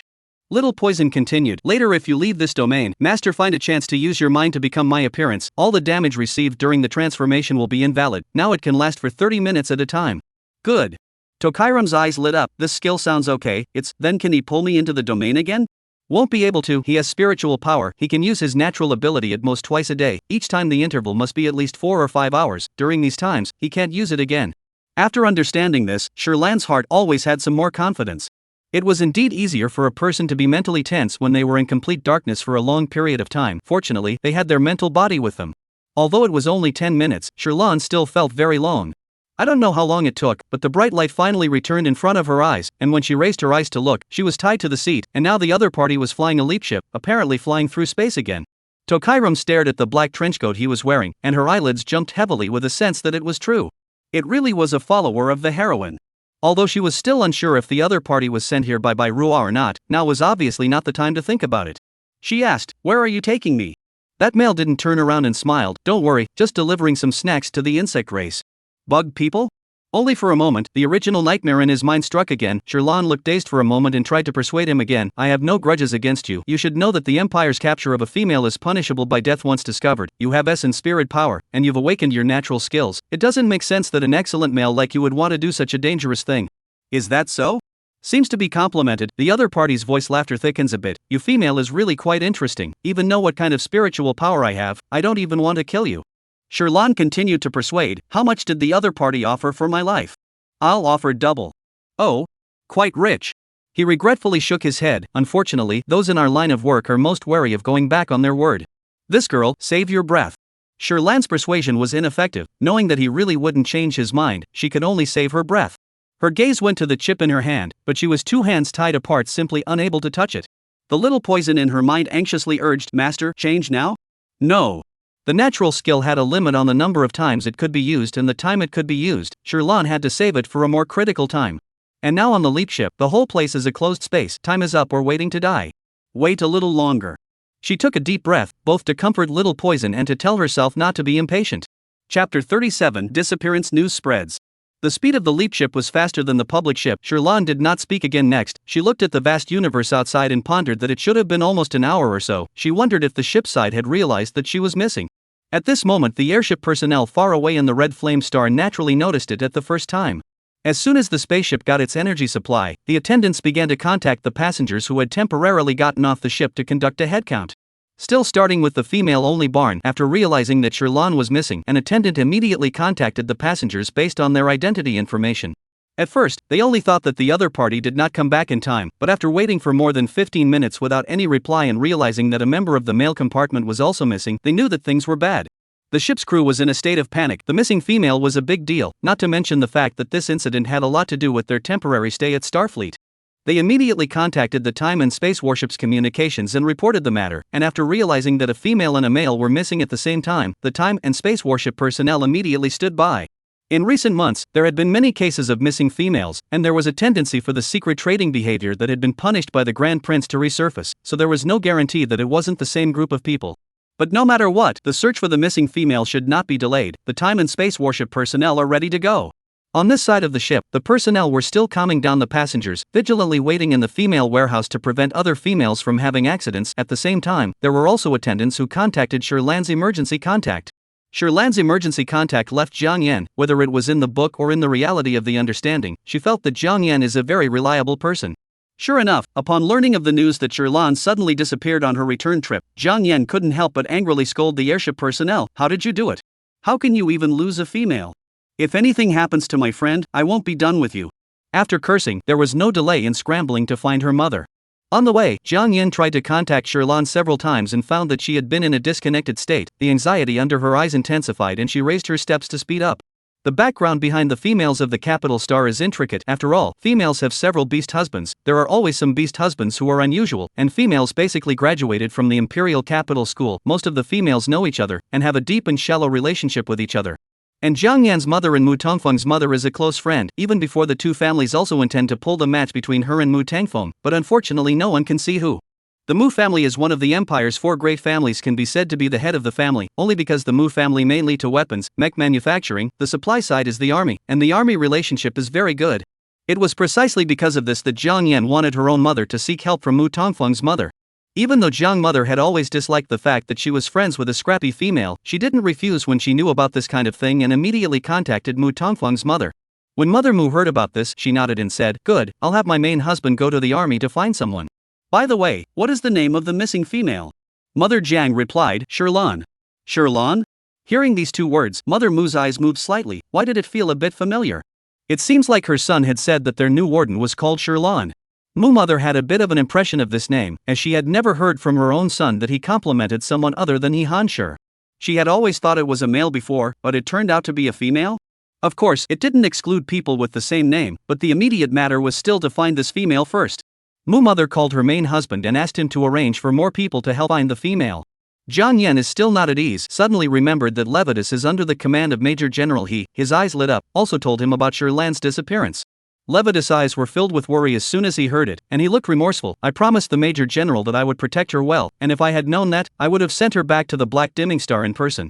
But originally, Levitas also did not expect that something would really happen to Sherlan. He immediately said, "I'll go find her now." "Do you fly a leap ship?" Leapfrog airships were not the same as hovercrafts. This kind of thing really needed a background to have access to be able to use it. Jiang Yan couldn't buy it even if she had the money to do so. Levitas nodded his head. Jiang Yan made an instant decision. "That's fine, take me with you." "No, it's not safe." Before Levitas could agree, one of Jiang Yan's beast husbands stopped her and volunteered. "I'll go, I'll tell you in time if anything happens." Jiang Yan retorted, "Of course I have to go for my sisters." Levitas interrupted the two's argument. "It's safer to accommodate two people in the leaping ship, in case I have to take Miss Tokairam with me when I find her. Both of you don't go, I'll definitely find her." After saying that, Levitas hung up the communication and immediately turned on the leap ship. On the way, he also synchronized the report of this matter to He Hanshi. "Who did you say?" Tokairam is missing? The always calm and majestic He Hanshir's face rarely changed drastically, his eyes glowing with depression, his tone stern. Didn't I ask you to protect her? I'm sorry, Major General, I didn't think that Miss Shirlan would have problems on the returning ship. I've contacted the military now, and it seems that the Mu family has brought people along to look for them, as well as the Time Warrior patrol guards. We will definitely find Miss Shirlan. Levitas felt even more guilty and blamed himself. He was the one who failed the Major General's trust. He Hanshir tried to suppress the anger in his voice as he immediately said, "You will first understand the situation with the ship now and then let me know in time." Good. Levitas followed the order and instantly contacted the airship, and after learning quite a bit of news, he then promptly conveyed it to He Hanshir. He Hanshir immediately picked up his communication, and after listening to it, he then realized why Tokairam was staying at the Red Flame planet. He did his best to maintain his composure and calmly instructed, first, have the ship's personnel investigate why the energy stone malfunctioned. Second, focus on checking if there are any other leaping ships on Red Flame planet to determine if they left Red Flame planet. Third, investigate the other missing male. Even though he was in the distant Black Dimming Star and was temporarily imprisoned for his mental power collapse, He Hanshir was still the convincing Major General of the battlefield, and his words and actions still subconsciously subjugated people. Levitas has a direction to look for the panic and helplessness in his eyes faded for a few points, firmly said, "Good, I will definitely find Miss Shirlan." Well, please. Always in the military to establish the majesty of the Major General training strict to say one thing, for the first time with a plea to say this sentence. Levitas was stunned, his heart seemed to understand something, and softly returned, "Good." The communication between the two ended, and the matter of Shirlan's disappearance was known to all the people in the prison. One by one, they were anxious but trapped in the prison, unable to go out. They could only contact the people around them. Mu Tangfeng spoke to his parents about this in a hurry, and after Mu's mother heard it, she was finally sure that the Shirlan that her son had spoken of before was the missing female, and that her own son was clearly not ordinary towards this female. She retrieved her thoughts and comforted, "It's fine, your father and third uncle, they've already gone, they'll definitely find that female. Mom, definitely find her." Since those words from He Hanshir last time, Mu Tangfeng had also thought about what exactly he had in mind for Shirlan. He had never liked any female, but he knew that Shirlan was different, and he was worried about her. Chapter 38, Bug Base Camp. There were a few rare moments of relief in Mu Mother's eyes. Her son, who used to not even put females in his eyes, seemed to finally have a young boy's heart and more tenderness. She said, "Good, Mom will definitely let your father find her." Mu Tangfeng on this side contacted, and Night Underworld and the others were not willing to lag behind. Night Underworld directly contacted his mother, who was the dean of the capital school. He also graduated from the school, in which a lot of the knowledge about female-related understanding was taught in his mother's classes, and he then got used to calling her teacher in school. Jiang Xia also informed his parents that as one of the four great families of the imperial capital, the Jiang family was famous for their mercenaries, and the family had a mercenary group, and all of these people could be sent out to look for Shirlan together. Yen Baffled Water informed the old man Lu Dingfeng and his own wife and master respectively. From these two people know about this. He has long felt that the retirement life is boring. At this moment there is an urgent matter, cannot wait to lead some of the guards at home with the Jiang family mercenaries to set off. The dean had not allowed him to go out in person in the past, but on the rare occasion that her own son approached her, or an important female, she didn't stand in the way anymore. As a result, the search for the missing female in space was originally just a mission for the Spacetime Warship Patrol Guards, but in the end, the team unconsciously expanded, and also gathered all the major top stream forces in the capital, and the densely packed spaceships and leaping teams ran towards Red Flame Planet like a black cloud pressing down on the city approaching. Shirlan still didn't know that in just over an hour, her disappearance would cause a sensation among so many people. She only guessed Jian Yan and the Time Warrior, but she didn't expect that even a few people in the prison knew about this, and finally all the people from all walks of life converged. She sat on a chair, her hands and feet were tied for a long time, limbs are flooded with soreness, blood does not flow, body are beginning to numb. She frowned and couldn't help but say, "Can you loosen the rope a little for me? It's too stringy." The black trench coat man snorted, "Miss, I hope you understand that you are a captive, and captives have no human rights. But you're about to throw me to the bugs, can't you make me comfortable before you die?" Perhaps knowing that he wouldn't kill himself now, Tokairam had a solution in his head, and his mood swung from being nervous at first. "Haha, you females are quite bold, you do have a point." The black trenchcoat man was amused again as he pressed the positioning autoflight and turned around to Shirlan's side. Shirlan swept him with his afterglow and stared at his feet with lowered eyebrows again. Perhaps thinking that the poor little female was about to die, the black trenchcoat man didn't care about her gawking. The corners of his mouth kept a pleasant smile, and in a rare act of kindness, he slightly loosened the rope for her. "Seeing as you're quite interesting, I'll let you die comfortably." He finished and went back to the pilot's seat, with only a few minutes left until his destination. The minutes passed quickly as the leapfrog slowly descended towards the planet, and when he was a dozen meters off the ground, he narrowed his eyes at the tall insectoids in the distance, and tugged mercilessly on Tokairam to push her towards the outside of the leapfrog. "Bye-bye, little female." His smile didn't reach his eyes as he waved his hand at her and quickly closed the leap ship again and left the area.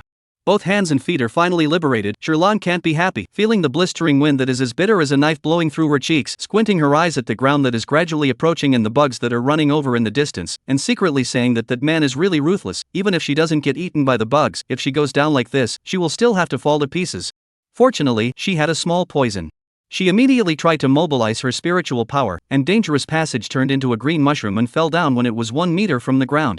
Affected by the impact, the mushroom bounced twice on the ground and rolled a few more times before sticking to a side of putrid garbage and pausing. And at that moment, a dozen or so insectoids descended from afar. It could be said that Sherlan had never experienced such a thrilling and exciting time. Even when she had a car accident, it wasn't as scary as this scene.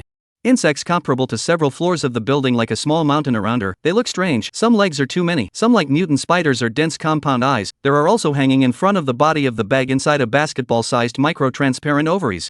Sherlan has never seen such disgusting things. Scared even dare not breathe, turned into a mushroom stiffly stay in place. Fortunately, the mushroom was small in size, and just now rolled in a crevice in the garbage. The position was still hidden.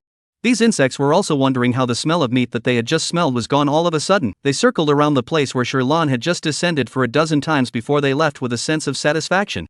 Sherlan could not yet breathe a sigh of relief. Just at this moment, a 1 meter tall small centipede curiously stretched out 2 tentacles to probe into the garbage crevice. The tentacles were only a fist's distance away from her, and Sherlan subconsciously rolled inside, and the tentacles curled around a broken can next to her. The little centipede sniffed it and took a bite into its mouth, chewing and spitting out the tin can before it contentedly burrowed back into the earth. Sherlan didn't dare to move, but she sent her location with Jiang Yan at the first time, and she knew that Levitas was under He Hanshir's men, and she also said it to him. It was good that the chips in this era were implanted within the flesh and blood of the human wrist and would not be lost even if the beasts were animalized. Sherlan saw that there were quite a few messages in her communication, just that the location she was in now wasn't safe enough, and there was a limit to her morphing time, so she didn't have time to reply to anything after sending the location. She looked at the address of the location, like the garbage piles around her. This was a garbage planet. But thinking about it, it seems reasonable. Because of the uninhabited planet, the garbage star became the first planet captured by the insect race, and many of the discarded garbage passing by here also became the insect race snacks. In the past decade or so, almost no one has arrived at the garbage star because it is the base camp of the bug race, and some bugs can fly through wormholes to enter other planets, so there is no guarantee that there will not be any danger. The more Sherlan looked at it, the colder her heart grew, and she felt that the black trenchcoat man was indeed ruthless. She only thought it was some ordinary bug nest, but she didn't expect to be thrown directly to a deserted garbage planet, and there were bugs everywhere. Just at the moment is not the time to think about these. Sherlan sneak a glance at the outside, to make sure that there are no more bugs, before rolling the mushrooms to cautiously explore towards the outside. Garbage star has long been unsuitable for human survival. Excluding the reason of the current insect race, there is another reason: because the garbage star pollution is very serious. All kinds of exhaust gas pollution items will make people breathe poisoning. She was still safe during her transformation now, but after 30 minutes it could be a real dead end. The good thing was, it wasn't completely devoid of any way to live. Sherlan stared at the navigation on the chip. Just now she used her smart tool to speculate that there was an abandoned building a kilometer away that used to be a temporary landing place for the garbage star management personnel, and there might be something inside that could protect her. Sherlan had to be thankful that the chip was a portable tool. If she had a cell phone like before, she might have broken or lost it long ago. That would really be a call to arms. She collected her thoughts and looked ahead. The vegetation around her was barren with almost no grass, and without the garbage blocking the bare patch it was very insecure, making her speed up. Chapter 39: Abandoned Building. The first time Jiang Yan received Sherlan's localization, she sent it to Levitas, and when she saw that the point she was at was located on the garbage planet, she almost cried in a hurry. Her spirit level is so low, and the garbage planet is now full of bugs. Jiang Yan didn't dare to think that Sherlan was still alive. She tried to send a message to her, but there was no reply except for a location. When Levitas saw the location, he also suddenly became anxious. He immediately sent the location to the relevant personnel, and started the leap ship to fly towards the garbage star at the fastest speed. Major General, we've found Miss Tokairam. She's in the garbage planet now. I'll go there immediately. I just also told Admiral Liu and the others about Miss Tokairam's situation, and they are now similarly heading towards the garbage star. On the road, Levitas accelerated while communicating the latest progress with Hugh Hanshik, and Hugh Hanshik's heart skipped a beat at his words, a panicky feeling that he seemed to be about to lose something filling his entire chest.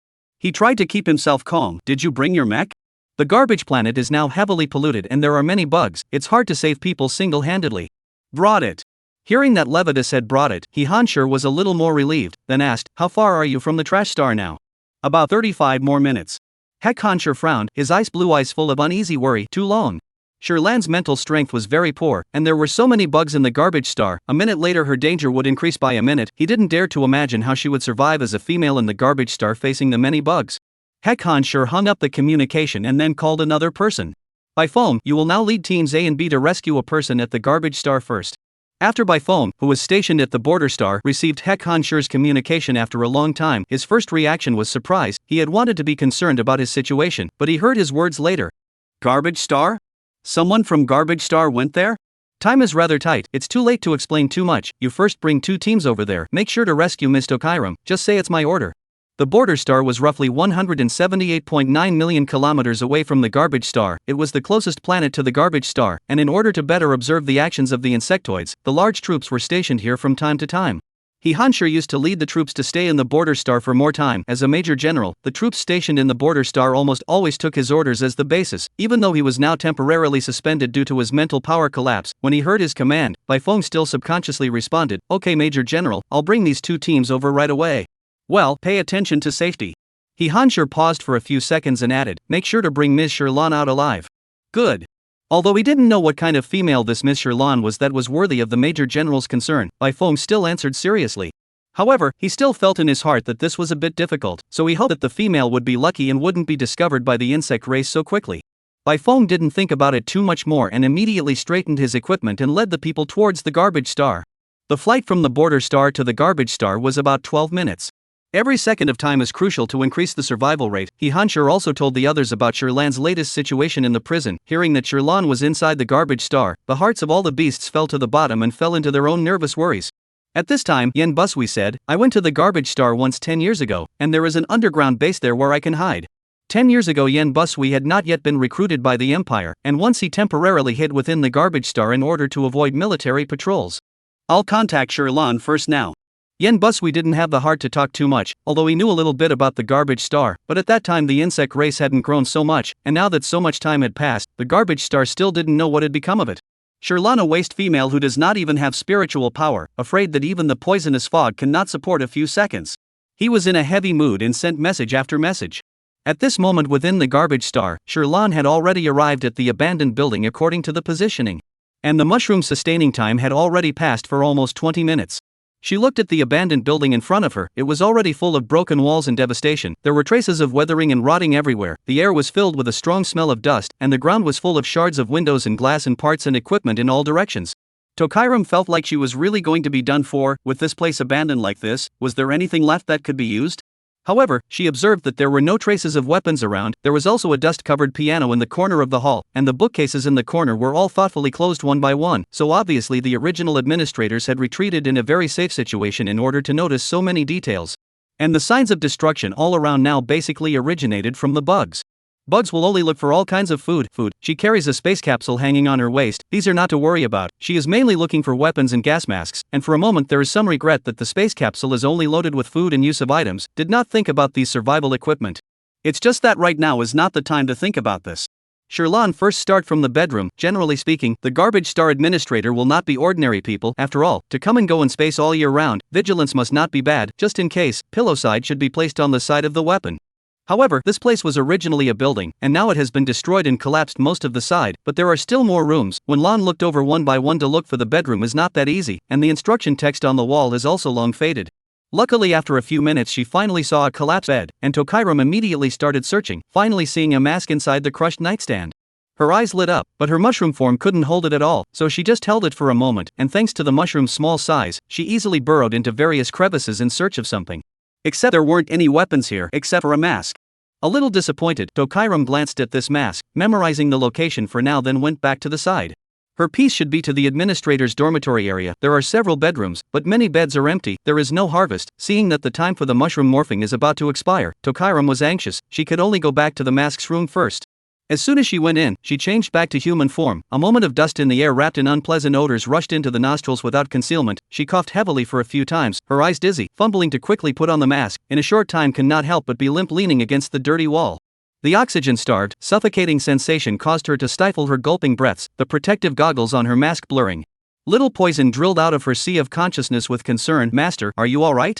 Sherlan couldn't speak, nodded and shook again for a while before slowing down. Then, like she thought of something, her heart tightened and she immediately took out the perfume from her space capsule and sprinkled most of the bottle, covering all of her human scent before letting out a sigh of relief. But it seemed to be a bit too late. She heard a heavy and loud rattling coming from downstairs, along with the dust in the air as if it was quick sprinkling of quicksand. Chapter 40 Underground Base. Insects are particularly sensitive to food. The earliest garbage star was piled up with a large amount of food scraps and all kinds of waste. Naturally, this place became their favorite survival treasure. And now humans are equal to meat in their cognition. Shirlan's whereabouts at that moment was only a dozen seconds' time to gather so many insects. Can't imagine how many more attracted at this moment. She quickly swept the room. This bedroom is very empty. The bed also collapsed. There is no place to hide. Struggling, immediately climbed up, quickly ran towards the third bedroom. Earlier when she was looking for the gun, she realized that there was a closet here. One side of the closet was still closed, so she could temporarily hide there. Desire for survival. Shirlan hid in the closet with the fastest speed in her life. Little Poison followed closely through the closet, hearing the sound of the ground trembling, a little scared, subconsciously close to its owner. Shirlan held it in his arms, then slightly slowed down his breathing to listen to the movements outside the house. The building's vibrations continued to intensify, and the insects were gradually approaching. She was so close to the closet that she could clearly feel it seemed to be humming and trembling along with it. For a moment, Tokairam was a little worried that this closet would break and moved even closer to the wall behind her. The bugs were too large to enter the building, and they looked in from every window opening like they were on patrol, occasionally shrugging their noses to find the source of the smell from earlier. Some of the smaller bugs crawled right into the room. They could easily lift the heavy wall blocks. Like rummaging through garbage, they threw whatever was in front of them to the left and right. One after another, the insectoids came to the room where Tokairam had first transformed, and they didn't miss every suspicious crevice, and after sniffing for a while, they didn't smell anything but a strange scent and no smell of meat. The wall that Shirlan was close to smelled of her sweat. One of the bugs went over and stuck out its long tongue and licked it, and finally pulled out a piece of the wall and greedily licked the flavor on it. The other bug clans saw this and followed over to grab it. Not finding any meat, they fought over this piece of wall skin. One of the bugs couldn't compete and was directly punched through several pieces of the wall by another, smashing heavily inside Tokairam's room. Hiding in the corner closet, Shirlan unconsciously held her breath, and Little Poison nervously said, "Master, if they come later, I can go over and lure them away. Anyway, they can't eat me." "Good." Shirlan nodded lightly. Looking out through a small gap in the closet, he saw an insect race collapsed on the ground in the room. The insectoid was dazed for a while before it got up, and was about to rush over to continue grabbing the wallpaper when it seemed to smell something strange again. It jumped on the bed and sniffed around, its long tail unintentionally whipping against the closet, which made a fragile rattling sound. An object smashed heavily on Tokairam's head, and her face wrinkled up in pain, so scared that she was busy covering her mouth for fear of spilling out a little exclamation of surprise. The insect looked suspiciously in the direction of the closet. It came close to the nose and shrugged a few times. Shirlan did not dare to get her eyes close to the gap. Just as Little Poison was in a hurry and ready to go out and lure it away, the insect twisted its head and left again. Luckily, Shirlan's perfume was useful. It didn't smell her own human smell, and when it realized that the insect tribe that grabbed the wall skin was going to run, it also followed after it. The bugs who had nothing to gain were only left with the piece of wall skin that smelled like meat, and they were filled with the primal desire to eat, which came and went quickly. Tokairam didn't dare to go out, and only after a long time of hearing complete silence outside did he let out a quiet sigh of relief. With a rare moment of respite, she turned on the chip and first reported her safety to everyone who cared about her. She looked at the information on it, not realizing that even the 5 people in the prison knew about her disappearance, and that they had called a lot of people to help her. Shirlan silently remembered their help and flipped to Yen Jushui's message screen, looking at it carefully. He said a lot, told her to find a gas mask and hide the smell on her body first, and also said that the Map Navigation Scientific Research Institute can find the Garbage Star underground base, where it used to be a scientific research institute, is more sturdy. The bugs cannot enter. Shirlan searched and the location actually overlapped with this abandoned building.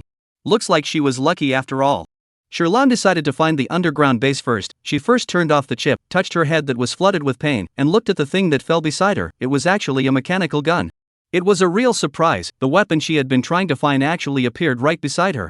She looked up. It turned out to be hidden in the dark compartment of the closet. No wonder she didn't find it before. Shirlan picked up the weapon. This weapon is a bit heavy. She fumbled for a while, briefly familiar with the operation method, to ensure that later encountered the insect race will be used, before heading downstairs. Worried that the bugs would go and return, she was especially cautious going downstairs, and didn't dare to make too much noise. She was now on the 3rd floor of the building, and every step she took was accompanied by the dust that filled the air, making people tremble with fear. It was good that she walked to the 1st floor without any danger. Yen Jushui said that the most dangerous place was the safest place. The entrance to that research institute was behind the bookcase in the entrance hall, and one of the books was the activation device for the associated entrance.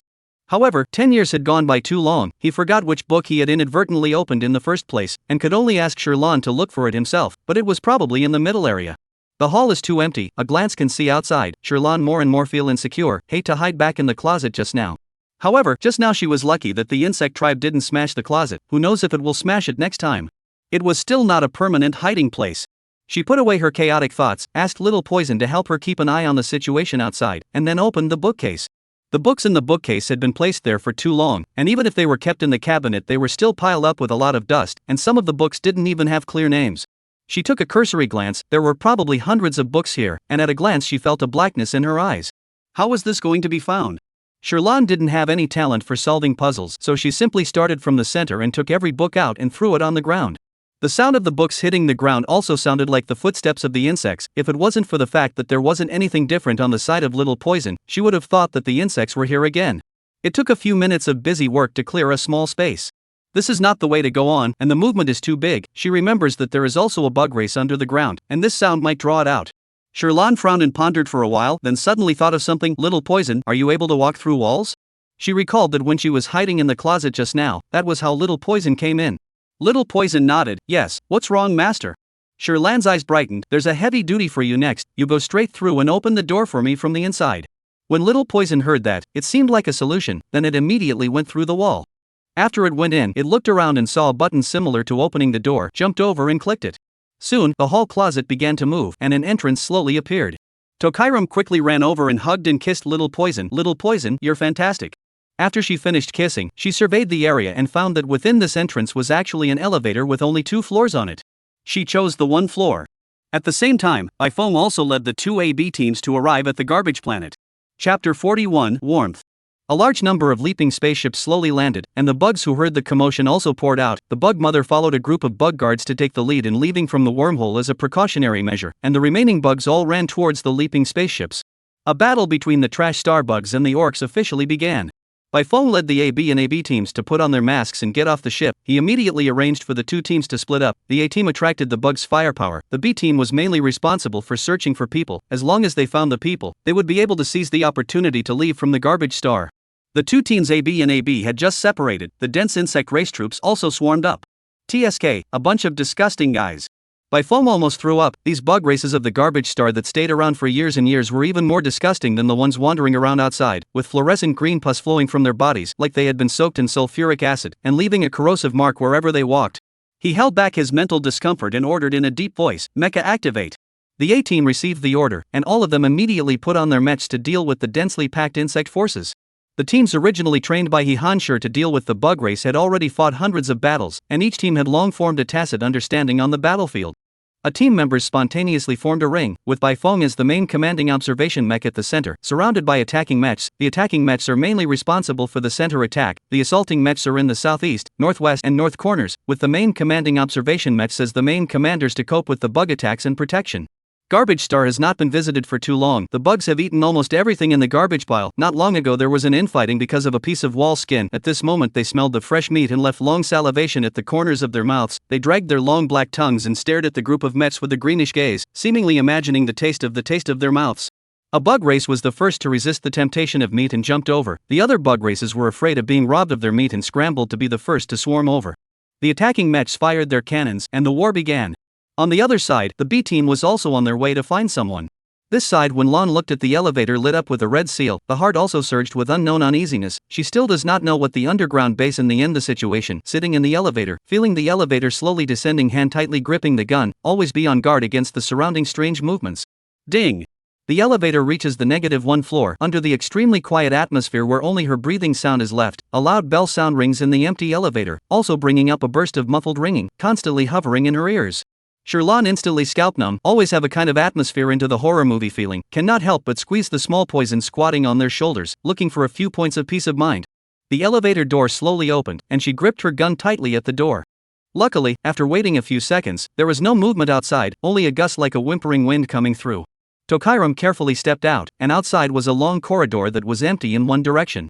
Underground base. After more than 10 years' time, power maintenance has been a bit insufficient. The lights on the long corridor is slightly dim, but still barely tenacious without flickering, and not as horrible as she thought. In fact, at this moment in the underground base, standing in the elevator entrance to wait is also just people cannot avoid curiosity, not to mention holding a kind of come to the idea, Sherlon, or towards this long corridor to go. However, she didn't forget to send a message back to Yen Jushui first, telling him that she had already come to the underground base. Yen Zhuxue was a bit surprised. He was still trying to remember where the entrance to the underground base was, but he didn't realize that Sherlan had already gone in, but he was relieved to see this result. He immediately returned. This underground base was created 2 years after the bug race appeared in the trash star, so the security is very good, but you have to pay attention to it. This place used to be mainly for researching the bug race, and there are some labs in there that are shut down a bit. Sherlan's pace paused when he saw it. Then will they run out? Won't. Yen Bushue's intention was to inform Sherlan in advance for fear that he would be scared if he accidentally saw it, but Sherlan still returned to the vicinity of the elevator entrance after hearing this kind of answer. Although he said that the bugs wouldn't come out, but after so many years had passed, who knows if the bugs would mutate. Just in case, she'd better be a little less curious, and she already knew what this base was for anyway. Sherlan guarded the entrance to the elevator. She looked at the chip. This moment finally had time to send a message. He Hansher told her that there is already a rescue team outside. She patiently waited for a few minutes. Zhang Yan, Levitas, and Jiang Xia, they also all said that someone will come to save themselves soon, and even Grandpa Lu, who she has not known for a long time, also sent her a message of concern. After a day of running and hiding, Sherlan body clean clothes have become dusty long ago, cannot see the original color. Body in addition to the strong perfume smell is also filled with the smell of garbage. At this moment, she is like a dusty kitten sitting next to the dirty elevator, looking at the screen of one message after another. It seems to be uprooted for a long time and finally found a warm place to stay. Do not have to wander again. Her eyes quietly read. The little poison felt the owner's emotions also gently come over to stick on her mask. Master, do not cry. Sherlan watched through her mask glasses as it twisted around on it and couldn't help but break into tears again. Little poison, if you keep rubbing my mask it's going to go black. Although it was mostly in spirit form manifesting external objects that wouldn't touch it, every time Sherlan hugged it was solid, and naturally it turned into a small gray mushroom. The little poison laughed shyly twice, then squatted back to her shoulder. Tokairam gathered herself together and replied to each person's concern with seriousness. In fact, she is a relatively withdrawn person. Although she has a sound family, her parents are alive and well, and her younger brother, but from a young age, she lived like an orphan, always regarded as a burden by her parents, as an object of anger and scolding, eating their leftovers. Older, they are more regardless of the tuition fees for school is also to rely on their own hard work to pick up garbage to save up. Perhaps because of her family of origin, she did not like to make friends, and always refused to have close contact with more people outside of work, not to mention love. Later on, she often went to the cat cafe to jerk off cats, and then she had her first friend who worked at the cat cafe. If there is anything left in that world, it's this friend and her cat. After wearing a book she wore into an orphan, Sherlan always thought she was such a destiny, consciously accepted frankly, make good money to live, but did not expect to unknowingly she actually gained so many sincere people. Her fingertips lingered for a long time next to the names of several people in the prison, and the original hesitation in her mind about whether to change jobs changed to determination. No matter what, she had to save them. Although she didn't know why she had come through the book, the appearance of her spiritual body gave her hope for a cure. They were all so good, they couldn't turn into another obscure background name like in the book. Chapter 42 Rescued. He Hansher said the rescue time is very accurate. A few minutes later, Sherlan retrieved the small poison, heard the sound of the elevator descending, but in the case of not knowing exactly what people, she still carefully backed up in the direction of the corridor. Really strange, there is still a way to run. The elevator door opened again with a ding. Both sides were very defensive and silently raised their guns, and then put them down after seeing each other. The captain of Team B opened his mouth and asked, "Is it Ms. Tokairam?" Sherlan nodded. The B-team captain looked her up and down. The gun in her hand was an obsolete model from more than 10 years ago, and so was the mask, which was obviously something this female had sought out in the garbage planet. There was admiration and surprise in his eyes, and he asked with concern, "Not hurt, right?" Sherlan shook her head. "It's okay." She had a scare at the trash star, but she had been tied up by the black trenchcoat man for quite a long time, and there were strangulation marks on her limbs. The B-team captain looked to her wrist where she held the gun. Although he didn't know what this female had gone through, it was already a miracle that she could survive in the garbage planet full of bugs. He took out a brand new set of protective clothing from his space capsule. "Miss Sherlan, you should change into this first. That mask of yours still doesn't filter the poisonous mist nearly as well." Sherlan nodded and took it, then quickly put it on and changed the mask off again. The air in the underground base is filtered and can be breathed normally. It was only after she removed the mask that she smelled the strong odor on her body. It was fragrant and smelly even to herself, but fortunately they were all wearing masks, so they shouldn't be able to smell it so clearly. In spite of this, Sherlan's dirty face was still a little red, and she was busy covering up her mask, deceiving herself that she didn't smell that bad. Fortunately, none of the soldiers of Team B showed any abnormalities. They consciously surrounded Sherlan in the center, and after leaving the underground base, they met up with the members of Team B who were guarding outside. After everyone had gathered, the B-team captain asked Sherlan to sit inside his own mech. Sherlan was a bit hesitant, and the B-team leader looked at her suspiciously. She didn't quite have the heart to explain, "I have some smell on me that might stain your mech." The B-team captain smiled, "It's fine, as long as the person is fine, the mech will be easy to clean when the time comes." "Thanks." VQ with 4 lines QEA disable SPF to 5W this X text MH file X08 DX by A10QC caret 8 RAW 6 FBTFSAC plus 3 BXQUB FK 1% 4733 PLFE 10 F5 DL3 EDBP4 D9 JKQ1H plus DSE 65 plus A4 EQ0. After hearing him say so, she also stopped being coy and got into the mech. This was the first time Sherlan sat in a mech, like playing a holographic robot game, the entire perspective of the person like a mountain peak, the field of vision is vast, a glance can look at a place a kilometer away, even the distant artillery fire is clear. Is there someone else there? She looked strangely at the B-team leader who nodded, yes, our first captain is leading the A-team there to attract the attention of the bugs, so we can retreat first when we arrive. Oh. Sherlan understood, and the captain of Team B also promptly reported the rescue situation with by phone, who was also happy to hear it, finally living up to the Major General's expectations. By the way, that female isn't missing any arms or legs, right? By then if I bring back a cripple, I'm afraid the Major General will scold me to death. The B-team leader's walkie-talkie hadn't been turned off yet, and Sherlan clearly heard the words coming from the opposite side. He busily coughed a few times, panically pressed off, and stammered an explanation. Our Major General, well, he's always been a joker. Tokairam laughed twice afterward, not grasping at this to ask more questions. Indeed, she thought it was incredible that she could survive. Originally in the plot the original owner was found with only a head left, but she kept her life intact. So, the plot could indeed be changed, and she could definitely cure Hansher and the others as well. Over there, by phone was still wondering why the B-team leader hadn't replied to him, but right now it was better to take care of the bug race in front of him. Coping with so many bugs, everyone was still comfortable with enough shells for a short period of time. Soon, the two teams officially converged. The captain of Team B first led the men to escort Sherlan onto the jump ship, and the first jump ship started up smoothly to leave the garbage planet. Seeing this, Bifong also began to prepare for Team A's retreat. He released the insect fog, which could slow down the insects for more than 10 seconds in a short period of time. Taking advantage of this time, Team A's team all got on the leap ship, and as they were leaving, they dropped a little bit of bomb snacks on the insects by the way, and then left in style. Reporting to the Major General, Miss Sherlan has been rescued, and the other party has now gone to the treatment bay for examination first. As soon as he returned to the border star, Bifong immediately reported the situation with Hansher. Hansher's heart tightened when he heard that Sherlan had gone for a checkup. Is she okay? Is the injury serious? Speaking of this, Bifong felt godly. Can you imagine, Major General? A female who stayed in the garbage star for so long, other than inhaling some poisonous fog, actually didn't have a single injury. Oh, except for some strangulation marks. I also don't know how she managed to successfully escape from the sight of those bugs to hide in that abandoned base. Bifong was still chattering away, but Hansher could no longer listen to those words behind him. Okay, you guys take good care of her first. After saying that, he immediately hung up his communication and communicated with Levitas, and after explaining Sherlan's situation clearly, he then said, have there been any results of the investigation into the accident with the spacecraft's energy stone? Sherlan was kidnapped. That male is very suspicious. His identity information must be investigated clearly. Levitas was relieved to know that Tokairam had been rescued, and he was now heading towards the border star as well. Major General, I'll let Admiral Lu take care of this first. There are more people on their side, and Admiral Lu knows a bit more about this kind of situation. Okay.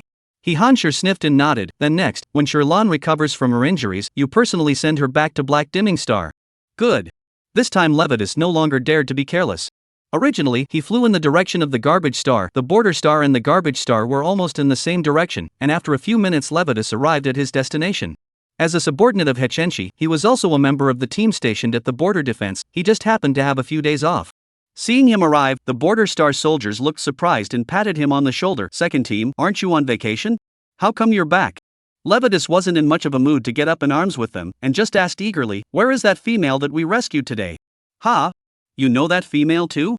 When a new female suddenly came to the border star, the group of single males were like bees smelling the scent of flowers, and if it wasn't for White Maple stopping them, they would have wanted to go over and get to know one or two of them. At this moment, they saw that Levitas looked worried and had a serious face, so they didn't sell him short and directly told him, she's currently in the medical area within the treatment pod. Upon hearing this, Levitas immediately ran towards the medical area. Bifong was also waiting outside the treatment pod room. After all, this was the first order given to him by the Major General in the past 2 years, so it was evident that this female was indeed extraordinary to him. But even if her face was dirty, she could still see that she was very good looking, not to mention that she had the guts to survive from the garbage planet, so if it wasn't for the fact that the Major General liked it, he would have wanted to fight for it. It's just that the Major General has been so many years, it's not easy for the iron tree to bloom, and now that his mental strength has collapsed, it's better for him not to take someone's love. Bifong shook his head with some regret, and while he was thinking about this, Levitas came running over. Before he had a chance to ask him what the situation was, he asked in a fiery voice, how is Ms. Sherlan doing? Chapter 43. Do you like this female too? Levito? What are you doing here? Don't you have 2 more days of vacation? Byphone stared at him strangely, and Levitas gazed to the closed medical room behind him and said again, I'm here to see Ms. Tokarama. You know this female as well? Byphone froze. I said, what the hell is this female's origin? How come you know her too? The Major General asked me to save her, and you're also putting on a good vacation nevertheless. Could it be that you also like this female? He thought of the Major General letting out this questioning voice as if he had realized something. Levitas uncomfortably averted his eyes, his throat tightened slightly, his throat was stuffy for a while before he shook his head in denial. No, it's the Major General who asked me to send her back to Blackmine Planet, and Miss Tokiram is the prison warden of Blackmine Planet. Byfeng's attention really shifted at his words. What? This female is actually the prison warden of the Black Dimming Star? No, she's a female who's letting the capital star have a good time. Why did she run to a remote star? Besides, I remember that young Master Mu and the others were also in that prison. This female can't stand him? Byphone let out a gush of amazement, his wide eyes still carrying unbelief. Mainly with the status of females, he really couldn't imagine why any female would choose to go through such suffering. Levitas wasn't in the mood to discuss this with him right now, and asked again, Miss Tokarama didn't suffer any injuries, right? No. Byphone once again let out a sigh of relief. You say it's not mysterious, this female has gone to the garbage star, and she actually didn't lose an arm or a leg? There isn't even a single bug injury. Although according to the Major General's order, Byphone felt that this was a good ending, he never figured out how a female could survive for so long in the garbage star by herself alone and without a mech. Levitas couldn't hear anything else in his head, and knowing that Tokiram really wasn't hurt, his heart, which had been so tightly held, dropped. He stood in silence on the other side of the medical room as Byphone talked about Tokiram, then realized that no one was paying attention to him for a long while. He inclined his head to look over, and Levitas' eyes were staring straight at the door of the medical room, as if trying to see the person inside through the heavy door. Byphone couldn't help but frown. You kid, you really don't like this female? Levitas pursed his lips tightly, the corners of his lips quirked a few times without uttering a word, and even as slow as he was, White Maple could tell what was on his mind. Although I don't know how much you like her, the Major General should like this female as well. It may not be ruled out that the female is willing to accept both of you, but the Major General. Have you thought about him? He chose to entrust the female to you for protection because he trusts you, and as a result, you. Byphone was about to say something else, just then the door to the room opened and the border guard's medic female stepped out. She swept over the 2 men unhappily. What's all the noise at the door? If you want to talk, stay away. Levitas glanced inward without looking before stepping away, with White Maple following close behind. The female saw this and slammed the door again. Byphone faced Levitas again and tried to follow up on what he had just said, but Levitas said, Don't worry, I understand, I won't do anything to apologize to the Major General. How could Levitas not feel the Major General's feelings? Perhaps both males and both have feelings for Tokiram. As early as during the communication with the Major General, he understood clearly. He put away any delusions that he shouldn't have, and just wanted to protect Sherlan during the last time they could be together, so that what happened today would never happen again. Byphone patted his shoulder comfortingly, after which they looked at each other without words. Inside the medical room. Because Sherlan's injuries were relatively minor, as long as the poisonous fog and wrist strangulation marks were removed, the treatment time in the healing chamber was quick, but the poisonous fog into her lungs required another injection of medicine. After she came out of the treatment chamber, she looked at the doctor wearing a mask next to her and shyly kept some distance from her. Can I shower first? The military doctor female saw through her thoughts, and compared to the way she treated the males just now, her tone was a lot milder. It's okay, I can't smell anything with the mask on, so take the shot first. Thanks. Sherlan knew that she was comforting herself. The mask could not filter out all the smell no matter what, not to mention the smell was so strong on her. The temperature of the capital star was relatively high, and Sherlan was wearing with short sleeves and long pants. Her original light blue dress had turned into a grayish blue, and even her white arms were speckled with black marks. She wiped it off in embarrassment and put her hand over, and the doctor didn't mind anything, putting her hand on his leg before injecting the potion. There you go, 2 minutes of pressure before you take a shower, the bathroom is right there. She pointed to the door of the room off to the side, and Tokiram nodded gratefully. The overpowering smell of her body was too much for her to bear on her own, and once the time was up, she couldn't wait to go to the bathroom, scrubbing her entire body with body wash several times, and calling out the little poison to scrub and clean it up, making sure there wasn't any odor before getting up contentedly. This world has specialized disposable hair drying caps. It only takes 3 to 5 minutes for the hair to return to dryness. When the military doctor saw that she had finished her bath, he helped her put on the cap, and soon, Sherlan was all fresh, and returned to being a fragrant and beautiful big beauty.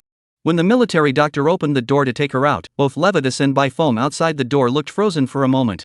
Byphone touched his nose. No wonder Levitas, a person who usually only knows work, moved a few times. Sherlan's gaze first fell on Byphone, knowing that he was the one who led the team to save him, and said another thank you before looking at Levitas, his clear, dark eyes carrying a soft reassurance. Tough on you, I'm fine. Sherla knew emotionally retarded, but still more sensitive to people's emotions. She noticed Levitas looking at his own desire to speak and full of self-reproach and shame, did not say anything more, just first let him mood to relax a little. After all, the occurrence of these originally is not the cause of him.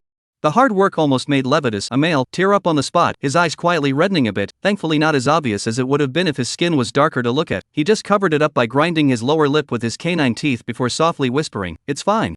Well, the little girl has also been tired for quite a while. I'll send her to the restroom first, and we'll catch up afterward if there's any old.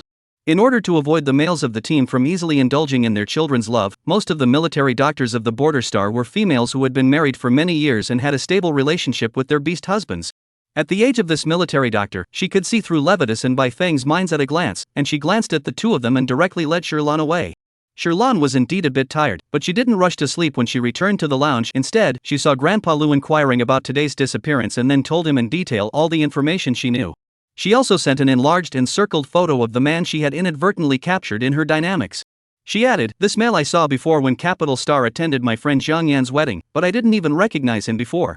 Lu Dingfeng returned, "Okay, I know, suffer, you rest first." After he finished investigating the Red Flame starship, he followed Sherlan's words and targeted the Capital Star. The Red Flame Star's group of airship personnel shivered as they looked at Lu Dingfeng's back as he left with his densely packed team. Sure enough, the females that came from the Capital Star were all extraordinary, actually gathering so many worldly families at once, and even the battle-successful Admiral Lu had connections. The airship colleague withdrew his gaze and looked at the waiter from before. "See?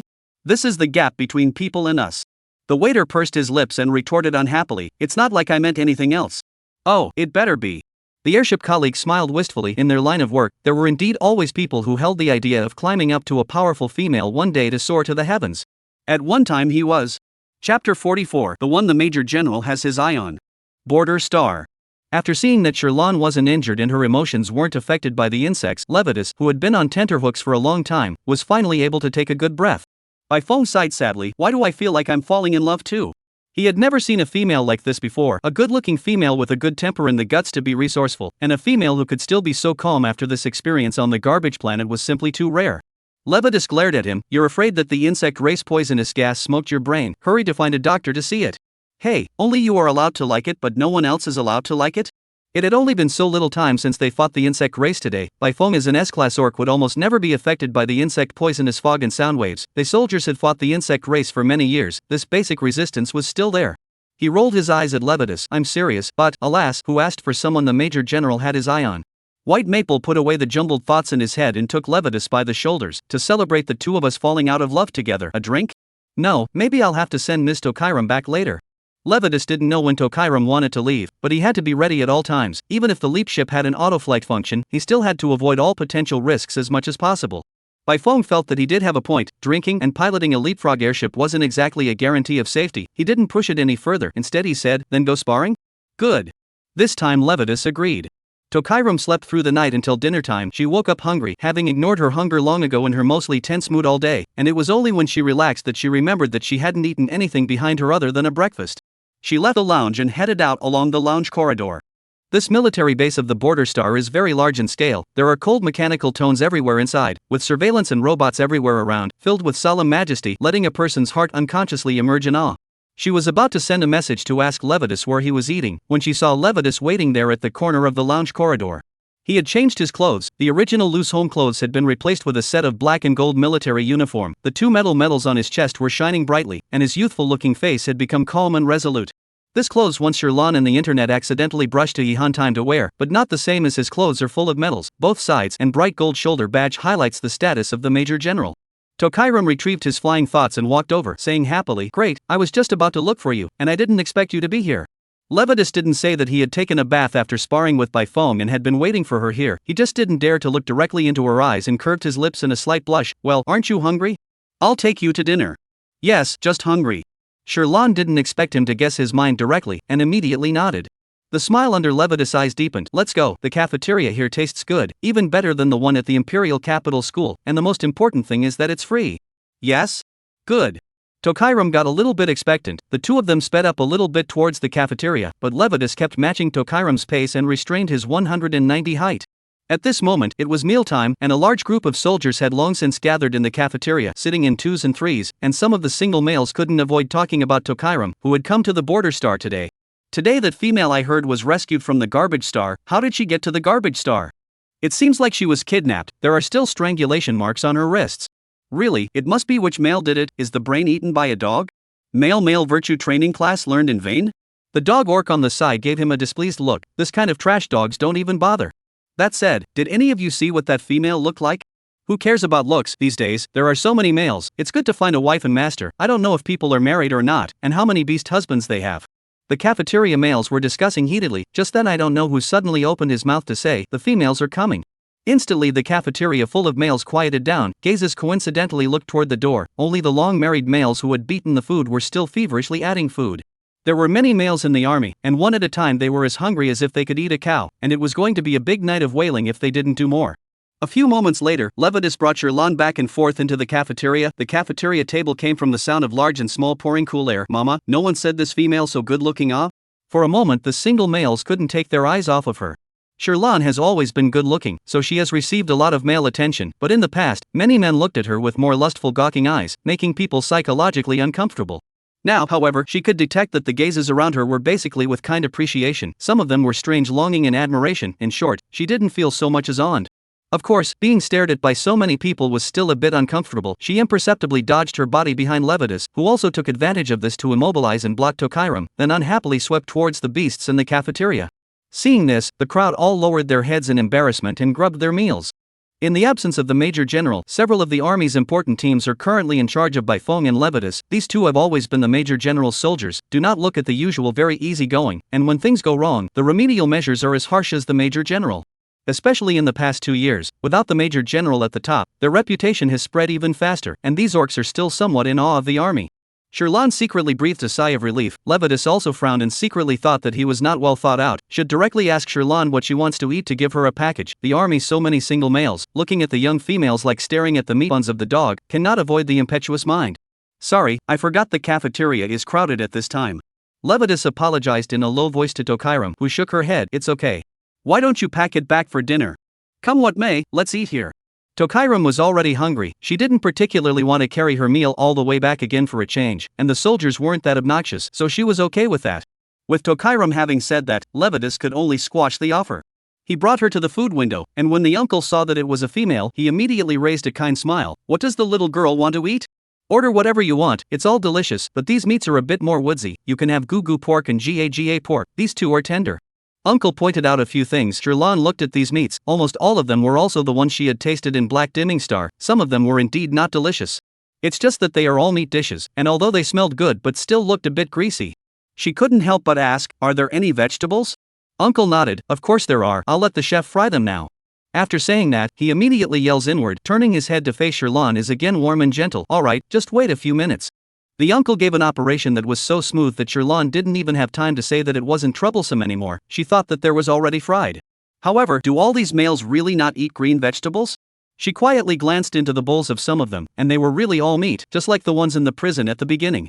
Those males who were gazed at by Sherlan's gaze, sensing her eyes, blushed and immediately straightened their backs. Even their eating movements became chewing and slowing down. Levitus followed her gaze and silently changed sides. He had to help the Major General guard Sherlan, but he couldn't let some scheming males hook up with her. Tokairam gave him a quizzical look and focused on the cafeteria window again, waiting for her meal. Chapter 45, Why Not Exterminate the Bug Race?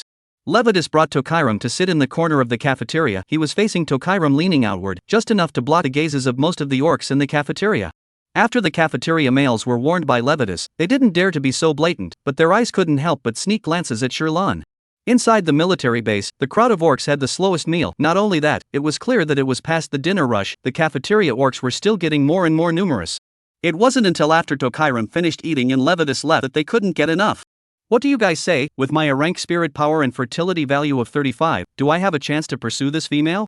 A beastman voiced this doubt, longing showing in his eyes, but it was quickly rebutted by the other beastmen. You?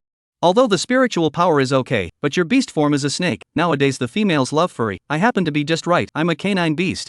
Then I'm a bear beast. The females must like tall males like me that can protect them and feel safe at first sight. You first shave the finger-length curly hair on your chest before you say anything. Just your buried look. It's good that females don't vomit when they see you. What do you know about it? Old man, this is called male charm. Manliness, much better than a weak and chirpy rabid beast like you. Fine, you personal attack. Come on, see you on the field. Don't make you cry when the time comes. Who's afraid, little weak bunny?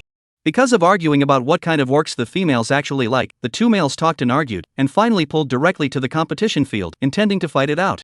Seeing that there was a good show to watch, the other orcs finished their meals inside the lunchbox in 3 or 2 and happily all ran over to join in the fun.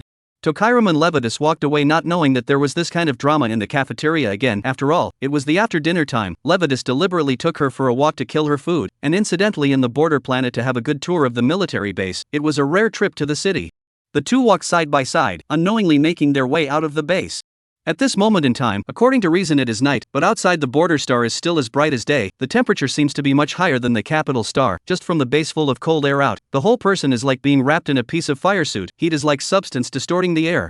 Sherlan wiped the fine sweat that emerged from her forehead and squinted her eyes slightly, looking at the sky. As if knowing what she was thinking, Levitas explained, the border star has long days and short nights, not quite the same as the capital star, with a maximum of 20 hours during the day, and there are only 2 seasons a year here, summer and winter, hot when it's hot and cold when it's cold. In another 2 months, when the capital star is still summer, the border star will enter winter. Every galaxy in the universe had different day and night times and seasons, and the reason why the capital star was known as the most livable planet was also because it was basically spring and summer there, with the highest temperature in the summer not exceeding the human body's temperature, and the lowest in the spring not being less than 16 degrees, making it very comfortable overall.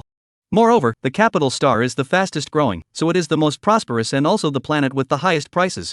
Levitas took out a blue energy stone from within the spatial twist in his pocket and handed it to her. This is a blue crystal. It works pretty much the same as the red flame star red energy stone. That one keeps you warm, this one can cool you down. Sherlan took it. A cool air ran from her palm to her limbs, instantly refreshing and no longer stifling. So magical? Her almond eyes rounded slightly, looking incredulously at the fist-sized stone in her hand. Levitas thought that Tokairam was really cute. The corner of his mouth curled up, the canine teeth on his lips made a small indentation against his lips. Well, a piece of blue crystal can be used for about a week. It will automatically dissipate the heat when it touches the human skin, and it won't be consumed if you don't usually put it in the space twist. Generally, energy stones have this trait. So many mechanical manufacturing aspects, many energy stone wrapping materials are designed in accordance with human body simulation. Sherlan is the first time to use this kind of thing. Even the original main memory within the original main did not have. Probably energy stones are generally very expensive. She hadn't felt it before, and only after owning it did she realize how comfortable it was to have a portable air conditioner. It wasn't the same as the refrigeration fan she had bought before. The coolness of the energy stones went up her skin. It wasn't just singled out to one spot. Her brow stretched in comfort as she cozied up behind Levitas. The two didn't take a long walk, and after 10 minutes or so, Tokairam suggested that she wanted to go back to Black Darkness Star. Hansher sent her a message telling her that Levitas sent her back, and that she couldn't buy a spaceship ticket at the right time at this time, plus she had only taken 5 days off and would be going to work tomorrow, so she didn't refuse Hansher's arrangement. Most of all, Sherlan was a bit uneasy about Hansher. In the book, there was a clear statement that Hansher would die of a mental breakdown, and now that she had a spiritual body like Little Poison, it was better to keep an eye on the prison planet to prevent it from really stepping into this kind of drama. Levitas sniffed at the bottom of his heart filled with a faint loss, but thought that at least he could still get along with her all the way. Before leaving, Sherlan said goodbye to Baifeng and the others, once again showing his gratitude before boarding the leap ship with Levitas. Looking at the rapidly diminishing silhouettes of the leaping ship, a group of males covered their hearts, waving goodbye to another short-lived crush. Baifeng didn't look at them. Instead of thinking about females, why don't you save up more military honors? When you have more military honors, then the female matches can be at the front of the line. If you keep grumbling, you really won't be able to get a turn with a female. Upon hearing this, a group of males were like playing chicken blood again, the bug race. Where is the bug clan? Baifeng was about to say that he had just had a fight on Garbage Star today, so where did the bug race come from? As a result, he heard the Watchtower soldier report, Captain, another wormhole fluctuation has been observed on the Garbage Star, and based on the wormhole fluctuation data, it is speculated that the target direction is ours this time. Good, set off. Baifeng didn't expect the Garbage Star bug race to come over to provoke again, raised an eyebrow and immediately formed his team to depart. Why don't we wipe out the bug race on the trash star? On the leap ship, Sherlan asked the doubt that had been lingering in the back of her mind. In fact, she had been thinking about this question when she was trapped on the garbage planet. After all, the bug races were all within one planet, and wiping them out would be easier than she thought.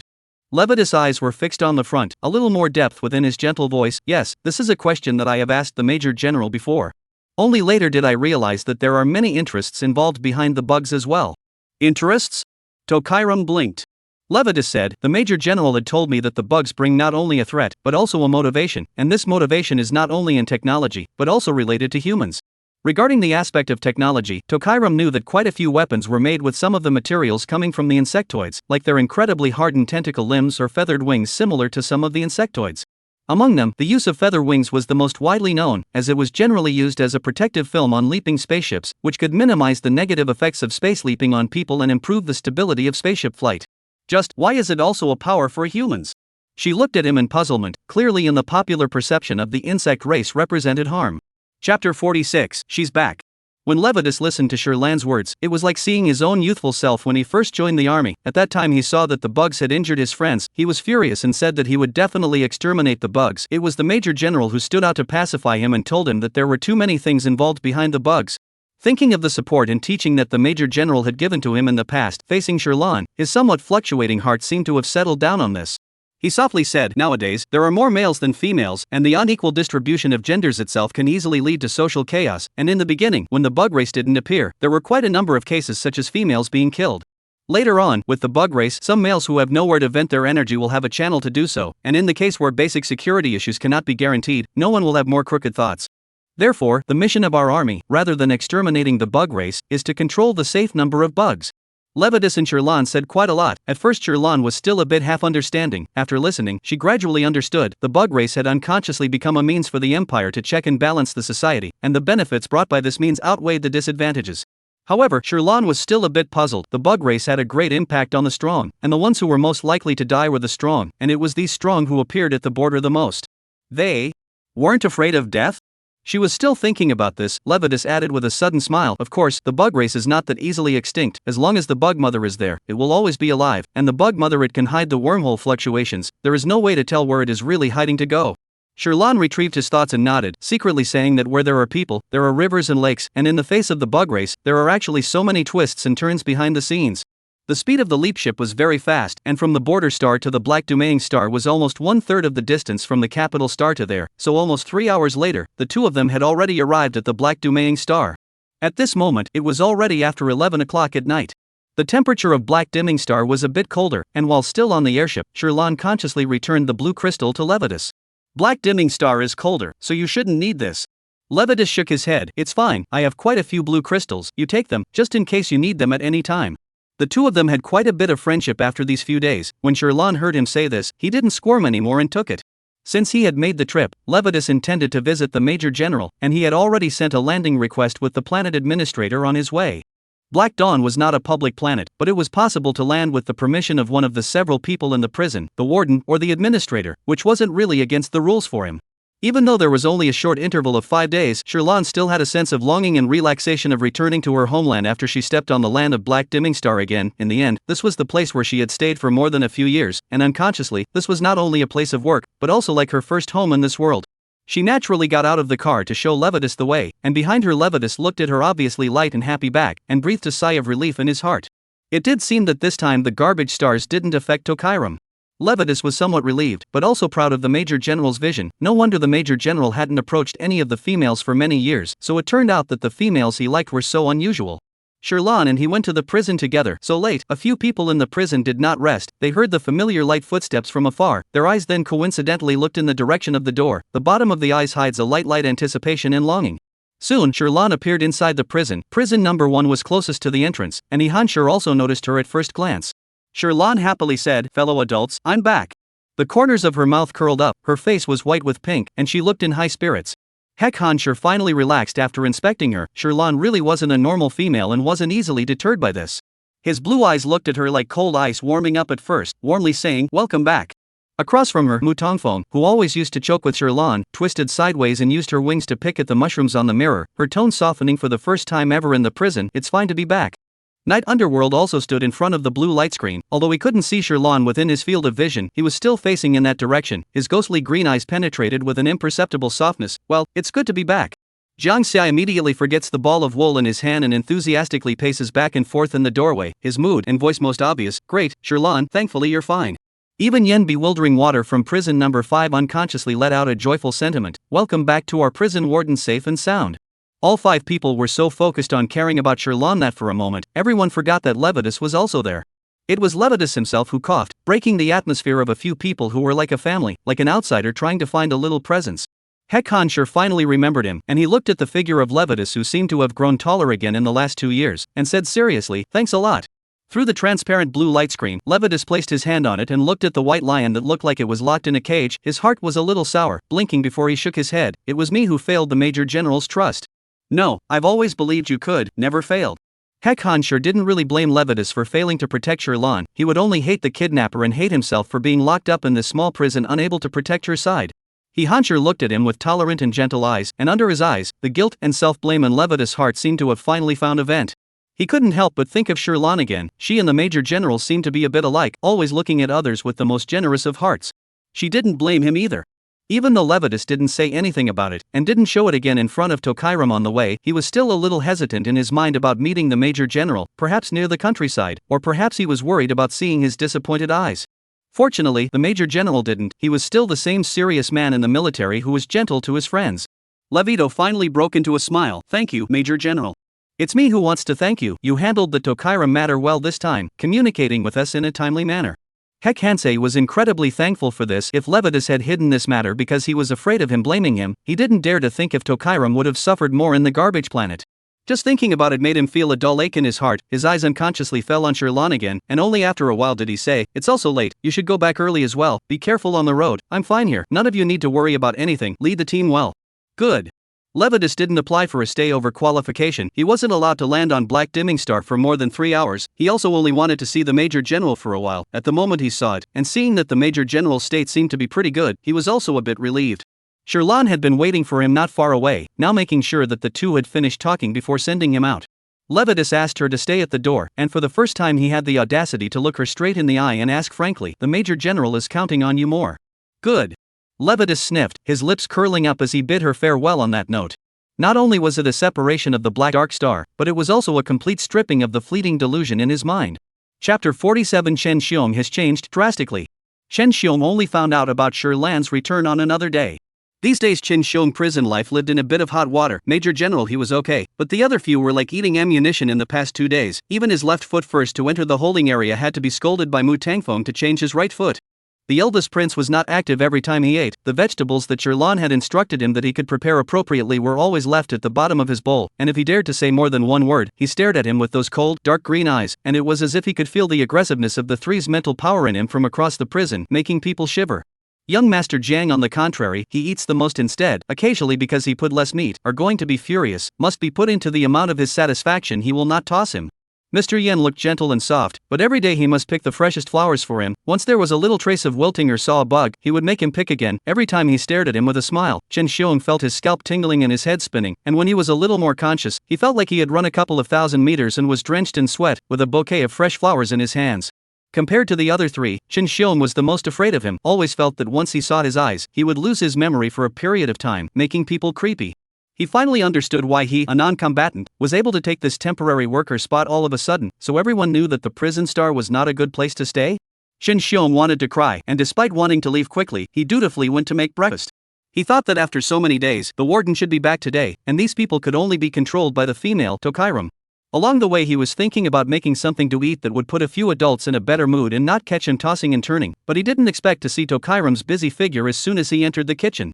Chen Xiong thought that he was hallucinating because he missed her too much. After all, his brain was always confused lately and his memory had gone down, so he couldn't help but rub his eyes.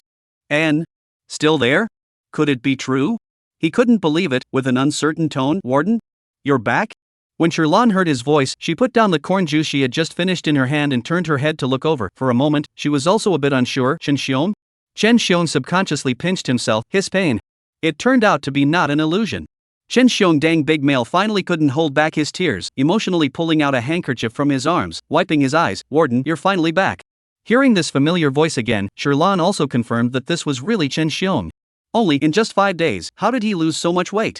She still remembered that on the first day, Chen Xiong's entire body looked like a pugnacious man, and his cheeks were that rough, large round face. Now, his cheeks were separated from his chin, and his exposed arms also appeared to be less thick, and his muscle lines were much tighter. Although the look is a little vicissitude, but the person looks a lot more handsome, so much so that Sherlan did not dare to recognize at a glance, almost thought that the prison came to a newcomer. "It is? Shedding tears?" Sherlan watched him wipe his tears and asked tentatively, "Why are you crying? Did someone bully you? Were you scolded by Lord Mu again?" Where did Chen Xiong dare to really say? After all, several adults had reasons for tossing him around, and every time he would warn him not to tell Sherlan. Most of all, Qin Xiong also felt quite ashamed. This job was something he had fought for himself, and as a result, now that he was a male who couldn't beat the females, not to mention that he actually cried at her, and when he said it, he would be laughed at by the other males. He gave a small sniffle and shook his head. No, it's just that I've always been full of emotions, and I'm so happy to see you back. Oh, happy is good.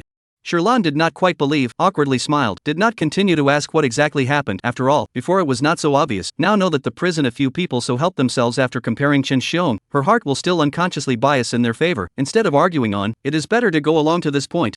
She said, these days have been hard on you, today you can go home. Really? Good. Qin Xiong wiped away her tears and put away her handkerchief, immediately smiling.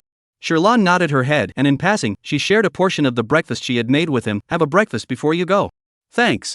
Qin Xiong hadn't seen a female who was willing to cook in a long time. These days getting in the kitchen was usually something for them big males. But Qin Xiong wasn't a very good cook, although he had learned it in his old school male moral training course, but after so many years, he'd had a rougher time out on his own. It was also only after coming to the prison for the past few days that he slowly found some touch again. He was almost moved to tears again, and Sherlan was busy packing up his breakfast and changing the topic. I haven't seen you in a few days, you've become a lot more handsome. Yes? Qin Xiong touched his face, grinning a big smile. Sherlan nodded affirmatively. He smiled even more, and momentarily forgot that the corn juice in his hand was still hot, and dazedly drank a mouthful of it, then grimaced and spat out his tongue and gulped it down in one gulp, and even drank a few mouthfuls of cool water to ease it. Sherlan glanced at it, stifled the smile on her lips, and busily left the kitchen. Qin Xiong saw this, like he thought of something, and followed with the corn juice as he walked and drank. She looked at him suspiciously, and he explained sheepishly, I'm not leaving?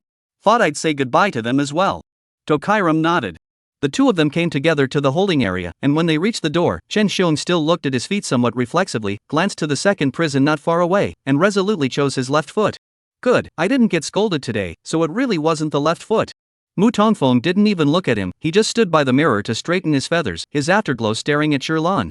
Finally back to work, Sherlan was happy to share the breakfast she made today with a few people. In addition to the sandwiches and meat, she made extra corn juice today.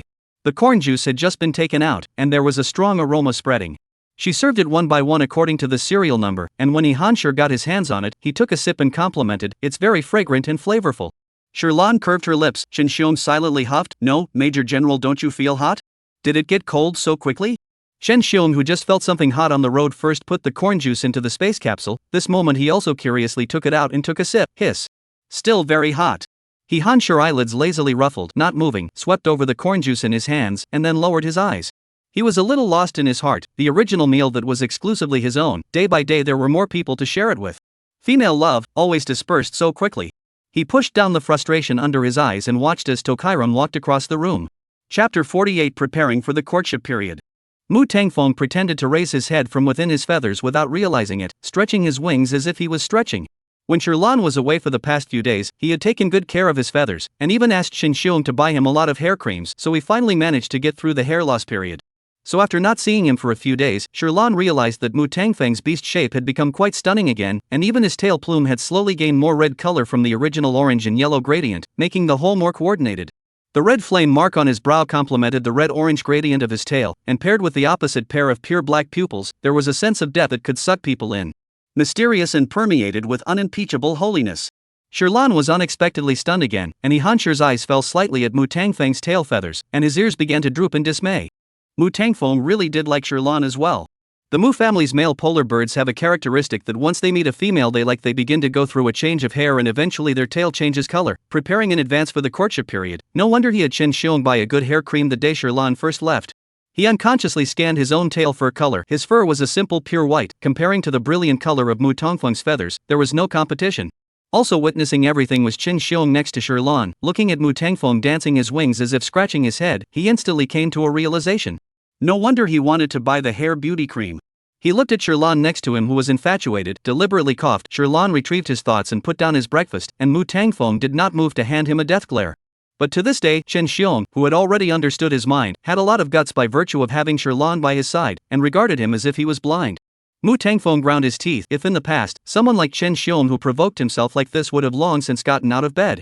But now, after all, Sherlan was by his side, he promised well not to bully outsiders, and just snorted coldly. Sherlan glanced at him, and he immediately brushed his head away, pretending as if nothing had happened. Seeing this, she went back to number 3. When she arrived at the Grand Prince, Chen Xiong also became disciplined. After all, these days, the Grand Prince didn't care what he did except for his dislike of vegetables, and of course he couldn't care a bit about him. Today's Black Panther still didn't come close to the light screen to reveal his form. Sherlan didn't see him, just put his breakfast on the window. Chen Xiong also ate the sandwich. Thinking of the green vegetables within the sandwich, he immediately said, "The Grand Prince doesn't eat green vegetables, this sandwich he shouldn't like to eat." Sherlan thought of the fact that he really didn't eat it last time and hesitated to take out the bok choy leaves inside. When the Black Panther walked up, his eyes were fixed on Chen Xiong, but his words were addressed to Sherlan. "I eat it, like it." Chen Xiong. But, yesterday, the Grand Imperial Prince wasn't. Chen Xiong still wanted to say something. The Black Panther's eyes instantly became sharp and repeated, "I like it." He instantly closed his mouth. Understood, Chen Xiong all understood. The original has nothing to do with the green vegetables, only related to the person who cooks. Chen Xiong could not help but think of the rumors he had heard before. The monarch has been troubled by the matter of the great prince's wife and master, even if it was announced many times to choose a consort draw, but every time the great prince was not present, or wear a black robe to wrap himself tightly, in short, to all the females to retreat, refused to choose a consort. Speaking of which, there are no online photos of the Grand Prince because every time he appears in the public eye, he wears a mask. Everyone said that the great prince was afraid of actually being a female, and that it was simply impossible to fall in love with a female, or else how could he not even dare to reveal his face? But looking at it now, Chen Xiong could be sure that the great prince must be a male. Only a fellow male would reveal such murderous eyes towards each other. Of course, this rumor was also broken a long time ago. After all, females don't have bestialization and mental power collapse. Sure enough, there was a reason why rumors were called rumors. Chen Xiong didn't dare to squeak out. He lowered his head, and when Sherlan asked him what happened to the Grand Emperor yesterday, he just shook his head. Didn't ask anything. Sherlan also gave up, just glanced at the Black Panther again. Night Underworld claws did not move and retreated towards the darkness, blocking most of his figure again. Speaking of which, after working in the prison for so long, plus today, she had only really seen him in full 3 times. Maybe the great prince doesn't like people looking at him. When Sherlan found a good reason, Jiang Xia on the opposite side of the room saw that she had been staying at number 3, and immediately tapped her paw on the protective door in displeasure. "Sherlan, I'm hungry, quickly bring me rice." "I'm hungry, rice." Hearing this voice, Sherlan subconsciously looked at Chen Xiong and issued a soul-torturing question. "Didn't you give him enough to eat by delivering rice before? How is it like he's been hungry for a long time?" "Ah, injustice." Chen Xiong shook his head. Young Master Jiang eats 2 large bowls of meat at every meal. He was also puzzled as to how young Master Jiang, whose beast form seemed to be the smallest in the prison, ate more than everyone else. Fine. Sherlan walked over helplessly. She also knew that Jiang Xia had a large amount of food and would prepare an extra sandwich for him every time. Chen Xiong looked at it. "If you're like this, young Master Jiang shouldn't be able to eat enough either. He may be short in beast form, but he must need 2 big bowls of meat per meal. This is only 1 serving.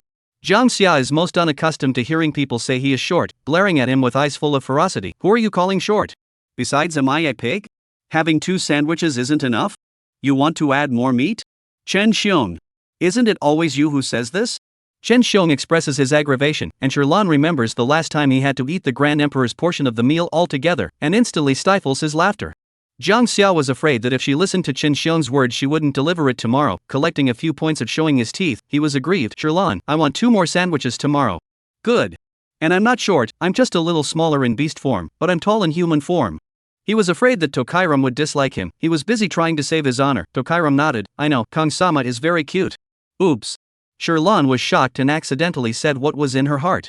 She suddenly thought of what Jiang Yan said last time, that Jiang Xia didn't like people saying he was short and cute. These 2 items, she and Chen Xiong were both guilty of. She carefully looked at Jiang Xia, some headache, worried that he is not happy today, has been ringing the bell to toss himself, waited for a while, but found that he lowered his head, did not react, has been staring at the mouth of the corn juice, do not know what to think. Not thinking about how to make trouble, right? Jiang Xia was indeed thinking, but all he could think of was that Sherlan had complimented him. She thought he was cute, she must really like him. The more he thought about it, the hotter his face got. He didn't know if it was from the heat of the corn juice or shyness. His tail waved several times to dissipate the heat before he licked the corn juice somewhat bullyingly. "I'll take this water too." "Okay, all of them, you can have whatever you want." Sherlan surprised him with this kind of answer and breathed a sigh of relief, as long as she didn't get angry. She still indulged them as far as what to eat was concerned. After all, they couldn't even get out of prison right now, and that was part of what she could try to do right. And as a cook, it's also very fulfilling to see what you've made that people like so much, not to mention the fact that all the tools here are high-tech, and the most troublesome preparation of food doesn't need to be done on your own, so cooking isn't tiring at all. Jiang Xia sniffed, immediately forgot all the unhappy, thinking that Sherlan must also have some interest in himself, full of hot face to eat a meal. Sherlan looked at this scene. Jiang Yan's words kept echoing in his ears. "But Jiang Xia's temper seems to be okay, right?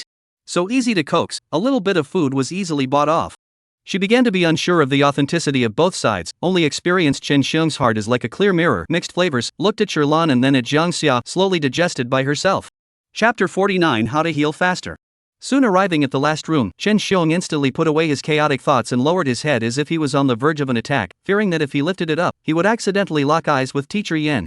Chen Xiong's qualifications were poor and he was not qualified to attend the imperial capital school, but he had heard some of his brothers spouting off about the school's devilish teachers, and at that time, he thought that there was an exaggerated part of the propaganda and didn't take it to heart. Instead, he was shocked that the empire actually allowed the star pirate leader to serve as a teacher in the capital school. As for the first time he saw him inside the prison, at that time, although he knew of his reputation, the source of more surprise was still the fact that all the people gathered in the Black Dimming Star prison were strong people with 2S plus mental collapse. After all, any random one released in here could become a great killer. However, after spending a short time together in the last few days, Chen Xiong knew that he was very wrong. Although he wasn't sure what exactly Yin Jushui was capable of, he was sure that his intermittent memory loss was all related to him. Fear of the unknown was even greater. He shrank his head and his eyes drifted around, just not looking in Yen Bushui's direction. Yen Basui swept him a glance with a pale expression, the corners of his lips hooked into a gentle and friendly smile. Chen Xiong, what's wrong? Chen Xiong's heart thumped and lowered his head and said, cough, no, nothing. Oh, that's fine. After all, you've worked hard to take care of us these days. Seeing you keep your neck twisted and your head lowered, I thought you didn't sleep well yesterday and fell on the pillow. Care. Ah, thank you Lord Yen, I'm fine. Chen Xiong didn't understand what exactly he meant, smiled sheepishly and awkwardly, still cautiously didn't raise his head, but his nervous head was sweating. He busily took out a hanky and wiped it off. Sherlan put down his breakfast at the 5th prison window and listened to the conversation between these two, secretly nodding his head. It seemed that Yen Busui and Chen Xiong were still getting along well in the past few days, and would still take the initiative to care about people.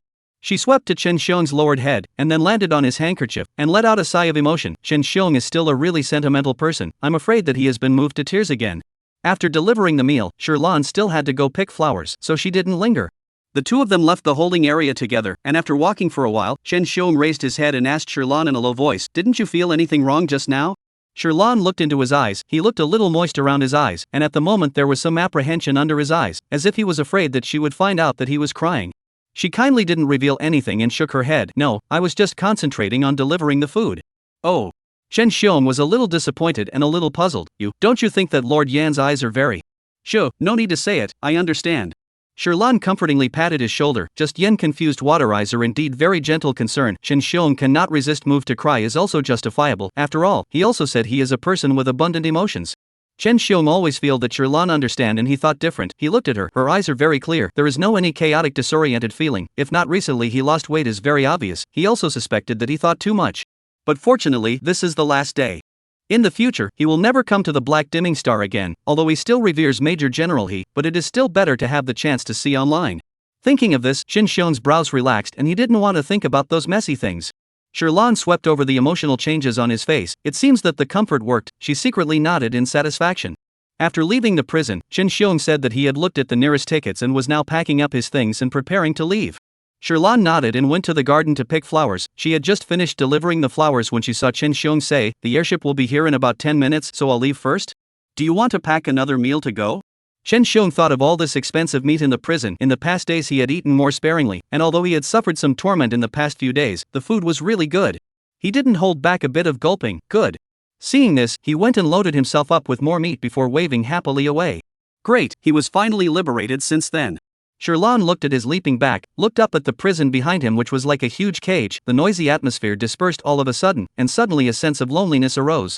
Maybe it is the prison several people cannot come out here outside and only one person left, not even a person to talk to. Sherlan inevitably despondent a few points. At this time, she thought of something, eyebrows curved up. Little Poison, come out. Little Poison drilled out, Master, you call me? Sherlan caught it and pinched it for a while longer before recovering her mood, only, she couldn't help but wonder, Little Poison, aren't you getting a little bigger again? She measured it with her palm. Before it was almost 2 palm sizes, now it actually had some left over. Little Poison happily shook its head. Yes, Master, have you forgotten? There are fragrant things here, and when we came back, those subplants gave me nutrients back. Oh, Sherlan remembered those mushrooms in the prison. However, she remembered that they all had serious mental breakdowns when Hekhan. What kind of level could Little Poison reach if he could heal by virtue of absorbing the insect toxins? Little Poison, how often can you finish absorbing the mental toxins in a person's body? Little Poison cocked its head and hesitated for a while before explaining, Master, this kind of absorption also depends on in what specific way. If it's in the form of a split plant, this kind of absorption is the slowest, and I also have to digest it for a while each time I absorb it. There's also the fact that my main body can also go in and absorb, but again, not much is absorbed. Sherlan frowned, then how can I absorb more? She was worried that Han sure didn't have enough life to support Little Poison's healing. Little Poison stood between her hands, the top of the mushroom pointed at her. Master, rely on you, I'm your spirit body. So naturally I have to rely on you. Spiritual bodies would all be greatly reduced in power when used alone, just in case some of them were afraid of going behind their master's back. Therefore, the master who really controls it is the core that holds the power, and their spirit body is in the end a way of manifesting the master's spiritual power. Just like once before when Sherlan didn't have an appetite for dinner, it was also because the spiritual body absorbed the spiritual power toxin was too full, causing the master to be affected as well.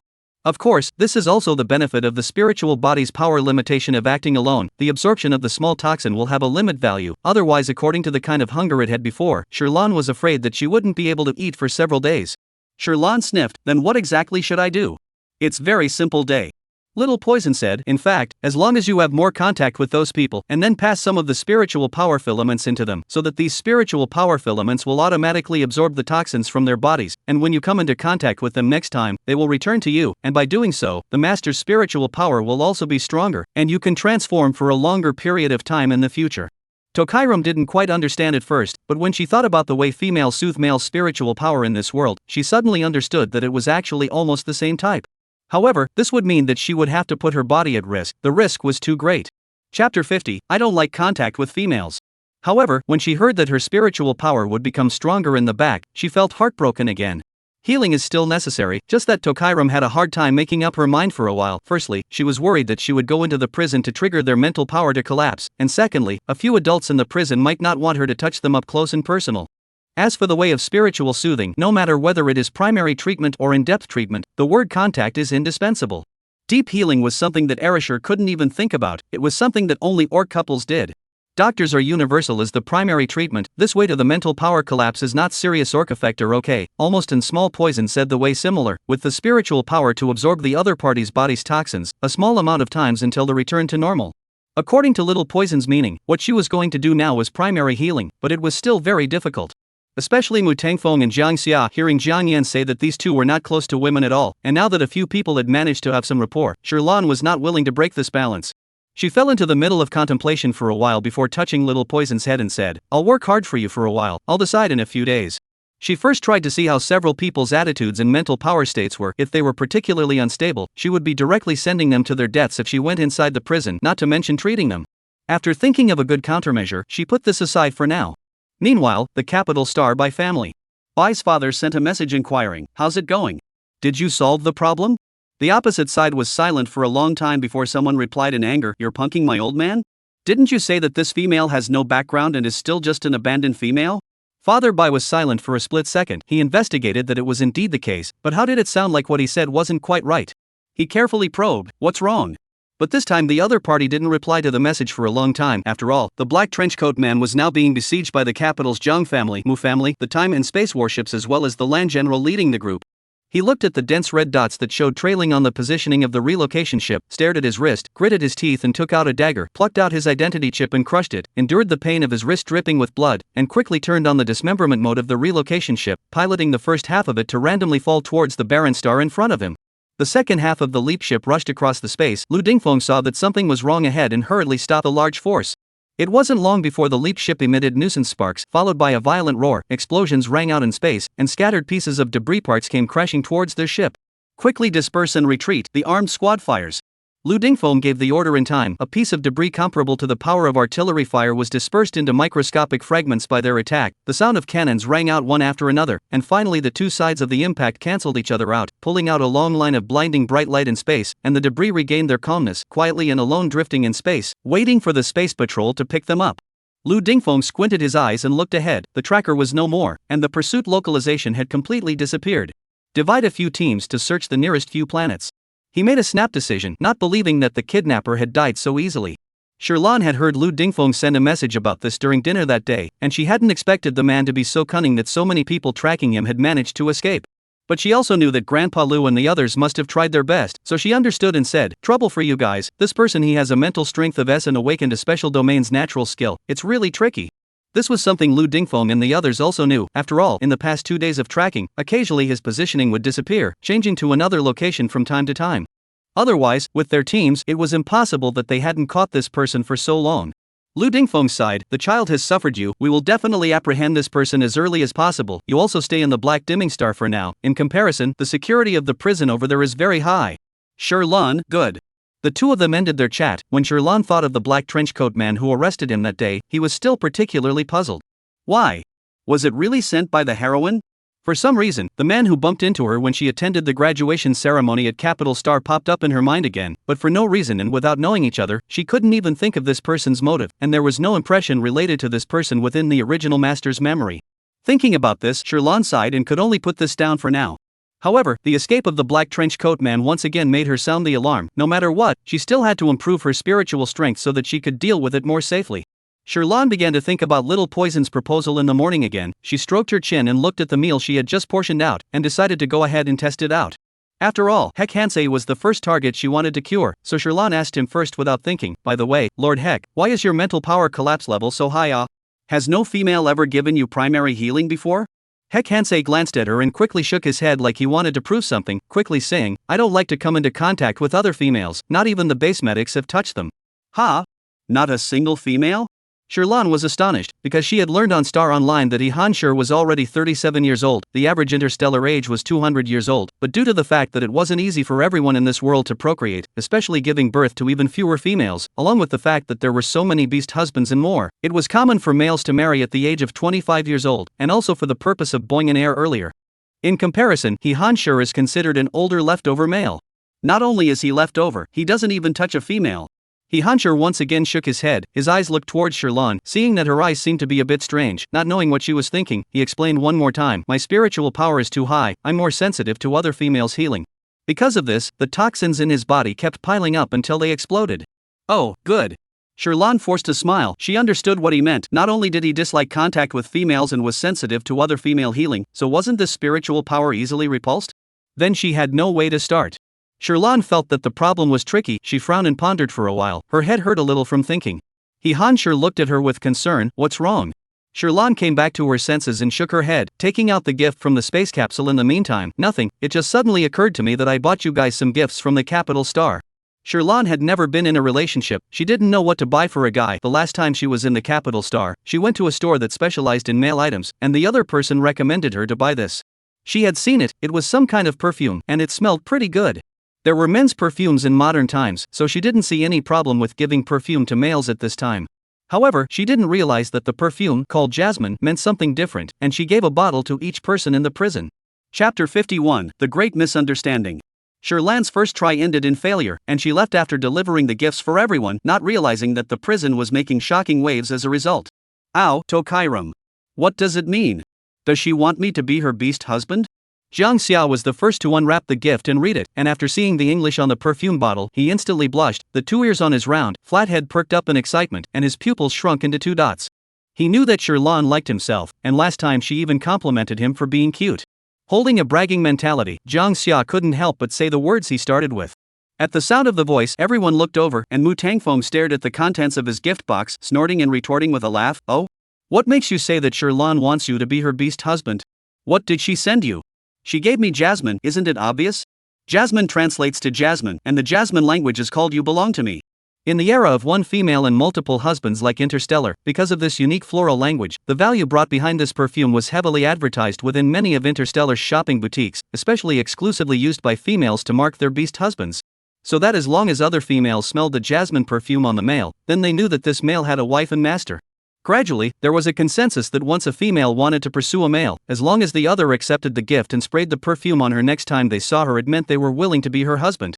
When Sherlan went to the specialty store for male items, the shopkeeper saw that it was a female, and subconsciously thought that she was also pursuing a certain male, and only then did he give her a strong recommendation for this product. Although most of them were males actively pursuing females, it didn't mean that females couldn't pursue the people they liked on their own. For this gift, everyone in the prison had been given it many times before the unspiritual power collapsed, but they had never accepted it. When Mu Tongfeng heard that Jiang Xia's gift was the same as his own, his face suddenly sank and anger surfaced under his eyes. He deadpanned as he squeezed the lid of the gift box in his hand. His eyes looked across the room, and inadvertently locked eyes with He Hansei, realizing that their gifts were the same. As if he understood something, he exasperatedly said, "This female has a big appetite, giving us all perfume. Does she want to pursue all 5 of us at once? Where did she get the courage from a wasted female?" Mu Tongfeng was so angry that his teeth itched. The beast-shaped mouth held this bottle of perfume. He wanted to give it a smash, but hesitated for half a day or threw it back inside the original box. "What? Tokairam sent you guys jasmine too?" Jiang Xia was shocked and asked incredulously, "Could it be that Major General He, the Grand Emperor, and Yen Jushui, you 3 all got this gift as well?" He said, looking straight across the room. The Black Panther was hidden in the darkness without revealing his figure. Only his open dark green pupils nodded up and down and shook. Night Underworld stared at the gift box in front of him, and the color of his eyes was somewhat complicated. He didn't expect Sherlan to give him this kind of gift, and even more so, he didn't expect Sherlan to give the same gift to every single person. Could it really be that she wanted to pursue all 5 of them at once, as Mu Tangfeng had said? Learning that he wasn't the only one at all, the happiness in Jiang Xia's heart suddenly dissipated. His eyes widened, his breathing became ragged with anger, he exhaled in large gulps, and when he saw unhappy places in his room, he had to run over and kick them, mushrooms in the snow, robots in the corners, and only his beloved ball of wool he still couldn't put his hands on. The anger self-digested a bit before he gritted his teeth. Fine, Tokairam was not thinking too hard. I'll give it back to her later. I don't want this kind of duplicitous pursuit from her. Jiang Xia had never suffered this kind of aggravation before. The females that used to pursue him were at least very dedicated, pursuing him alone at the same moment, unlike Sherlan. He started to get angry again when he thought about it, and on a rare occasion, he couldn't even eat, and Mu Tangfeng put the gift in the corner out of sight. The other 3 didn't say anything, but their moods were equally unsettled. He Hansher thought that Sherlan's inquiries about past females and this gift implied that she liked herself, deliberately put his loyalty on display, but the heart could not be happy enough to know that Jiang Xia they are also the same perfume. He touched the perfume bottle with a grim expression and silently placed it back in the gift box. His condescension would not allow him to be a spare tire in the same quest of the females. The same was true for Night Underworld, even though he understood that he cared for Sherlan more than he thought, but as the high and mighty Grand Prince, the former heir to the Crown Prince, he was not allowed to bow his head easily. As for Yen Busui, he was more surprised than everyone's delight. Because he could see that when Sherlan looked at him, there was no love in his eyes, only pure admiration. He wondered if the bug rescue mistake 2 days ago had given her heartfelt thoughts, that this kind of love simply couldn't last, and he didn't believe that he had intended to return it before realizing that the gift wasn't unique to him. As an imperial female, especially from the capital star, there was no way that Tokairam would not understand what this gift represented. Therefore, she wasn't much different from those females who were so unorthodox that they ate from their bowls and looked into their pots. Yen Bushui's narrow eyelids lightly converged, a faint disappointment inexplicably surfaced in his heart, and he gently covered the perfume bottle with his claws, quickly returning the box to its original state again. This time, the crowd had indeed wronged Sherlan. She is a bookwearer, the main memory from the books and the original owner of the university stage. The book heroine smooth water in the relationship is not her turn to bow down to pursue people. The only idle white moonlight he han time and died early, so there has not been this perfume introduction. And the original master is known as the waste female in the capital star study for 4 years. Know her reputation of males simply will not approach her, bias her heart inferiority complex. The university's several years of stubborn secretly in love with the main man, also dare not confess close to, coupled with the character of aloofness in Jiang Yan, a female familiar, simply do not know to send males the meaning of this perfume. She still does not know that the prison made this kind of misunderstanding. Back to the office after eating dinner has been searching for news about a few people. Star Online said that He Hansher was in Border Star for a long time, and the only ones who might have contact with them were the Border Star medical soldiers, but the last time she visited, the females there were older and had several beast husbands, and it was impossible for He Hansher to insert himself into someone else's relationship. She looked at Night Hay again, as the Grand Prince. There was quite a lot of information about him, but for some reason there were still a lot of remarks on Star Online that doubted he was a female, saying that he refused to choose his wife and master 3 times, so it was impossible for him to like females at all. Sherlan was shocked, not realizing that Night Moi was so lonely and widowed that he was suspected of his gender.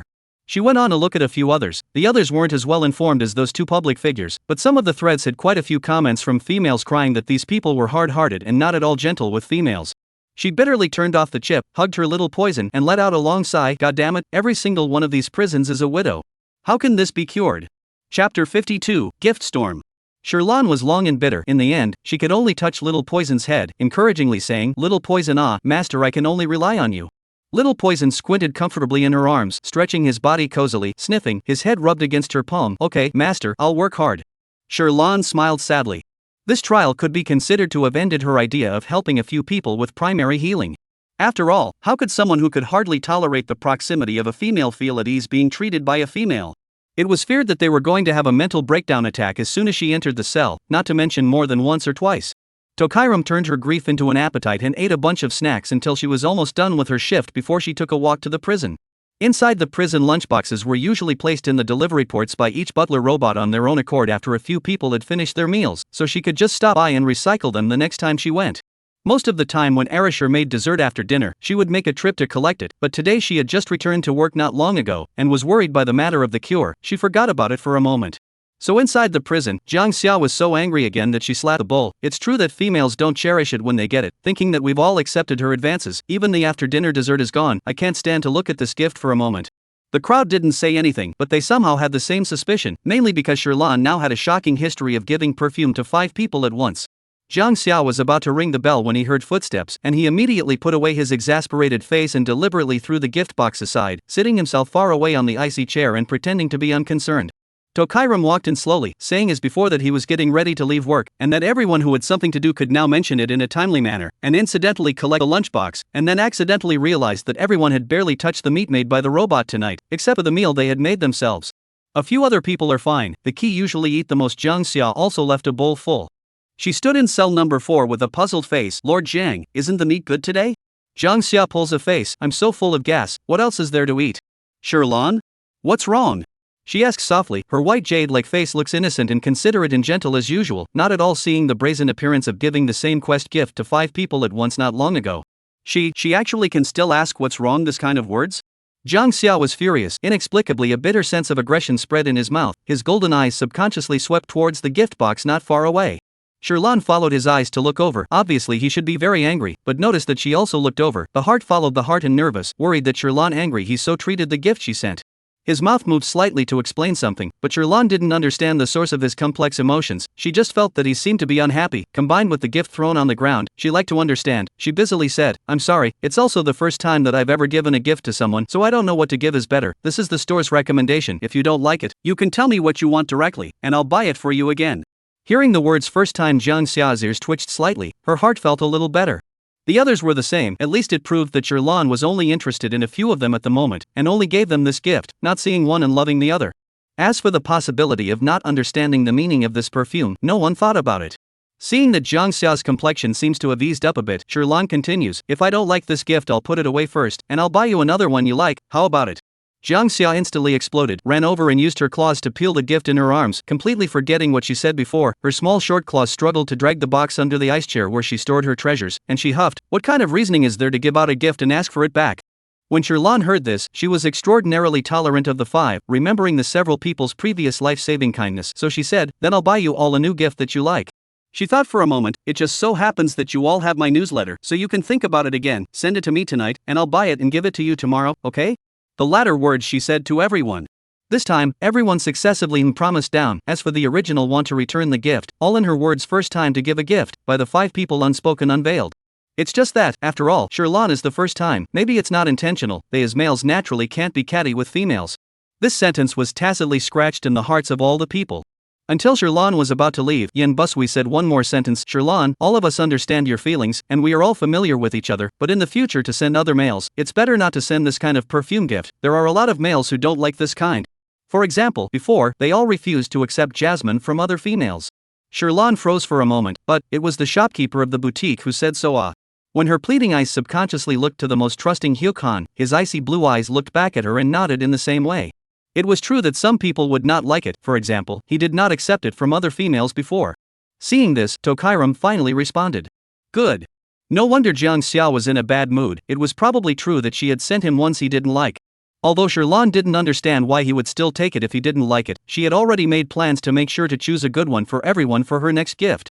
As for Grandpa Lu and the others, Shirlan herself felt overwhelmed by the gift giving. She decided to make some snacks that were not available in this world and send them over to thank them for helping her catch the trench coat man. After finishing the gift, Shirlan finished collecting the lunchboxes and left work. When she left, Mu Tangfeng suddenly asked, Jiang Xia, didn't you want to return it? Why did you accept it again? Jiang Xia bashfully blushed, you care about me, if you want to pay it back you pay it back yourself. Mu Tangfeng retorted with an unchanged face, I didn't say I want to return it, only you did. He was just thinking about it, but it's not like people can't change their minds. Upon hearing this, Jiang Xia's face turned even redder. Fortunately, the biggest advantage of his beast form was his thick fur, others couldn't see him blushing at all. He stopped ignoring Mu Tongfeng and just carefully sprayed himself with some perfume. Jiang Xia, who had never sprayed perfume before, pressed it onto himself several times in a row, and then didn't hold back several sneezes. Mu Tangfeng laughed at him. Lying people get their comeuppance, right? Jiang Xia's movement was a beat. Sheepishly put the perfume carefully covered back to its original position, pretending that nothing happened.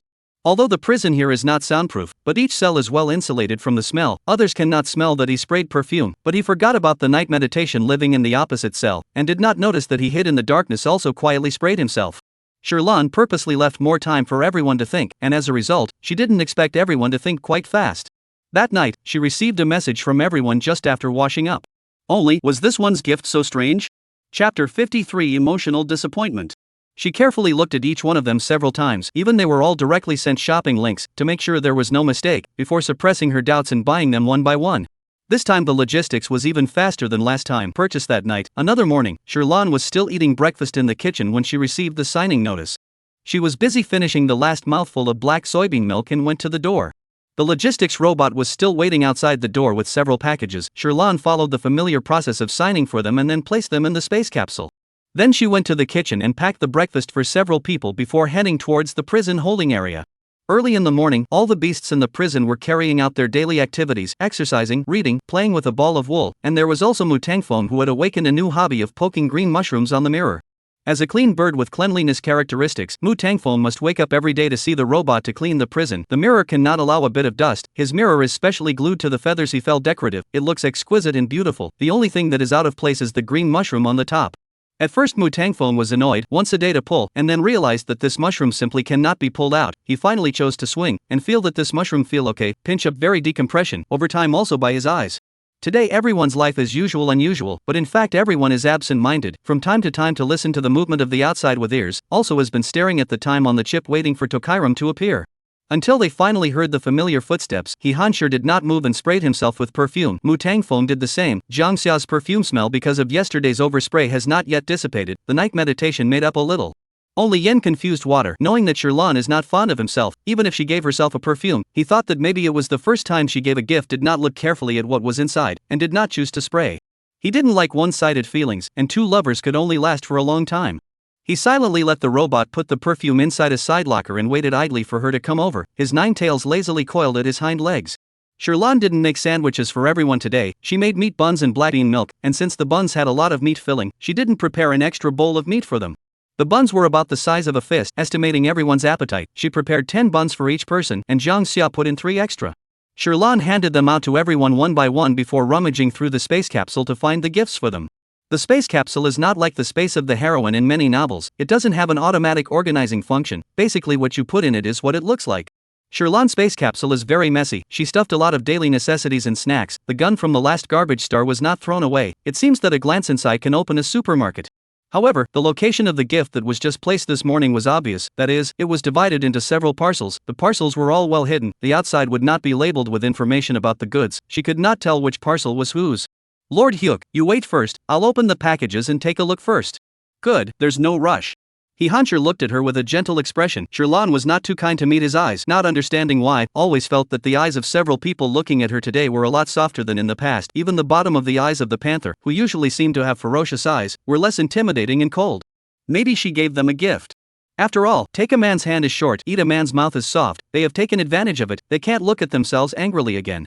Shirlan temporarily put aside these messy thoughts, and moved nimbly to open the several packages in front of her. What He Hanshur bought was a combination firearms tool, which had a full set of equipment to assemble the right type by himself. Interstellar, because of the uncertainty of the insect race, does not restrict people to buy firearms, and most of the firearms on the Star Network are also harmful to the insect race and less harmful to people. This set purchased by He Hanshur is more similar to a tranquilizer gun for human attacks. Although Shirlan was a bit puzzled that he was still buying guns in jail, she wasn't that shocked. What shocked her was that he also wanted a set of homemade DIY holsters. Could it be that he wanted to make his own holsters? Shirlan's afterglow quietly surveyed him, the white lion's huge size and furry paws. She didn't dare to think about how he would actually do it. But people liked gifts. She didn't comment much on anything. Maybe she was usually bored and just bought these to pass some time. The thought of neither of them being able to leave the prison made her gaze grow more compassionate and tender. Major General Hyuk, here's your gift. Shirlan opened the mouth of the meal delivery. The white lion approached, before the smell of meat buns was too heavy and did not feel it. This time, once opened, it seems that there is also a faint perfume smell wafted out from within the prison. Thanks. The white lion tilted his head to look at her. The huge size of the white lion seemed to be almost as tall as Sherlan, but his front knee was still slightly bent a few points, and his gentle blue eyes were like a vast ocean reflecting her figure, like a submissive posture. Sherlan felt puzzled by her own imagination. How could Hanshur, a proud son of heaven, a great warrior, the idol of many people, and a famous major general, show this kind of posture to her?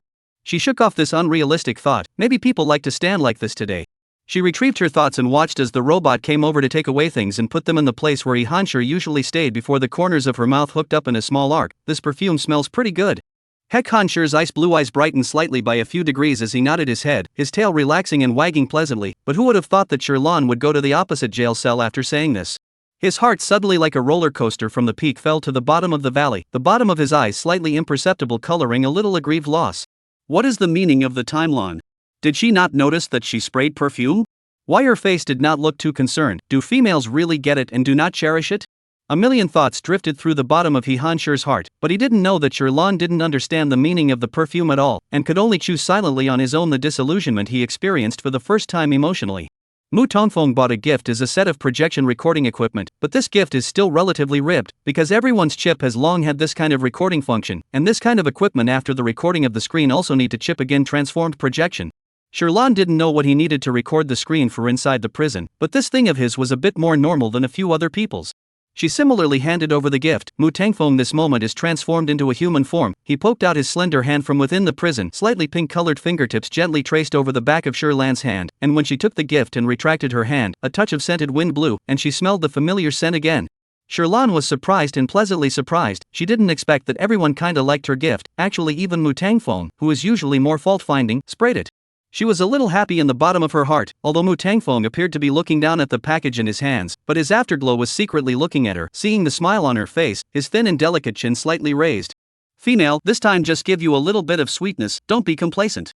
It's not a bottle of perfume that can buy you off if you want to chase me. He thought to himself, but he couldn't help but lightly pinch his fingers, which appeared to be stained with the residual warmth from the back of Sherlan's hand. Soft and delicate. The ear hidden under the orange-red hair also couldn't help but quietly warm up. Chapter 54, most different to him. Sherlan didn't notice Mu Tongfeng's abnormality and went to the next one with a slightly flattered feeling. Night Underworld still didn't walk to the protective doorway this time, but his figure was not far from the light, his green pupils clearer than before, and he didn't look intimidating. Tokairam handed over his gift. He had bought a set of colorful fabrics, and there was no telling what kind of thing he was going to make. Still, Tokairam was surprised that a male would buy such. Then next Ginger Summer as well, he actually bought a pack of homemade black pearl strings. She swept over his paws with the same suspicion. Was it hard to believe he was going to wear them on his paws? Or his neck? Her eyes traveled slightly upwards, her gaze inadvertently meeting Rabbit Sun's droll, alert-looking golden eyes, and her heart softened all of a sudden again. The little guy was so adorable, it was only right that he wear whatever he wanted. Jiang Xia quietly hid the ball of wool that had bitten the rope and messed up under his fluffy stomach. He could not let Sherlan think he was so childish. After all, times are different nowadays. He is the one who has to have a female to be responsible. Of course Sherlan couldn't notice this. Her gaze was engrossed in looking at the fluffy rabbit's son-in-law, her palms itching. Alas, the darn prison gates, why did they have to separate her from the fluffies? Tokairam silently lamented for a while, then couldn't help but sneeze a few times. Prison number 4's perfume smell was so strong. She immediately closed the window, and Jiang Xia's afterglow quietly glanced at the perfume box under the icy chair, and with more than a little bit of emptiness under her eyes, she busily flicked her tail and piled some snow on it. Good thing that Sherlan this moment to the 5th, compared to the previous one, the air of the 5th is exceptionally fresh, there is no strong perfume odor. Sherlan put up the things Yin Zhuxue had bought. His gift was the most expensive of the few, a locator for some unknown purpose. She didn't ask much about it, but she still silently felt sorry for her money. The perfumes for all 5 people added up to about 2,000 star coins, but the different gifts for the few people today cost her over $10,000. If it wasn't for the fact that the last time she took the airship returned twice the difference in price to compensate, Sherlan would still be a bit reluctant to part with her money. Of course, compared to the help they gave to her and her little life, money is all outside the body. This point is also worth it. Thinking about this, Sherlan also no longer felt any pain, at least from the fact that several people sprayed her perfume. Her thoughts are still very much cherished by everyone, even the more difficult to serve Jiang Xia and Mu Tangfeng 2 people also sprayed. Sherlan returned to the warden's office, and as soon as she sat down, she received transfers from everyone one after another, and they returned all the gift money to her. She sent question marks in confusion. Several people's identical pretexts were, since you've already sent the perfume, this gift will be treated as if I bought it myself. I don't need to trouble you to break the bank again, it just so happens that I need these things as well. She still wanted to refuse. Jiang Xia directly lost her temper. Sherlan, are you not treating me as one of your own? You even sent me perfume. What's wrong with me giving you money? I'm in prison now, I can't get out, I can't spend the money, so I can only transfer the money. Although Sherlon didn't understand the connection between her sending perfume and him transferring money to himself, he sensed that he was unhappy, and a few others were unwilling to do the same, so he still didn't return it again. Okay, thank you kind adults. Tokairam sold everyone a cute emoticon of bowing before closing the chip. When she saw this message, she didn't know that someone in the prison had already started silently searching for cute emoji packs, and at the moment she was busy organizing her space capsule.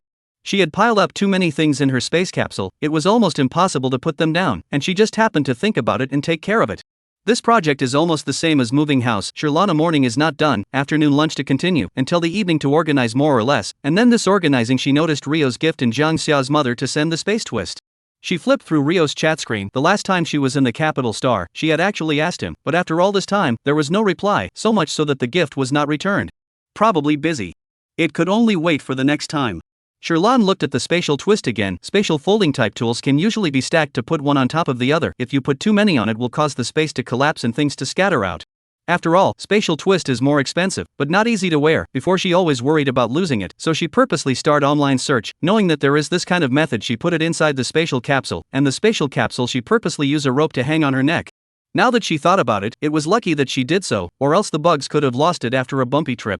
No wonder there is a space chain on the space twist. It is indeed necessary. The space capsule does not have a preservation function. The maximum capacity is also limited. The space twist has a preservation function, but it is not easy to wear, so the resulting space chain just meets these two deficiencies. And the space chain can also support customization. Bracelets, necklaces, other decorations can be. In addition to the price is expensive, no disadvantages. Sherlon touched her chin. If she had money, she would definitely buy one. However, she purposely searched and looked at the price. The cheapest ones cost tens of millions of star coins. Sherlon. Well, it's impossible at her current salary. Sherlon shook her head, rubbed her stomach and decided to take care of the moment. After treating herself to a hearty dinner, she went to deliver prison meals. To save time, she now delivered the main meal and the dessert after the meal together so she wouldn't have to make an extra trip. She hadn't had time to deliver in the afternoon when she was busy organizing, so in the evening she'd made it a point to have a few extra desserts for a few people. Peanut cake, chocolate pudding, and strawberry tiramisu with watermelon juice, perfect. Sherlon had to lament the convenience of machines. There were plenty of kitchen robots here. She could do these items at the same time, adding up to just 8 minutes. Jiang Xia was really worried that Tokairam wouldn't be interested in chasing after them, and extraordinarily regretted that he'd been so eager to spray the perfume. His mother had said to be more reserved when dealing with females so that the other would be willing to take the initiative, and he seemed to be the opposite. Jiang Xia self-reflected for a while, and when he saw that Sherlon had delivered a large wave of after-dinner desserts, he instantly put his mother's teachings behind him. Tokairam still had them in mind. He happily walks around the door. Sherlon looks at his eyes looking at him blearily from inside the prison, thinking that he's hungry, like seeing a kitten pestering him for food. He can't help but bring a few petulant cajoling tones to his voice. Be good, you can eat in a minute.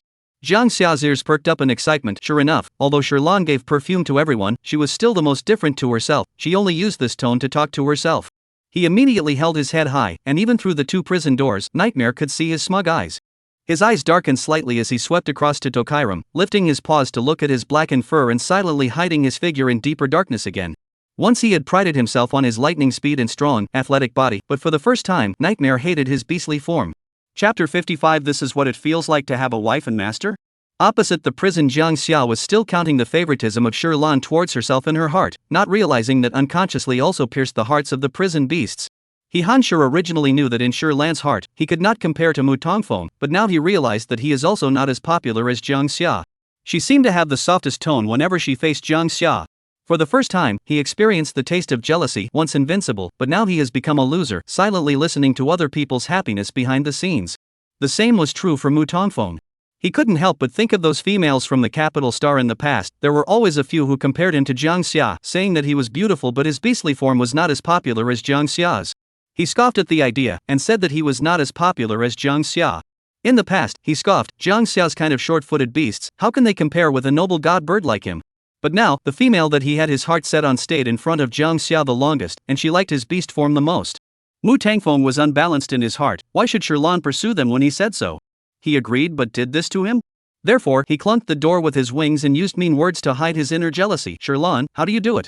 This watermelon juice is too hard to drink, I want grape juice.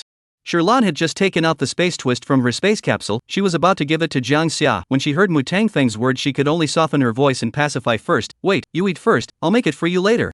For Mu Tongfeng to make a demon from time to time, she has already gotten used to it, and these are nothing. She does not get angry that easily. Just as she thought before, people will always be more tolerant towards Fluffy, not to mention that Sherlan can feel that Mu Tangfeng is actually a person with a hard mouth and a soft heart. The last time she was in an accident, Zhang Yin told herself about it, and he purposely told his mom to make sure to get herself out. She was grateful to him in her heart. Mu Tongfeng still wanted to say something, but when he heard her words he was instantly defeated. Obviously, his tone was so bad, but Sherlan was still so calmly talking to himself. If it was those females he met in the past, once he rejected them, they would either cry in front of him or break their defenses and curse, not to mention that Sherlan, as a high-status female, was willing to wash her hands for them. Mu Tangfeng reared some guilt as if to punish himself, pointed beak pecked on the protective door, sensing the pain, before quiet down. Seeing that he had quieted down finally relieved, Sherlan handed in the space twist. Zhang Xia, this is something your mom asked me to bring you. Zhang Xia, his mom had told him about this a long time ago. He nodded, then wait a while huh? Saying that, he let the robot bring the space twist over, and then dumped a stream of the things his mom brought inside onto the snow. He froze for a moment when he saw that there was a red box inside that had fallen out. Tokurama, isn't this the gift I gave you? Why didn't you take it too? Sherlan looked over inside. Sorry, I forgot. They were more familiar with each other, but Sherlan didn't resist receiving his gift. Rio was different, probably more like a stranger. How careless. Zhang Xia muttered twice, then received it in the space twist, and had the robot send it to the window again. Alright, I'll put it in the space twist for you to put it away, take it back and don't lose it again. He looked at that space twist, his afterglow glanced at Sherlan again and whispered, Sherlan is so good looking, how can she match this ugly thing? In the future I will definitely buy her a good looking space chain. Today's time is different, now Sherlan is her own female, the future wife and master. Zhang Xia naturally can't be stingy with her, or else let his mom buy a space chain to send her when she was in Capital Star. But this kind of gift, he sent more meaningful in person, cannot move the female tears. Zhang Xia brainstormed on his own for a while, then couldn't help but laugh with his whiskers twitching, but the next moment, Sherlan's voice made him run out of his fantasy again. I can take the gift, this space twist is too expensive, I don't want it. Zhang Xia's face sank a few points, a look of unhappiness. Sherlan, this is from my mom, it's her meet and greet gift. I know it's from Auntie, but it's too expensive, it's not good for Auntie and I to receive this without any family. So this is what you mean. Zhang Xia immediately cloudy to clear, face parched for a moment, the name of first time before not urgent, anyway, you first received, she sent me do not want. Sherlan's head was full of question marks. What do you mean? She blinks her eyes in confusion, Zhang Xia's embarrassed head is buried in the snow, anyway, the gifts my mom gave me won't be recycled, if you don't want it I'll just throw it away when the time comes. Sherlan did not expect to also force to buy, cannot help but make her think of Zhang Xia's mother said a few words that day, the space twisted stuff to their own turn around and leave the scene. This mother and son, their personalities are really similar. Alright, then I thank Auntie. This period of time together, Sherlan already roughly understand his character. Zhang Xia sent out something absolutely impossible to take back, he said throw is not a joke. Worried about pushing back again to push back to cause displeasure, she'd better accept it first, just as her space capsule is full, multiple space twists are also good. She smiled, Zhang Xia's face is still hot, eyes are a little wet, he did not dare to look at her at all, just use his tail to Sherlan, wagging excitedly. So much so that Sherlan's eyes were glued to that big fluffy tail for a while longer before she reluctantly withdrew her eyes. She also remembers that Mu Tangfeng wants to drink grape juice, and when she passes outside his prison, she doesn't say anything when she notices that he's finished with the watermelon juice, and takes a step towards the kitchen, re-squeezing a cup of grape juice for him, before returning to the office to enjoy the after-dinner dessert with peace of mind. Obviously it was slightly sour grape juice, but Mu Tangfeng drank out the sweet flavor of full sugar. He couldn't help but stare at Sherlan's name on the chip and wondered, is this what it feels like to have a wife and master? Because of Sherlan's sudden quest for perfume, the beasts that were originally touched by it began to have their hearts flutter. At night, after Sherlan got off work, Zhang Xia suddenly asked, so which one of us will be Sherlan's main husband? Although no matter how many beast husbands a female has, there will not be a difference in status between the beast husbands, it is better to say the name of the main husband, and many females' main husbands represent her favorites. Zhang Xia asked this difficult question, and several people other than Yen Jushui fell into deep thought. No one replied for a moment, so Zhang Xia continued on his own. Sherlan was actually the one who actually gave a gift for the first time. She gave me a ball of wool, and she even complimented me on my clean and cute food every time, so I think I can be her main husband. Every time he said more, the worse the other few people felt in their hearts. Han sure didn't open his mouth, but couldn't help his mouth from moving silently the first time she cooked for me. He felt that Sherlan treated him extraordinarily differently as well, but when he thought that today she clearly smelled the perfume on him but didn't have much of a reaction, he felt that it was because he was taking things for granted. He swallowed his unconvincing argument, but instead, it was Mu Tongfeng who snorted, short legs, you haven't gotten too big of a face yet. Chapter 56 Who will be the main husband? Zhang Xia tilted her head, then tell me your high opinion? Could it be that I'm not right? Sherlan just likes me the most. The sarcasm at the corners of Mu Tongfeng's mouth intensified, even though he also liked Shirlan, but as a die-hard fan of He Hanshi, he felt that he was the most qualified to be Shirlan's main husband. He said, "Have you forgotten? Who do you think is responsible for you being able to eat Shirlan's food? If it wasn't for Shirlan cooking for Major General Hyuk, where would we be?" Hearing this, Zhang Xia was unable to say anything in rebuttal for a moment, and stammered for a while before saying, "Okay, even if I can't be it, what about the eldest prince? As the heir to the royal family, can't the eldest prince also be the main husband? Oh, times are different now. The great prince's current heir status is afraid to be moved to the second prince. Mu Tongfeng, this person has always had a poisonous mouth. He almost doesn't put anyone in the bottom of his eyes except for He Hanshi, that S-class waste of the second prince, but he picked up a crown prince for nothing." He laughed coldly twice, thinking that before he stepped on his carefully guarded feathers, the bottom of his eyes had anger again. But it was really cheap for that dog. The eldest prince and the second prince were once again attacked by him indiscriminately. The night meditation didn't get angry. After all, what he said was the truth. His own heir identity was gone. His half-brother was really something that couldn't get on the stage. Only Mu Tongfeng's words made the crowd suddenly realize something. He Hanshi's eyes lightly drooped, hiding the gloominess under his eyes. "It's just that, what can we do by arguing about all this now? Can we really protect Shirlan with our current level of mental power collapse? They would only become unqualified beast husbands, without even the ability to leave this prison. What qualifications do they have to stand by his side?" At the sound of his voice, the prison fell silent once again.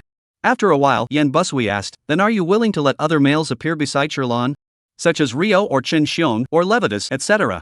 Even though Yan Busui thought that he didn't have too many feelings for Shirlan, when he thought about this, he still didn't feel too comfortable in his heart, as if the person he had drawn under his wings was being taken away by someone else.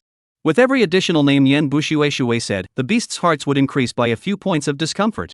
The interstellar law stipulated a minimum of 5 beast husbands for a female, and just a few of them now, even with their prison friendship, still had a hard time in their hearts, jealous of the other person taking her attention, not to mention the others. Moreover, it was Shirlan who chose to come to the prison. She was the one who stirred their hearts. How could they willingly back down again? This time, everyone pondered even longer before Hek Hansei said, "If we can tolerate the mental rejection, maybe we can get other females to do the healing." He couldn't die, and he had to stand at Tokairam's side with honor. Hek Hansei thought that he could try harder. Although the Star Empire held them here and didn't allow them to leave, every 6 months a specialized medic would come and treat them. Only in the past they had refused. Rather than accepting the status quo, at that time they knew that the end of a mental power collapse was death, and had no more thoughts of survival. But Shirlan's appearance gave them the desire to survive. As soon as He Hanshi's words left his mouth, the beasts thought for a long time and all nodded in unison. "We can try." One had to try to do something to make them willingly back down. And so the Imperial Center Hospital unexpectedly received a medical application from the prison. This application could cause the hospital to instantly soldier on. Why did a few people who never received medical treatment in the past suddenly agree to it? Could it have been completely hopeless? The hospital staff thought the situation was particularly bad, by the way, and the families of several adults contacted again in advance to communicate the situation clearly, so as not to really have an accident to bear the responsibility. Several family members were so scared that they almost ran to the Black Dimming Star overnight. One by one, they were busy communicating non-stop, and when they confirmed that everyone's situation was okay, and that they just wanted to try treatment to see, the family members only relaxed a bit. "No matter what, take care of yourself, to think more about us. Prison is all the family people care about. A word, only He Hanshi's room is empty. He came from the slums, his parents died early, he already had no family." He listened to everyone's conversations with a few moments of envy hidden in the bottom of his eyes, and curled up on the bed with his legs crossed in solitude. Mu Tangfeng noticed something and said with some impatience, Okay, no more talking, I know." After saying that, he was busy hanging up the communication. Lying on the bed, he opened his mouth unhappily. "It's so late and still talking, noisy, I want to sleep." Hearing the sound, other people also end communication one after another. Shirlan still doesn't know what happened in the prison. She went back to bed at night and opened the gift from Zhang Xia and looked at it. Inside was actually a flowing beige long dress. The skirt was like a fake 2 pieces, and there was also a layer of tulle like glowing outside. She searched. It is said that this skirt outside a layer of tulle added to the insect feather part of the material, so it can be resistant to cold and heat. The price is naturally also expensive. Shirlan took it out and compared it to the mirror. The skirt was really pretty, she loved it. She couldn't help but stinkily pose for the mirror before putting it away. She knew that it was impossible to return the gift, so she could only keep it in mind and make more of Zhang Xiao's favorite food back in the future. Shirlan organized the previous original owner's clothes in one corner and put her own clothes in another place. In here, there are the ones that she bought, Zhang Yan and Zhang Xia sent, adding up to a dozen sets of clothes in total. Zhang Yan sent those sets. There are 3 or 4 pieces of more doing not enough for daily life, so it is not suitable to wear, but the remaining in Zhang Xia this, or very suitable, especially cold resistance and heat prevention. This point, Shirlan is very heartwarming. She intends to wear it tomorrow to see. Another day early in the morning, in order to match her new dress, Shirlan rarely put on her own makeup. She looked in the mirror and felt that her lipstick was a bit red, and after rubbing some on, she felt that her eyeshadow wasn't quite right. In the end, it's too long to seriously dress up. How to look at it all feel awkward. Even the last time to participate in Jiang Yan wedding, in order not to steal the limelight, she also simply painted a lipstick. Shirlan looked in the mirror for a long time, originally wanted to remove the makeup, but did not think it was already 8:40. The next 20 minutes, she has to do everyone's breakfast, time is a little bit nervous, so did not dawdle. She quickly walked towards the kitchen, finally rushed to 9 o'clock before the smooth preparation of everyone's breakfast delivery. But today, everyone's attention wasn't on breakfast, and one by one, their eyes couldn't help but stare at her face. "You look beautiful today." Hek Han-shur approached the protective door to look at her fixedly, and through a door, a blue shimmering light was reflected in the bottom of his eyes, like an infusion of a clear spring. His azure pupils were even more sparkling, soft and deep. Shirlan in his glance, I do not know whether it is complimented by him or by him watching, face all of a sudden red. Red is still very obvious, just right, and face of pink eyeshadow with, more and more dainty and touching. For a moment, Han-shur all felt his throat dry a lot. He restrained himself and moved away. Chapter 57 Performing acrobatics for her? Shirlan touched her heated face and slowed down for a while before she dared to go to the next place. Mu Tangfeng glanced at her, his slightly condescending and critical eyes seemed to measure her from top to bottom before commenting, "The dress is nice." The person also looked good, barely matching him. However, he couldn't say such words and could only squirm to hide the appreciation in his eyes. Shirlan also thinks the skirt looks good. She nods her head, "It does look good, I really like this skirt." Mu Tangfeng unhappily pinched the mushroom on the mirror, inexplicably sulking. "Who wants to compliment the skirt, ah?" Shirlan didn't realize that nice in Mu Tangfeng's mouth meant very good, and being able to get very good compliments only had to do with the owner. Only that he has always been this kind of person, to use his parents' occasional angry words to describe him, that is, he dog's mouth can't spit out ivory, opening his mouth can make people angry to death, but in reality, his heart is very soft. Shirlan's gaze unconsciously fell on the mushroom, a little alarmed. She has observed for a while now, everyone is almost in a state of ignorance towards the mushroom, only Mu Tangfeng, it seems like he always likes to pinch the mushroom in the past 2 days. Hopefully he didn't find anything. However, she didn't think it would be a big problem even if she found out. She never wanted to really keep it hidden all the time. Shirlan secretly contacted Little Poison in her heart. "Little Poison, it won't affect you in any way if they touch your subplants, right? It won't, master. Have you forgotten what our natural skill is? Immunity. In fact, my mushroom body can't take much damage. So they can't get rid of it at all either." "That's fine." Hearing Little Poison's words, Shirlan was relieved. She came to Nightmare here. His room was still dark after so long, but she could detect a pair of eyes in the darkness that had been falling on her body. She looked over, the panther's open green pupils staring straight at her. In the pitch-black environment, there is always a kind of cold feeling like hiding in the dark about to prey on the attacker. However, times are different nowadays. As long as the thought that the gift he bought for himself was a pile of fabric, Shirlan would imagine the scene of him pinching the needle and thread with difficulty with his claws. Looking at it, she even wanted to laugh a little. Perhaps it was becoming more familiar, and she could no longer generate fear. She literally laughed out loud, noticing that there was still some doubt and light apprehension in Nightmare's eyes, and embarrassedly collected herself a few more times and went to number 4. In the darkness, Night Meditation's tail lashed out, thinking back to the way Tokairam had smiled and laughed at herself, and actually had some rare face heat. This seems to be the first time. She looked at herself and smiled so happily. Could it be the reason for wearing a beautiful dress? Then he would buy her a lot of them in the future as well, as long as she wasn't afraid of herself. Thinking of this, Nightmare was a little low again, and with his eyes downcast, he swept over his dark fur and secretly hid himself in a dark corner again. Cell number 4 door. Zhang Xia saw Shirlan bright eyes. He subconsciously approached towards the protective doorway. His tail swung around happily, like a cat seeing a toy that interests it. If it were not for the protective door in front of him blocking the door, he might not be able to help but stick it over. His wife owner is really good looking. He thought silently in his heart, but he also couldn't help but compliment, Lan Lan looks really good today.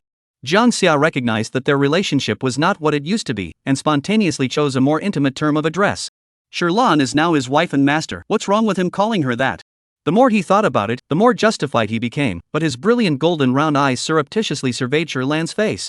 She looked as normal, not angry, and didn't seem to hate him calling her that. As a matter of fact, Shirlan felt that the name issue did not matter. In the past, her colleagues in the company also called her this way, her best friend also called her this way. After hearing it for a long time she got used to it. Compared to her own full name, she was still a bit uncomfortable. Zhang Xia finished confirming, silently secretly happy. He knew that Lan Lan favored him. Heart happy, a moment a little bit not pay attention to the image, happy to roll on the ground, turning himself into a white ball stained with snow. Tokairam's eyes instantly focused, wow wow wow, too cute. Jiang Xia rolled twice before realizing what had just happened, and as an afterthought to salvage his image, he immediately held his head high and shook off the snow particles on his body, but because his nose was also stained with some snowflakes, he instantly sneezed, and his 2 ears wiggled, revealing his pink tongue and sharp fangs, and even the fluffy fur on his body followed him as he flung himself, and all of a sudden the residual snow particles fluttered from both sides as if ice crystals, and the only thing that was left was the still being a hard control of the snow on his nose. Unconsciously grimacing confused look. It's over, my reputation for the rest of my life. Jiang Xia felt that he had lost his face, he had just sneezed, it must have been ugly, and also rolled on the ground. The female would definitely think he was childish. It couldn't be that Sherlan wouldn't like himself, could it? The more he thought about it, the more anxious he became, and he hated himself for not being able to control his body, so he could only try to jump a few steps in the air and put on his male image. Although the rabbit son looked fat and obese, but in fact Jiang Xia jumped up very light, the air sprinted through, pulling out a long and athletic body. It could be seen that apart from this thick fur, Jiang Xia beast form was not fat at all. Sherlan could not stop watching. Well, there was a rabbit son performing acrobatics for himself in the morning. She felt that life was somewhat complete today. With beautiful makeup, a nice dress, and the sight of cute fluffies, it was perfect except for the fact that she didn't get her hands on one. Jiang Xia jumped while observing Sherlan's expression, seeing that after all this time there was no dislike in her eyes, and she still seemed to be as gentle and fond of herself as before. He immediately breathed a sigh of relief. He lifted his spirits and resumed walking towards Sherlan with his head held high. Sherlan was a little regretful that it was gone so quickly, but still felt happy in this prison. Besides Jiang Xia, who else would be willing to perform a cute act on her? She had a smile on the corner of her eyes, putting down her breakfast and said happily, Jiang Xia, thank you for the dress, it's very pretty. Jiang Xia's ears twitched. What, was this skirt from him? He was a bit confused, but remembered that he and his mother said that they buy things that females like, and he was afraid that what was inside the red gift box yesterday was this skirt. Thinking about it made him more confident. Arashur had complimented him, surely she wouldn't not want him. Seemingly in order to get a closer look at her, his head was pressed against the protective door, grinning from ear to ear. It's good that Arashur likes it. Sherlan also squatted down to be at his level. Well, I like it a lot. This dress is not only beautiful, but also very light on the upper body. Because Jiang Xia came too close, this time he could see more clearly than ever before. His eyes fell on Sherlan's face, looking at it and couldn't help but say, Lan, your mouth is so red, is it because there is red bean milk for breakfast today? He couldn't help but think of the watermelon juice he drank yesterday, and Arashi's mouth seemed to be very sweet as well. The corner of Sherlan's mouth twitched, not realizing that Jiang Xia couldn't even see the lipstick. She shook her head helplessly. I put on a little lipstick today. Oh. Jiang Xia was still recalling the flavor of yesterday's watermelon juice, staring at her lips, and was a little distracted for a moment. Chapter 58, Messing with Another One. Jiang Xia was not the only one who was distracted. Several others also had a bad taste in their hearts, especially Mu Tangfeng, who almost wanted to pinch the mushroom flat. If he had known that it was sent by Jiang Xia, he wouldn't have complimented the skirt. The more he thought about it, the more chagrined he became, while the others were also not expecting Jiang Xia to actually be so fast and prepare a gift for Sherlan so early.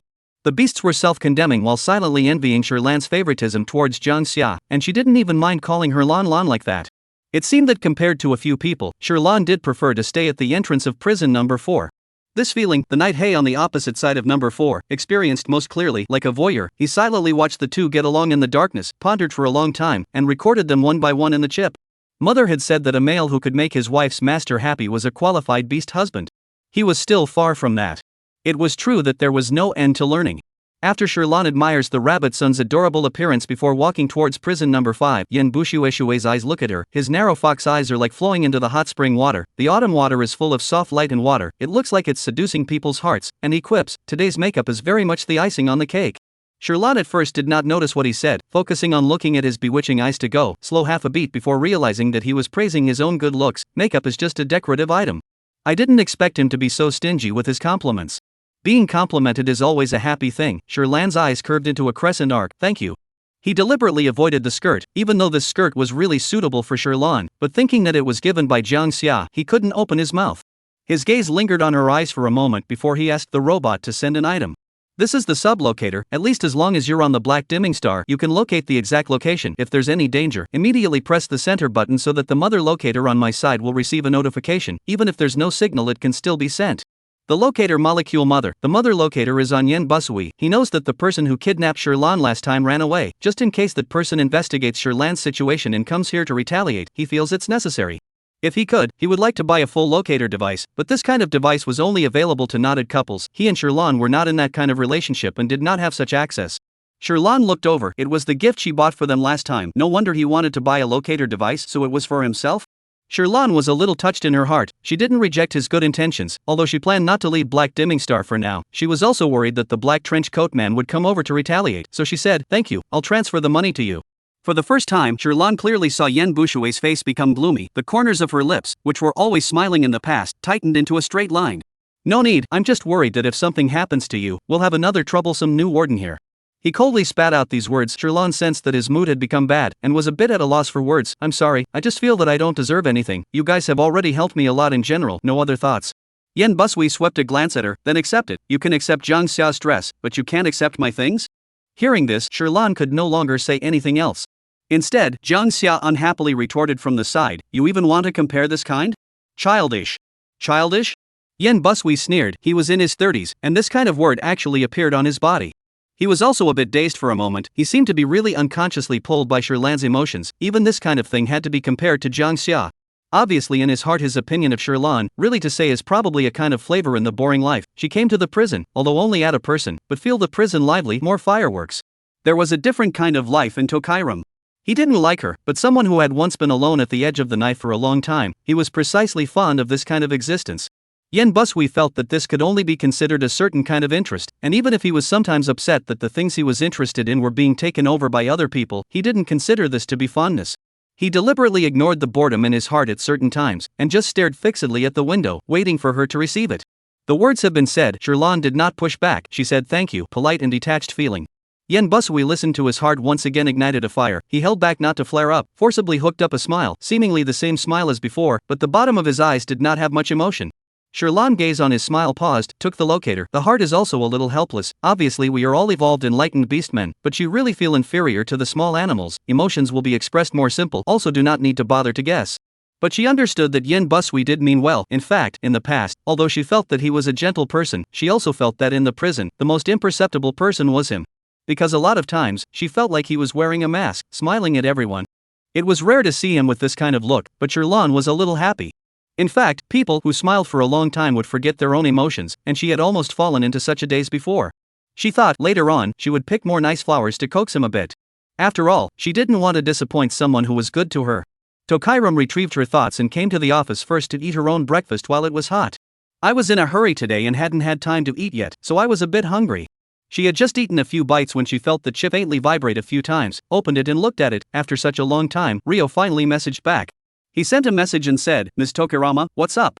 Sorry for taking so long to reply to your message. I've been sent by the doctor to some deserted planet in the past few days to look for a kind of medicinal herbs. There's no signal in the deserted planet, so I haven't seen any messages." Rio didn't realize that the one who started it all was the Grand Prince he was pining for, just to avoid being pursued by Sherlan when he was in the capital star. Sherlan swallowed what was in her mouth. "It's like this, that gift you gave me last time, I think it's still unmerited, it's too expensive, can I return it to you?" After all, she had just upset Yen Busui. Sherlan's tone of returning the gift this time was very tactful. Rio was surprised. "Miss Sherlan, how can you feel like this? You're worth it." He said and added seriously, "What I said last time was from my heart. In fact, if I can, I would like to pursue you. Would you be willing to give me this opportunity?" Although this matter was skipped over by the Grand Prince's temporary interruption last time, Rio didn't die. He felt that he was usually used to following the Grand Prince's loneliness. It was not easy for him to meet a favorite female. He still had to take the initiative. Sherlan's expression was stunned. She didn't expect Rio to be really serious. Last time he had that look, she thought he was joking. She hesitated for a moment, pondering how to do it without hurting anyone. It took a while before she returned. "Sorry, I don't have this idea for now." "That's okay, I just hope that when the time comes, Tokarama-sama's beast husband match will consider me. Is that okay?" Chapter 59. His heart softens. Beast husband match? When she heard those words, Arashur froze for a moment. What was this? She immediately went on Starnet and searched for a while before she retreated in a trance. It's over. This country is a package deal if you don't get married. The era of many males and few females formed the system of polygamy, and since the current average age of marriage in the empire was basically around 25, females were also required to always have at least one beast husband at the age of 25, and then within the next 3 years, make up 5. Each female is mandated to have one wife and 5 husbands, and if she doesn't find one within a month of reaching 25, the state will force a match for marriage. Matching object is generally a round of 10. The female can choose at least one of their favorite in 10. A round cannot be carried out the next round until the match is successful. Similarly, the remaining few that don't find all of them in the next 3 years will be forced to be assigned after 3 years. Due to the fact that there are too many males, even if the country has an allocation policy, there are still a lot of older leftover males. That's why the army has the saying of killing bugs to save up for the line of military service, just to hold the wife and master back at an early date. When Sherlan understood this, it was like a bolt from the blue. Originally, within her plans, she didn't even intend to get married, but now it seemed like it had to be done. She lowered her eyes and stared at Rio's reply on the chip, thinking about the fact that she was now 24 years old, and the original owner's birthday was in the middle of February next year, which meant that there were roughly more than 7 months left before she turned 25 years old. These 7 months, no surprises, she is still working in the Black Dimming Star, then she has no channel to no other males at all, and later on she will be forced to marry someone she has never met. Sherlan heard some resistance. She subconsciously ignored the prison a few people. After all, she knew that they still belonged to a different class of people from themselves, even if she has spiritual power, but the fertility value of this point is really unchangeable. People as outstanding as them, their families would surely arrange for them to be with females with very good overall conditions, to give birth to an even better heir. Or perhaps she had seen the most wretched appearance of their mental power collapse and did not think that they would still have feelings for each other under such circumstances. Sherlan thought of this inexplicably produced a few points of melancholy, probably through the book to fledgling complex. A few months together they seem to really become her family, will care for her to help her, the thought of later to disperse, or will be a little reluctant to give up, right? Only if they were really cured by herself and could get married and have children, she would be happy for them, glad that they escaped the death plot of the original book. All of a sudden, she felt a little more comfortable, and in that case, she made plans for herself as well. Instead of replying positively to Rio, Tokairam said, "Thank you for the like, but I'm still a while away from being matched, so I'd like to think about it some more. If you have another favorite female in the meantime, I also hope that you can boldly pursue your happiness without consuming yourself and me alone." This situation was common for males in this era. After all, there were too many choices for females to choose from, and in order to expand the likelihood of being chosen, males would cast a wide net and pursue multiple females at once. So even though Rio said so, Tokairam didn't think he necessarily had to be himself. Rio was very happy. "It's already very good that Miss Tokairam didn't reject me outright. In that case, you can accept the gift for now. It's also something I willingly gifted." The words were already there was no need for Tokairam to necessarily return it. "Good, thank you," Rio replied with a smiley face, and the chat between the two was finally over. With a long sigh of relief, Tokairam looked at the remaining breakfast and continued to eat. After eating, she immediately went to the back garden. The weather of the Black Dawn Star wasn't good, there wasn't much sun all year round, and in the same month of July, the capital star was just the right amount of cozy, the border star was scorching hot, and the Black Dawn Star was like the early spring, the wind blowing with a dusty scent and a bit of coolness, but it was still quite a bit warmer than when she had first come to the Black Dawn Star. The back garden was in the outdoor warming hut, about 3 or 4 minutes from the prison house, and Sherlan walked towards it in her beige, medium-sleeved dress, the light veil outside the dress dancing out in sparkling waves, outlining a colorful glow, and as she walked the dress seemed to come to life. She left the prison house that was always kept at a comfortable temperature deployment. She thought that the way to the back garden would be cold, but she didn't realize that it was really as described on the internet, and didn't feel any cold. Instead, she felt that today's winds had become refreshing and relaxing. A few minutes later, she arrived inside the warming hut. The 2 robots in the heated shed were diligently pruning and tending, and under the care of the robot gardener, the garden's hundreds of flowers competed with each other and blossomed. Instead of picking a single flower today, Sherlan chose several colors and a bit of matching foliage, and wrapped a bouquet of flowers with the existing materials stored in the space capsule.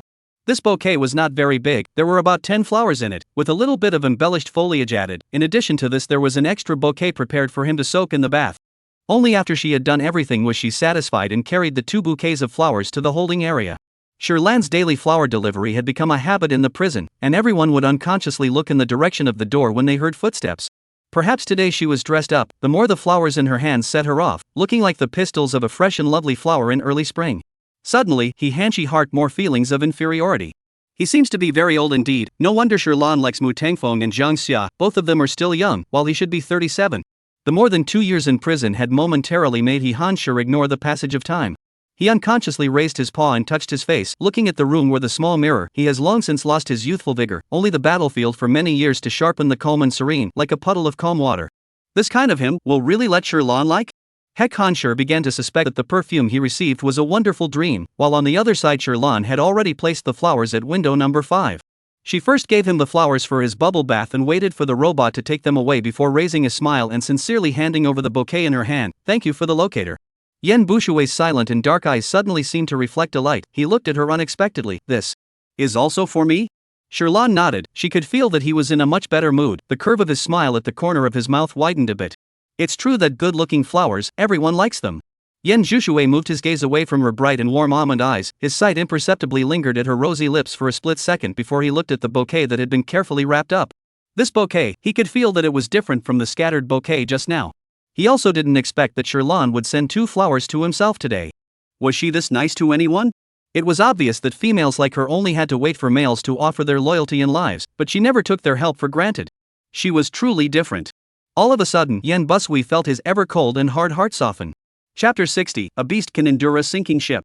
He remembered that he used to suspect that Sherlan was a spy sent by some people in the Empire, but now that thought had long since dissipated without him realizing it. Such a good person, even if she really was, he would still have to pull her into his territory. His crimson peach blossom eyes flickered slightly, like he had finally figured something out, and he stepped forward, his gaze hiding the burning darkness underneath his eyes, the corners of his lips curling up. Good, I'll take it. Sherlan happily watched as he took him in his arms from the robot, the red nine-tailed fox holding the bright and colorful bouquet of flowers, as if a fairy tale had stepped into reality. Beautiful and dreamy. But she didn't know that the man holding the flowers was looking at her out of the corner of his eye. I don't know whether he was sniffing the flowers or admiring her. But the peaceful scene lasted but a few moments, and Mu Tangfeng was finally mentally unbalanced. Sherlan similarly both sent perfume to them. Why should they look at Jiang Xia and send flowers to Yan Zhuxue again? What about them? This pursuit has only just begun, and she's starting to treat them differently. If they really get married in the future, they won't have any status at all? Mu Tongfeng simply couldn't imagine the scene of himself begging for his wife's mercy every day. He used his wings to vigorously beat on the door. Sherlan, how could you do this? He carried a few accusing tones. Sherlan thought what was wrong with him, and busied herself with walking over to him, just to see that his deep, dark eyes looked like they were drenched in watery light, exuding aggravation. In a short period of time, Sherlan's mind thought a lot, just could not figure out, where exactly did she provoke him? Today also did not quarrel with him. How come he looks like he wants to make himself cry? She was so nervous that she couldn't even speak smoothly. What's wrong? You know yourself. Mu Tangfeng himself didn't even realize that his tone at this moment was like a spiteful husband staring at his wife who doesn't come home every day. Sherlan didn't even think of what she should be clear about after a few seconds of self-reflection. She weakly suggested, why don't you hint at something specific? You. It was clearly you who pursued me. Mu Tangfeng didn't have the face to say it at all. If those suitors in the empire knew that he, a male being pursued by a female, was in turn bitterly begging for a female's favor, this would be laughed at for 10,000 years. In the past, those females couldn't even wait to coax him, unlike Sherlan, who didn't even cherish what she got. He was so angry that he forgot his old cleanliness fetish and sat on the ground with his buttocks facing Sherlan, wings in his arms, only leaving her with a sad and desolate furry back. Sherlan. It's over, after coaxing one there's another one. The point is that she still doesn't know what exactly he's angry about? Sherlan rubbed her brow, but at this time, Jiang Xia also secretly arched her fire. Lan, males like him with such a bad temper, there's nothing to take care of. We big males, we should properly face up to our temper, keep it to ourselves and be gentle with females. Sherlan looked at him with suspicious eyes. Listen, what is said is better than what is sung. To really break it down, Jiang Xia's temper isn't much better, but it's true that he's a little better coaxed than Mu Tangfeng, and some tasty treats immediately soothe him down.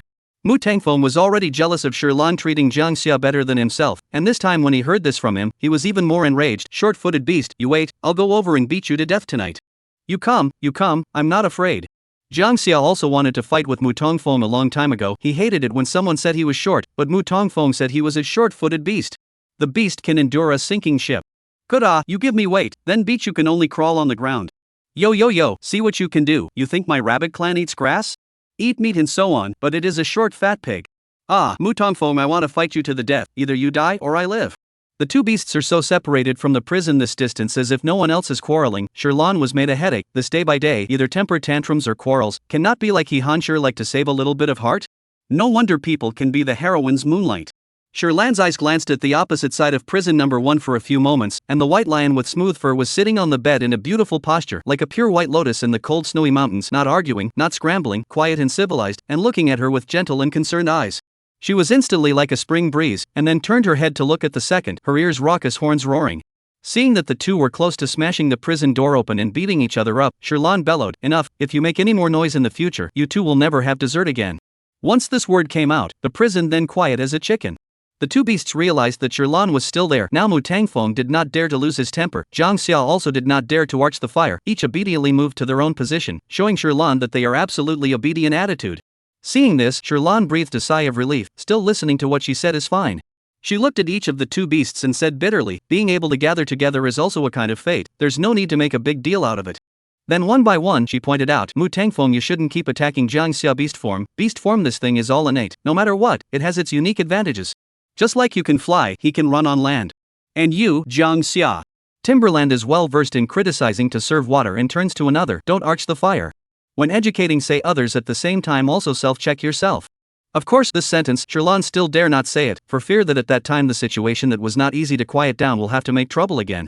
Jiang Xia's eye stripped a few times somewhat sheepishly, so Lan Lan knew that he had done it on purpose. Jiang Xia's heart regretted, today in Mu Tangfeng this quarrel is really destroying the image, also do not know whether Lan Lan will not like him because of this. He began to be a little apprehensive. Mu Tangfeng also chagrined that he didn't control his mouth in front of Sherlan, almost Sherlan had to coax himself, now the one who was at a disadvantage has become him instead. The two beasts were so quiet for the first time ever, and Sherlan secretly nodded. As a prison warden, managing order in the prison was also one of her responsibilities. Given that the two were so cooperative, giving a slap to give a sweet date, she added, seeing that you guys have a good attitude, this time it won't matter, and the next time won't be a repeat. Thank you, Arashur. Thank you, Toki Arashur. Lan Lan. Mu Tangfeng heard Jiang Xia still dare to call Lan Lan and quietly changed his own name without being too far behind, then carefully discerned Sherlan's face. She wasn't angry. He unconsciously breathed a sigh of relief. Lan Lan, it's so nice. He silently recited this several times in his heart, and the quiet trio such as Hanshur also seemed to understand what was going on, wordlessly chewing these two words between their lips and teeth, familiarizing themselves in advance. After dealing with this, Sherlan finally got free to return to the office. After making such a scene today, no one made any more trouble during the next working hours, but she realized that after Jiang Xia took the lead, everyone else tacitly started calling her Lan Lan. For this name, Sherlan did not correct him, the name was for calling anyway. The rest of the time passed calmly, and Sherlan once again enjoyed a comfortable work routine, but dinner she had just finished, and before she had time for after dessert, Little Poison suddenly muttered anxiously, Master, quickly, something good. Chapter 61, Something to Become Stronger. What? Sherlan inquired doubtfully, but the next moment he saw the Little Poison jump off his head and run away with a twisting body bounce. Master, come quickly, it will be hard to find the good stuff when it runs away. Little Poison urged from her mind. Sherlan hurriedly chased after her. Wait for me, Little Poison. She accelerated her pace and finally stopped it at the gate. This is the first time she has seen Little Poison so impatient to get away from her. She holds it in her arms, seeing its body so anxious that it wants to grow a few legs. She busily opens the door and goes out, asking as she walks, Little Poison, what in the world is it? Little Poison's tone was excited. Master, I don't know exactly what it is, but I can feel a very powerful mass of energy, and I can be sure that after eating it we will become stronger. This mass of power is rather floating. I'm worried that it will be gone if it's any later. Good. When Sherlan heard that he could become stronger, he didn't need Little Poison to say any more and his speed automatically increased. Little Poison was responsible for pointing the way. Black dimming star sky gets dark later. Today is a sunny day, now around 7 p.m. Cloudless, pink evening sunlight dyed half of the sky, blue and red meets magnificent and magnificent. The prison streetlights automatically sensed the condition of the view, and it was still light, so Sherlan walked through the rows of quiet streetlights with her Little Poison in her arms. She walked for 10 minutes, leaving the area of all the streetlights and arriving at a place even stranger than when she first came to Black Dimming Star, where the prison house was no longer visible at all. Sherlan's steps paused. Little Poison, aren't we there yet? Little Poison shook his head. Master, it's still far away. When Sherlan heard this there was some hesitation. She looked back at the road she had just traveled, spacious and open, and then looked ahead at the ancient trees that covered the sky, like a realm that no one had ever stepped into. Black because of the simple use, only need to build a prison, so only develop a part of the realm, while the rest of the place is completely empty of people, there is no guarantee that there will not be any danger. Tokairam chickened out for a moment, but she was too eager to have more power, so that even if she encountered the black trenchcoat man again, she would have the ability to shelter herself, not to mention the heroine who didn't know if she was a friend or foe. Moreover, if she became stronger, she might be able to heal several people faster. Thinking of this, her heart firmed up again. Keep going. Little Poison nodded. Good. Sherlan sprayed herself with insect and mosquito repellent spray before stepping into the middle of the dense forest. It was still relatively bright outside, but not long after she walked in, it was like the sky went dark all of a sudden and her vision started to blur. She looked up to the sky above. Between the cracks of the tree branches she could vaguely feel that it was still bright outside. It was just that the trees here were growing too densely, resulting in dim light. Sherlan rummaged through the space capsule and pulled out the lighting device. The lighting device functions similar to a flashlight, but a levitating ball that could illuminate 360 degrees of light with no dead angle, automatically following the side of the person. This thing was not expensive, it was something she found from the original owner's belongings. At that time, she thought it was good to use, so she installed it by the way. After having the light illumination, she was a little more at ease and continued to follow Little Poison's instructions as she walked forward. I don't know how long it took. Sherlan's legs got tired from walking. She glanced at the chip. It was actually time to get off work. She was busy sending a message to Ihansher. I have something to do tonight, so I won't go back to the prison and get off work directly first. You talk to everyone about it. Ihansher returned the message very quickly. Good. Sherlan notified the person assured a few points, was about to turn off the chip. There is a new message popped up. She clicked in and looked at it. It was actually an emoticon of a little white lion wearing a military cap saluting plus receiving. Tokairam? Uncertainty looks at it a few more times. After repeatedly confirming the name and the emoji, she was finally sure that this was really Ihansher. Unexpectedly, the person who used to look calm and gentle would send such a cute emoticon, which seemed to have a few moments of resemblance to the person himself. Well, cute. Feeling a kind of contrasting adorableness, Sherlan couldn't help but return a compliment before turning off the chip. The white lion who was silently waiting for Sherlan to reply kept his eyes fixed on the chip, and when he saw the emoji she replied with, his tense expression loosened up a bit. It seemed that Arashur did like it. Thinking of this, after telling a few people that Sherlan had something to do and had gotten off work first, he turned on the chip to take a few more pictures of himself. The emoticon packs of this era have already learned to make their own pictures. After turning on the corresponding function of chatting, they only need to take a picture of themselves and store it in an album. Then when they input the corresponding text during the chatting, it will automatically match the corresponding album to make the emoticon. So Sherlan didn't feel wrong. The white lion above the emoticon bag did come from Ihansher himself. Even received this text is also his own hand-typed. And after the other few people knew that Sherlan was not coming tonight, it was Mu Tangfeng and Jiang Xia who reacted the most. The two of them began to suspect that it was their quarrel that had upset her, and now that Sherlan was not here, they could not help but blame each other again. Mu Tangfeng, it's all your fault for wanting to fight. Lan Lan must still be angry. Jiang Xia, how dare you talk about me? If you hadn't opened your mouth first and said I had a bad temper, would I have wanted to beat you up? Oh, did I say it wrong? How good do you think you are? Shorty, you wait, when I can go out at 10 o'clock, I have to go over there and beat you up. Because these two had been bickering not one or two times, Ihansher, who had planned to ignore it, heard this and his tone became more serious. Don't fool around. When the time comes, both of you will be in the same room. It's easy to trigger a mental power collapse. Mu Tongfeng muttered unwillingly, I'm just scaring him. He wouldn't really be so uncaring. Even if Jiang Xia really wanted to die, he still wanted to live. Times are different now. He is the one who is going to have a wife and master. He can't joke about his mental strength anymore. Mu Tangfeng quieted down. Jiang Xia also made a fool of himself and stopped being a demon. He pulled out the somewhat crumpled ball of wool from under his icy chair, rolled it forward, glared at number 4 who was stupidly trying to clean again, and quickly jumped away, stamping out an excited and messy plum pawpaw footprint in the snow. On the other hand, Tokairam was still wandering through the dark dense forest. The temperature was a bit cooler at night and the forest was damp and heavy. She put on a jacket. Black night foggy. This moment the sky has been completely dark. The fog in the forest also followed the thick, all around except for her within 2 meters of the light. Far away are endless dark color, like can devour people's huge beast maw. Let a person look at the daunting. In addition to the sound of the wind in the night, there is only the crunching sound of her stepping on the fallen leaves, and in the silence of the desert, even the sound of her breathing is clearly audible. Fortunately, with Little Poison as her companion, Sherlan was able to muster the courage to continue. Like sensing her mood, Little Poison was busy pacifying. Master, it's almost time. I sense that the massive energy seems to have started fluctuating in our direction as well. It's probably closer this time. Good. Sherlan responded, touching Little Poison and then the gun she picked up in her jacket from the last garbage star before continuing to walk. This time, Little Poison really didn't lie. 10 minutes later, Sherlan saw a faint green light glowing under a large tree. Little Poison happily said, Master, found it, that's it. After saying that, it couldn't wait to break free from Sherlan's arms and run over.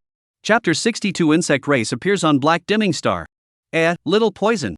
Sherlan didn't react at all when she saw Little Poison's body burrowing under that tree root-like mass, and only after a few seconds did it burp and turn into a reddish mushroom wobbling towards her. Seeing Little Poison's red mushroom form for the first time, Sherlan thought what was wrong with it and anxiously held it in her arms. Little Poison, are you okay? Little Poison nodded, like a drunk. Its voice was a bit slurred. Master, this massive energy is a bit strong. I'm too full. I might need to rest for a while. Good, you rest quickly. Sherlan was relieved to know that it was fine, and a little helpless. This child ran faster than anyone when it saw food. It ate everything, and didn't know if it was always good. She cradled it in her arms, and the Little Poison directly drilled into her spiritual sea. Master, I can absorb it faster this way. Hearing this, Sherlan nodded. Fortunately she had purposely left a mark when she walked over to prevent getting lost, just so she didn't need Little Poison to help point the way. Of course, navigating the prison house here was also possible. Just in case, Tokairam's navigation was also turned on. When she came, she didn't know the distance, she only felt that it was far away, but when she went back this trip, it seemed to be a bit closer than she had imagined, and when she looked at the chip again half an hour later, she found that there were only 40 minutes left to travel, which was a saving of nearly 20 minutes compared to when she came. Sherlan's speed silently accelerated a little. Fortunately, Black Dimming Star does not seem to have many dangerous animals, only some small reptiles or small mosquitoes and insects at night, but under the effect of the spray on her body, almost all of them are very far away from her. Only accidents tend to come unexpectedly. Only just so thought she heard the sound of wind sweeping through the darkness. It sounded like something flying over her head, bringing with it a blast of wind that sent even her hair flying. Dokairam immediately didn't move as a strange buzzing sound came from the air, similar to an amplified version of the sound of a mosquito fly, yet more dull and solemn, making one's scalp numb to hear it. She immediately reacted to what it was, and alertly turned into a mushroom body and rolled aside into a pile of grass, the green color concealing her nicely. In the next instant, where she had just stood, where the hoverball light shone, four sharp claws galloped and brushed by, the sound of wind hunting. Sherlan's pupils suddenly shrunk. What is the situation? How come the insect race came here? As someone who had stayed in the garbage star, she had guessed that it was the insect race as early as when she heard that sound, but seeing the figure of the insect race at this moment, she still found it unbelievable. Obviously, there were no bug races in Black Dimming Star when she came. How did they appear all of a sudden? How many more insect races had come? Sherlan was filled with shock while the insect race was still flying around in the air. Perhaps it was because the prey disappeared all of a sudden, and the insect race did not find her, so she was furious and crushed the levitation ball that was floating in the air and could not find its owner. The surroundings became dark all of a sudden, but Dokairam realized that she actually possessed night vision after turning into a mushroom body. However, she didn't dare to move for the time being, as the originally flying insectoid slowly fell down. It was sniffing around for any remaining traces of her. Dokairam didn't dare to make the slightest sound, and what made her even more devastated was that two more insectoids landed a few seconds later. She looked over there. One insecto looked similar to the current one, like a mutated dragonfly with dark brown spots all over its body, with thin transparent wings but with four weird claws. The other insect race is the most unique. At first glance it looks like a large toad with wings, but upon closer inspection, I realized that there is another pure black insect race picking at its abdomen. That insect race looks very small in size, compared to other several meters high insect race. It should be about the size of a human. Conical head, red compound eyes, countless legs adhering to the insect race in front of them, the stomach is bulging, some parts of the fin seems to be able to see the dense eyes. Sherlan was so scared that she couldn't help but shiver. She wanted to open the chip to send a message, but now it was pitch black, and she was hiding in the open pile of grass. The light of the chip could easily reveal her position, completely unlike the last time when she at least hid within the covered pile of garbage, and there was no room to maneuver. Dokairam was a bit anxious, and the bugs hadn't left yet. They were exchanging words and seemed to be talking about something. The other bugs were all staring down at the big-bellied bug on their bellies, as if it was the real leader. The Big Belly Bug Clan seems to be angry, tilted his head and chirped a few times. The other bug clans are trembling and do not dare to move. After a while it seemed to give some orders. The two mutant dragonfly bugs began to search around, while the big-bellied bug clan was still climbing on the abdomen of the remaining bug clan. The bug clan bent down, for wide wings wrapped around it, protecting it firmly under the body. The two insect tribe's search has begun to approach towards Sherlan. They are indiscriminately attacking the surrounding trees and grasses, occasionally stuffing a few bites into their mouths. Sherlan was also accidentally scraped twice by its wings, injured but not injured, but accidentally rolled a few times on the ground, suddenly exposed in front of a few insect tribes. She wanted to play dead to avoid, but saw that the insects gradually approaching towards themselves, thought that they even plucked up the grass or hand-stuffed into the mouth, worried about their own being eaten, finally began to run. If you don't run at this time, when will you wait? The insect race took a look at the strange items, all started to run. The interest in the bottom of the eyes was even more intense, and immediately chased after them. Sherlan felt that this time is more exciting than the garbage star. She couldn't help but scream in her head. The small poison that was busy absorbing the energy body was also woken up, noticing the situation outside, immediately tensed. Master, are you okay? Sherlan ran and jumped. Little poison, your master is not doing well. This insect race eats everything. If I don't run, I'm going to be stuffed in its mouth. If I don't run, I'm going to get stuffed in its mouth. It was rare that Sherlan was still in the mood to tease herself at such a tense moment. After all, it's useless to cry and yell at this time. Little Poison inquired, Master, how many minutes did you transform? About 5 or 6 minutes. Sherlan wasn't sure, but at least a few minutes was there. Little Poison was a little more relieved. Okay, Master, I'll contact the substrain and see if I can call someone to save you. It could sense that those people in the prison were very powerful, and in this situation now, it could only try them to help. Sherlan also couldn't care less. She ran in the direction of the prison as well. There were so many protection robots there in the prison, it was better than fighting alone. Only, the bugs flew too fast. Several times she was almost caught by the claws of the bugs. Sherlan's nervous heart was about to jump out of her throat. At a time like this, apart from running for her life, she didn't even have the time to send a message. Instead, she thought of the sublocator that Yen Busui had just given her today. It just happened to be in the most conspicuous position in the spatial capsule, and she pressed it in passing with her mushroom illusion's small shorthand. Although she knew they couldn't get out, she could at least remind them of the danger of their situation, and they would definitely find a way to find someone to help them. This was a situation that Tokairam didn't even realize that she trusted them so much. As soon as Tokairam's locator was pressed, Yen Jushui saw the room's female locator light up, and at the same time, the green mushroom detachment in Yen Jushui's room jumped from the mirror to his head. Chapter 63 Mushrooms in Prison. Ah, what is it? Mu Tangfeng shouted. His hand went to his head, squinting his eyes and staring at the green mushroom with its butt twisting around in his hand. What the hell, it can actually move. This green mushroom instantly reminded him of his own mirror. He looked over. The green mushroom that was an eyesore on the usual mirror was gone. Could it be this one on his hand? The green mushroom couldn't speak, it could only sense the anxious emotions coming from the main mushroom. As subplants, they weren't as sensitive as the main mushroom, but they also had some spiritual intelligence. It was a bit anxious, flinging its body to escape from Mu Tongfeng's hand. It easily penetrated out of the prison, anxiously jumping and jumping outside the protective door. Mu Tangfeng didn't know why, just thinking that his boredom-relieving contraption was going to run away. It was still a bit reluctant. Come back, he ordered. The little mushroom almost cried in anxiety when he saw that he didn't understand what he meant at all. Opposite the prison, he had time to look at their own climbing wall. Mushrooms also ran down, and then but a few moments of each prison skulked together 5 mushrooms, all in the Mu Tongfeng door jumping around. Do not know what to do. Aya, how did this mushroom run away? Jiang Xia inquired in amazement. The mushroom in his snowy field that normally couldn't be pulled out in any way just jumped out of the prison in such a watery manner. Night Underworld walked towards the protective doorway, his green eyes also filled with doubt. The mushroom in my room also came out. Only Yen Jushui didn't have the heart to pay attention to this when he realized the locator's abnormality. Heck Han, she had always thought that the mushroom was some sort of strange creature that grew on the black dark star, but he didn't expect it to be able to move. Witnessing the abnormalities in front of him, he pondered for a moment and said, "They seem to want to take you somewhere." At the same time, Yen Busui, who had just finished checking the mother locator, spoke abruptly. Lan Lan is in danger. What? The locator I gave her lit up. She's still in the black dimming star, but the direction shown by the locator is messy. It's been on the move, and the situation doesn't seem to be very good. At these words, all the beasts in the prison were suddenly shocked. He Hansher's eyes tightly fell on the opposite side of the prison mouth green mushrooms, his gaze cold and sunken to maintain composure, and read the word Lan Lan once again. Can clearly feel that the 5 mushrooms seem to be more agitated. Jump amplitude is also a little more rapid. His eyes slightly converged. Looking at the chip, there are still 5 minutes from 10 o'clock. Mu Tangfeng will be able to go out soon. He immediately said, Mu Tangfeng, 10 o'clock is almost here. Lan Lan is in your hands. Good. Mu Tangfeng is also very anxious. He can't care about these mushrooms. He can't wait to go out right now, but he doesn't dare to use his stealth skill right now. He's worried that he won't have enough stealth time to bring Sherlan back to the prison smoothly later on. After all, the natural skill could not be used without interruption. Follow these mushrooms later, maybe they know Arashi's exact location. Mu Tongfeng's anxious expression paused when he heard He Hansher's words. What do you mean? Major General, he is saying that these mushrooms are related to Lan Lan? He Hansher said, I can't say I'm completely sure, but they definitely recognize Arashir. Just then, the mushrooms that seemed to want to show that they did indeed know Sherlan played a stacking game, forming a green enlarged and bolded one. Seeing this, He Hansher, who was originally a little uncertain, immediately became certain that it was true. Mu Tongfeng looked at the mushrooms and followed with a thought. So, you guys want me to save Arashir? The mushrooms once again piled up into a one. There were 5 people in the prison, and each one of them had strong spiritual power, but the mushrooms were sure that choosing Mu Tangfeng wasn't completely without reason. It was because they had seen him leave the prison room while none of the others could come out, which was why they unanimously chose him. Although the mushrooms were split plants, they were not stupid. Yen Jushui didn't have any objections to Mu Tangfeng going to the rescue, and he was contacting the others on his side as well.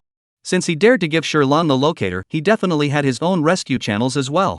As a former interstellar pirate leader, he naturally knew a lot of star pirates, and most of those who were recruited because of him were sent to work in the spacetime warships, and there are still some who can be strong but do not want to be subordinate to others and still choose to roam in space.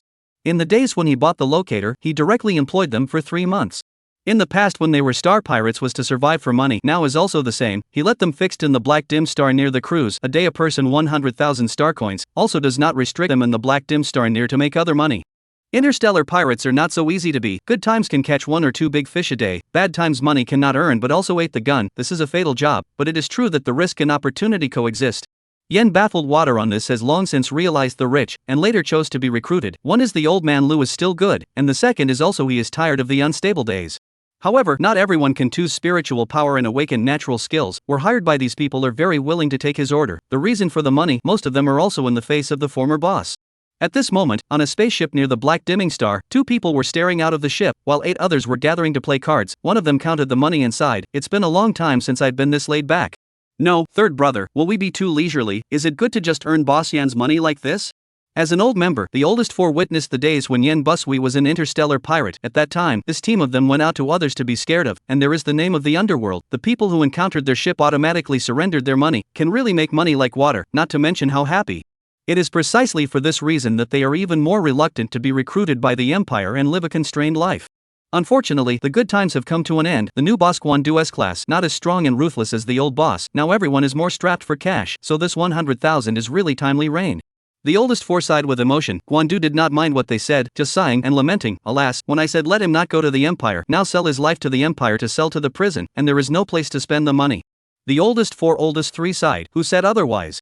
So they preferred not to give to be recruited. It was better to be free as an interstellar pirate.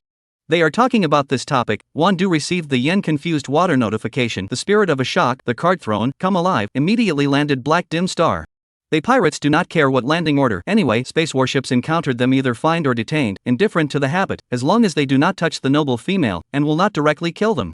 The Spectre landed towards the black dusky star in a hurry. Yen Zhuxue uploaded the information from the female locator to the chip and sent the real-time positioning to Mu Tangfeng in Guandu. After doing so, he sent another rescue message to Shirlan. As for the rest, he could only pray that she was fine. As soon as 10 o'clock arrived, Mu Tangfeng stealthily spread his wings almost as fast as he could, casually fished out a mushroom and left the prison. One mushroom and one bird left unhindered. Once again encountering this situation, the few people who could only anxiously wait in the prison could not help but once again be despondent that they could not stand by Shirlan's side. At this moment, the heart that longed for spiritual power to be healed was even stronger. Chapter 64: Shirlan eaten by insects? Because she was too busy escaping and didn't have time to look at the chip, Shirlan didn't know that Mu Tangfeng was able to get out of the prison to save herself, not to mention that Yen Zhuxue had called the Star Pirates. She could only feel her wrist slightly vibrate several times, prompting a number of new messages. The sound of a tree collapsing came from behind, the sound of biting wind whipping by, and every now and then there was the coarse rattle of chewing. Shirlan did not think that at this kind of time the insects still have the heart to eat. Probably the garbage star can eat is really too little. They also have to catch the vegetation to glean some snacks at this moment, but now the insects are mainly eating meat. Probably the appetite was raised grizzled. Occasionally she can still hear the sound of vomiting. Eat vomit vomit eat is also quite leisurely. Of course, Shirlan was more skeptical that they were slipping themselves as pets, probably thinking it was too easy to chase her down, and deliberately made it a bit more difficult for them. Tokairam was speechless, but it was a good thing. She relied on her small size. She would also choose some nooks and crannies to burrow into exclusively, just running she didn't know where to escape to. A few times she had smelled the fishy odor behind her, and almost got eaten into her mouth by the insects. Her original route of travel was then unknowingly disrupted. The little poison in her head encouraged, "Master, hold on a little longer, someone is coming to save you." The immunity of the mushrooms worked well. Shirlan didn't even feel a bit tired from running so much. It was the smell of the insect race that was too pungent. It was a bit hard for her. "Little Poison, you just ate that stuff, did we get stronger?" Little Poison paused to explain, "Master, I haven't finished absorbing it yet. I won't know until I finish absorbing it." "Oh, okay." Tokairam was disappointed for a few moments, and then fought to continue escaping. She thought of the gun she had purposely brought with her in her jacket, but she couldn't hold it even with this mushroom body right now. She had thought she could maneuver around the bug escape a bit more, but unfortunately it seemed like the chase had gone on a bit too long, and the two bugs were starting to speed up impatiently. Shirlan escaped from the bug's mouth several times, her heart about to jump out of her mouth. At this rate, sooner or later, they would be eaten, and they couldn't turn into human form now. The smell of flesh in human form was too heavy. The bugs would definitely be more excited, and then they would have to endure the pain if they were really eaten.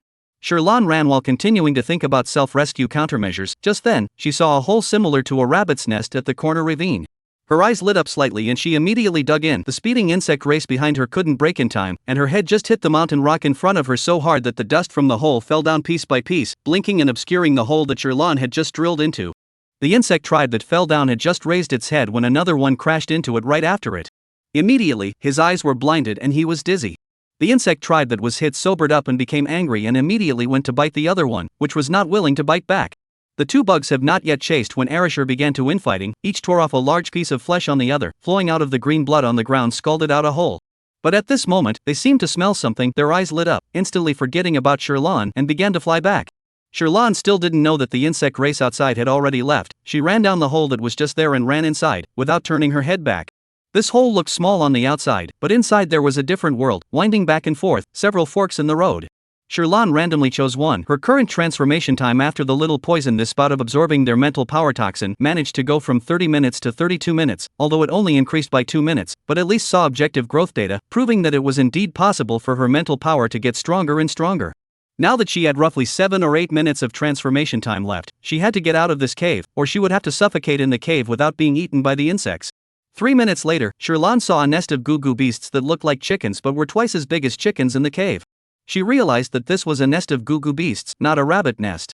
The group of goo-goo beasts saw a green mushroom come into their territory, and they all curiously approached to study it with their eyes wide open.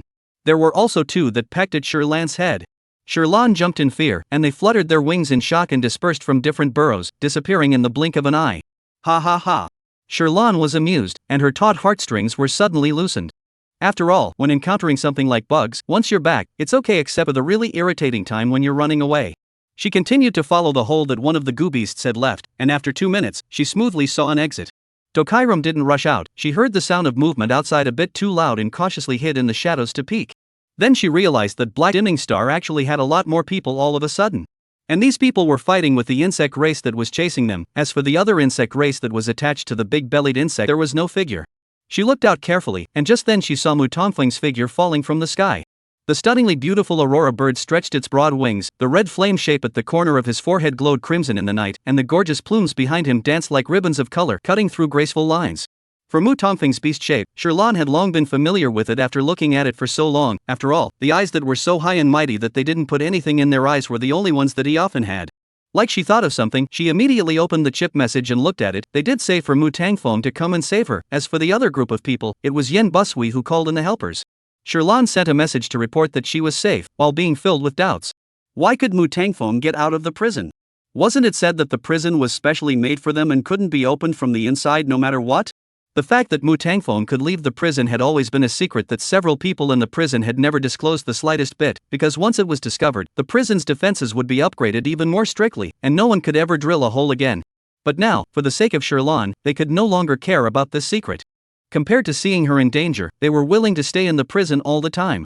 At this moment, because the real-time positioning showed that Sherlan's location was in this piece, Mutangfong swept around and didn't see anyone. Looking at the 2 insects in front of him, his heart was startled, and his eyes lit up with anger and anxiety.